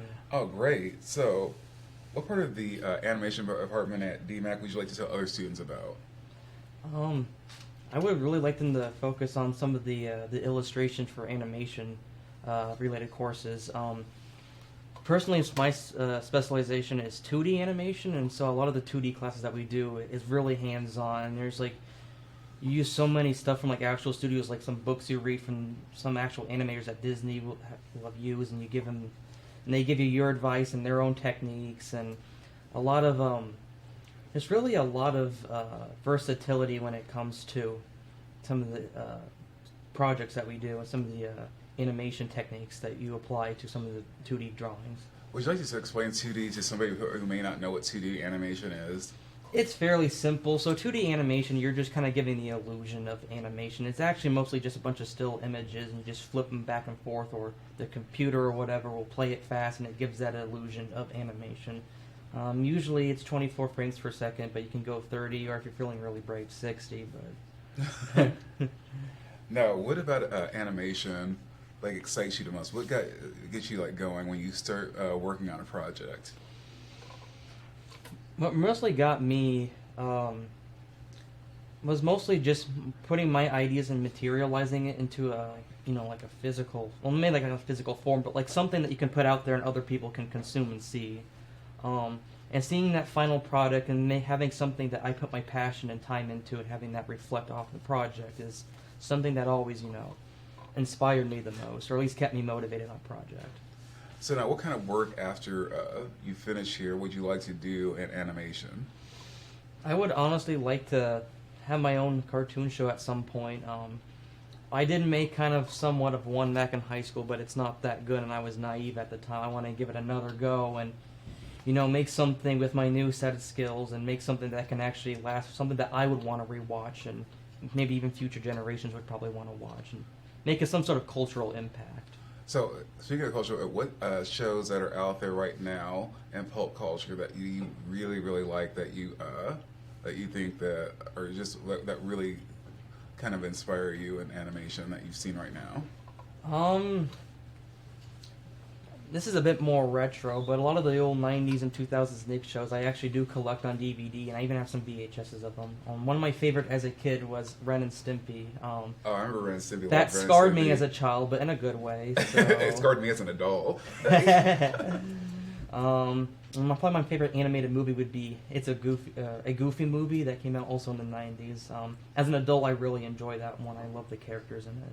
All right. Well, speaking of work, we're actually going to take a look at some of your animation, but at the same time, we're going to sit here and we're going to have some conversations. What would you tell somebody coming in to animation what they should expect that you didn't expect, that kind of surprised you, and you're like, oh, well? I think one thing that surprised me was the amount of softwares that we use. I have never used so much different softwares, and not only that, but like composite them into one software. Because you'll be using a lot of 3D and 2D, but there's a lot of times where you actually have to do like a mixed media piece where, you have to put like a 3D element in a 2D space or something. You have to use a program that's specifically designed to handle the two together and make a coherent piece. Now, if you could like incorporate any other medium into your animation, what would it be and why? Say in like film or, photography. Web design. I would probably do photography because I do take a lot of pictures on my phone, like a lot of atmospheric pictures and like liminal spaces, and I would really love to like recreate that in like an animated form. I think that would be a really cool concept, or at the very least look visually pleasing. So now tell me, what kind of separates your work from, say, something that you've seen out there or that you've done that's just like somebody else sees it, they're like, man, that is Andrew's work? I think most of it that sets me apart that I actually use a lot of kind of like shape art to design a lot of my stuff. It's actually most of it's vector, and a lot of my inspiration comes from Rodney Greenblatt. He's an artist. He made Parappa the Rapper, and just kind of like the cute, charming, but like energetic and characters that are colorful, stuff like that. I think that just kind of speaks to me. Like it just shows my passion and what I grew up with and what was in my childhood. Oh, that's great, Andrew, and thank you very much for your time. It was a pleasure speaking with you. Pleasure speaking with you too. All right. Hi, we're sitting here with animation student Riley Heil. How are you doing today? I'm good. How are you? Good. It's good to see you again. All right. So there's a couple of things I want to ask you about the animation department to kind of give people an overview of what you kind of do here. So, what part of production do you want to? What part of the animation process at DMAC do you want to tell people about who might be considering joining the program? I would say that you're gonna learn so much more than you think you are when you first go into it, because I just had no idea what I was getting into, and I have learned so much, and I am just so happy with the progress that I've made since I first got here. What kind of animation do you? Would you say you specialize in? Oh, I really like to do it all, but I would say probably 2D animation, just because I really like the drawing process rather than like the modeling process, but I like doing it all. All right. So, what excites besides the drawing? Like, what else excites you about going in and getting started on a project that people who may not do animation and may not understand, but you do? I think just being able to use all of my creative skills and put that together to tell a story through art and animation, really, because it's different than just writing words on a page. It's telling a story visually, and I think that's the most interesting and exciting part to me. All right. So, what aspects of animation has surprised you the most in regards of like your workflow that you didn't expect? I did not expect just how much work was behind all of those movies and TV shows that you're watching. Somebody draws every frame, somebody storyboards it, somebody comes up with the concepts. There's just so many different parts that go into it, and you really just need to... There's no procrastinating. You have to put all your time into it. You have to really work hard to make sure that you are getting a product that you like. So, how long does it take the steps from like drawing something to getting it to where it's like actually fully moving? How long does that process take for people who may not know? It kind of depends, but I would say it takes a lot longer than you would think. It kind of just depends on how much time you're willing to put into it, because my last project took me over like 35 hours to design an entire character, where I drew it and then I modeled it and colored it and textured it and did everything, and it takes a lot of time and effort, but I think it's worth it. So now, if you had to work with any company that's existing right now that does animation, who would it be and why? I think it would probably be DreamWorks, because I love all the movies that have come out of DreamWorks, and I just think that it would just be an amazing opportunity. Speaking of works, we're going to take a look at some of yours. But in the meantime, I'm going to still ask you some questions. So what from DreamWorks is like your favorite, like maybe like a couple of your favorite movies from DreamWorks, and why? I really like The Road to El Dorado. That's a good one. Megamind, Kung Fu Panda, all those kind of movies. Those are just some of my favorite. They're so funny and unique, and they're so well animated, and it just makes me so inspired to do my own art and tell my own stories. Now, is there any place where that you have like you do produce any of your work independently that some people might be able to go check out and see? Yes, I do have an Instagram. It's Riley Illustrations, and a TikTok, which is Riley Heil, just my name. I try to post on there as much as I can. I've been kind of focused on school, but yeah, if you want to go check out my work, they're on there. So by the way, since you are a student and you have a specialized major, how hard is it to like balance life and then like school? And what's the most exciting part about it, and what's the most annoying part? It really just comes down to motivating yourself and not slacking off and coming up with like a set schedule to work, because it does take a lot of outside work because I can't just finish everything while I'm in class. So I just really have to make sure that I get myself to get up and actually start doing it, and then I can work for probably hours at a time. I think the most annoying part is just that, is getting up and really just getting started. But then I really like the working process once I actually do get started. Now, what advice do you have for anybody who wants to go into animation? What should they think about in terms of like what they're going to sacrifice and what they're going to love most about it? It's not really about sacrificing it, because if you really love doing what you're doing, then you are willing to put in the time and to come up with a result that you love to do, that you love seeing. Because there are some things that I've created that I just can't stop looking at because I'm just so proud of what I've done. And so I would just say, do what you love and it will come easy to you. All right. Well, thank you for your time, Riley. All right. Thank you so much. All right. Hi, we're sitting here with Noah Houghton, a graphic design student here at DMAC. How are you doing today, Noah? I'm doing really good. How All are you? right. I'm doing well. Thanks for asking. So, what part of the graphic design program would you like to tell other students about? Like just some things about like what do they expect if they want to go into graphic design and what you kind of learned since you've been in the department. So the very first thing that we kind of walk through is all of the principles and design elements, how to just kind of put them together to create visual art and just tell a story with it. All right, so what kind of stories can people tell like through graphic design that they may not know about for people who've not done it? So it could just be like a variety of different stories. Could be happy stories, just using color to just kind of show what you. I don't know. Sorry. I was gonna say, so that's okay. So, what's the most challenging aspects of graphic design that you've come across that have kind of like made you grow as a graphic designer? So some just challenging things is just having to work with just the layout and stuff. Just try to adapt to the new programs and stuff, and just create what I can. All right. So, but anyway, what gets you excited most about starting a project or graphic design in general?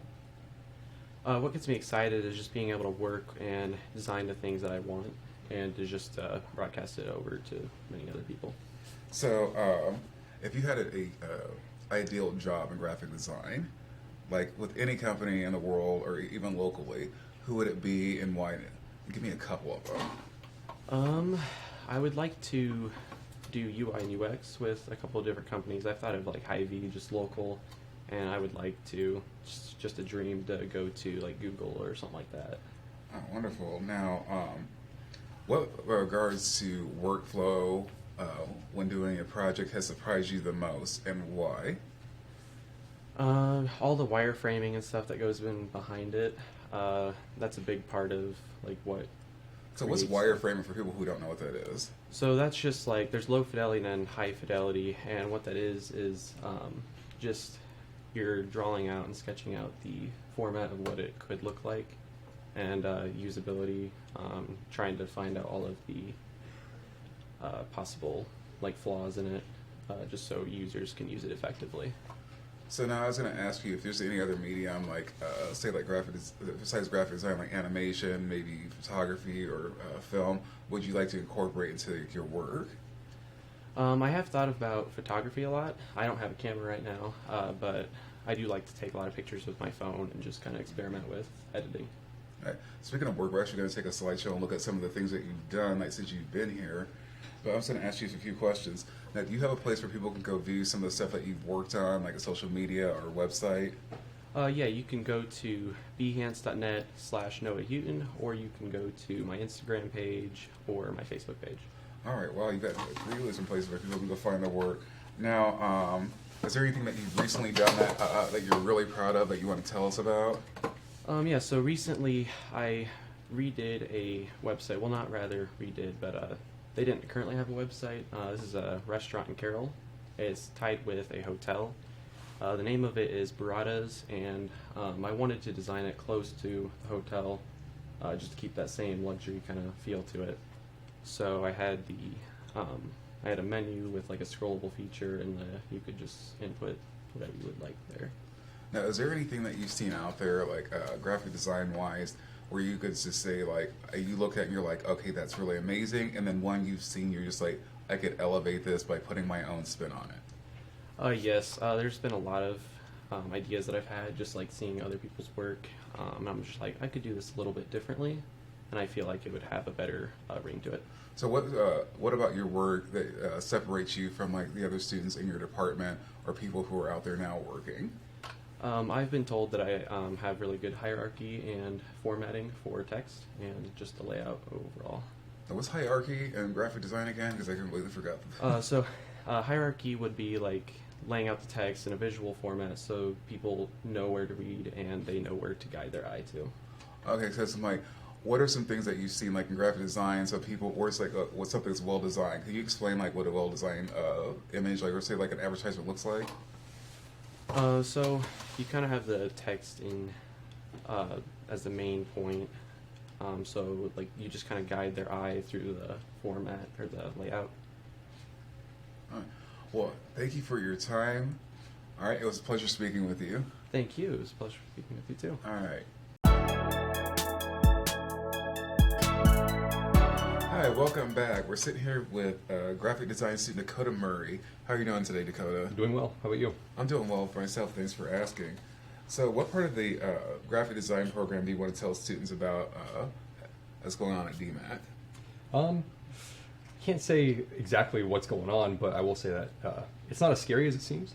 I wasn't sure about getting into the graphic design program, but it's easier and it seems like it's going to get you hired right away, which I think is a huge benefit as to going to a four-year university. So now, what is it about that excites you about graphic design? I think it's interesting to look around and kind of see things that you know you can change or maybe do better. Like you see a billboard that you think is ugly. You think, okay, well maybe I can do that a little bit different. So I think that's kind of exciting how you have that opportunity to be able to change the world around you like that. Which brings me to my next question. If you saw, I've asked several students like if there's any advertisements they saw there that they could name, if you want to name them, that you saw out there that you could like that you think that you could put your own spin on and elevate, that you could help out. Help out might be a little bit strong to say, but there's I think it's a credit union called Dupaco, or however you say that, and it's just a little orange half circle, and it looks like it might be like, I don't know, a grocery store or something, but it's a credit union, and I've always thought that might be a little goofy for a credit union. You don't think that, so I think the opportunity to change that is there for someone. So now, what is your workflow process like doing a project, and how do you tackle it? Sorry, I think it depends on the project, but a lot of the time they've told us to sketch it out on paper and then just put those sketches into a computer and then just try to trace over that with Illustrator or whatever. So that's generally what I try to follow, but sometimes I just go straight to the computer, and a lot of the times I regret that I did that, wish that I sketched it out first.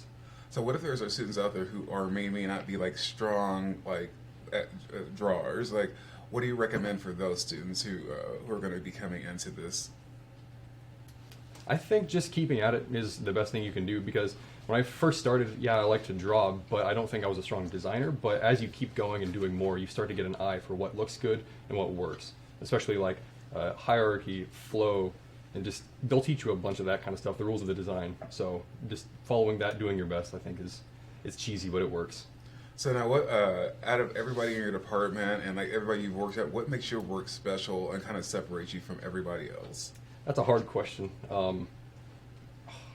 I'm so bad at talking about my own work, but there have been some students that I think I'm different enough from them, but their work is spectacular. Like, I think I'm pretty good at getting typography down and hierarchy of typography. I love working with type and logo type, and I think that's one of my strong suits, but there are some students that just blow me away in that regard. Speaking of your work, we're actually going to take a look at some of that in a slideshow, but in the meantime, I'm still going to ask you some questions. So now, if you have like a company that you have any companies in mind that you want to work for, any dream clients, or do you kind of want to work for yourself, or a kind of combination of both? Probably a combination of both. I think it would be cool to like make the big bucks and work for just kind of boring Wells Fargo kind of thing, but I think working for like movies or games would be super cool. I think there's a lot of chances for you to be unique and design your own kind of thing. So like, imagine in the future you were hired by Disney to do work for a Marvel movie or something. That would be crazy. So I think something like that would be cool and lead to a lot of opportunity. And speaking of other genres, like what other elements or form of media do you like to incorporate into your graphic design? I think video can work a lot with graphic design. Especially now, I've seen a lot of video be used in websites, and I think that works really well. Web design is growing very fast, and I think video complements that so well. It's not even fair for like just plain pictures. All right, so now, what advice do you have for like students who are considering graphic design and are maybe on the fence, and what advice would you give to them going in that you wish you would have gotten?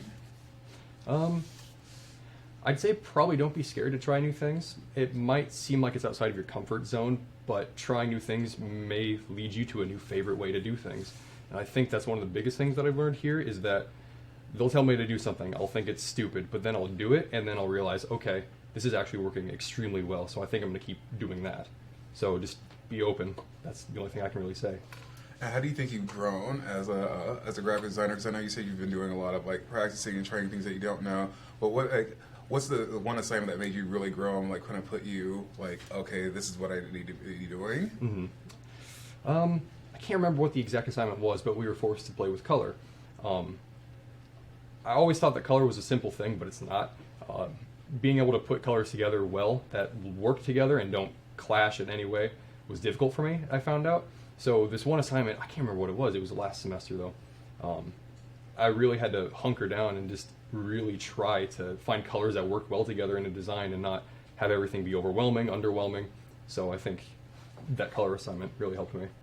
All right, well, thank you for your time. It was very wonderful talking to you, and good luck. Hello, we're sitting here with graphic designer Sarah McGinnis. Okay, I've got that right.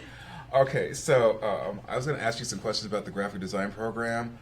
So what part of the graphic design program would you like to tell other students about? The graphic design program is a very fun community. A lot of the students that I've been around with, I've talked with them. Students that may have left before I finished my program, I'm still in contact with them. It's a very well-connected program. All right. So what is it about graphic design that gets you going and really excites you? Well, I've always been interested in graphic design. I've actually been more interested in art when I was younger, and as I grew older I wanted to put my art towards something, and graphic design always felt like a way in which I could express myself and put my thoughts into work or into images. So you've been doing art for a while now. What kind of art have you been doing? A lot of it's been pencil art, sketches, and all that. My mom was an artist, so I tried to follow along with her artwork with basically just trying to do realistic pictures. Unfortunately, I guess I didn't practice hard enough because a lot of them just looked a little cartoony, the big anime eyes. Well, that works for graphic design though. Right? So, what would your ideal career be in graphic design if you could choose one? Like, who would you like to work with or work for? Honestly, I haven't really thought about that. I just kind of looked forward to just being able to get this degree and move forward on with my life and go forward. But I am working with a really great company right now, which is called Cycleforce Group. They are actually a bicycle warehouse. They handle a lot of different brands, but I work with the graphic design department in which we help customers in deciding the kind of graphics that they want on bikes that they can purchase from us. And I'm assisting a lot with website designs, so right, what we call A+ content, in which it's additional information about our products, and I create images and words, write words for that. So, what's some of the most challenging aspects of like working with clients and graphic design? So it's not like a lot of the clients I worked with, they're pretty understanding people, but it's a lot of the time, it's not a lot of face-to-face or verbal communication with them. It's a lot of email stuff. And so they can describe, like, they can only use so many words to describe what they actually want from the picture. Oh, and okay. so, like, I can create different designs and like show it to them and see like what they like from it, but it's not always going to be something they're going to be looking for, right? And All right. so it's kind of hopping back to the drawing board a lot of the time. All right, so speaking of work, we're actually going to take a look at some of yours in a slideshow, but at the same time, we're going to talk about some of it, what you're doing. Is there any place where anyone can find any of the stuff that you're doing, like online? I actually do have my own website. It is sarahmcginnis.com. So that's SARAHRMCGINNIS.com. All right.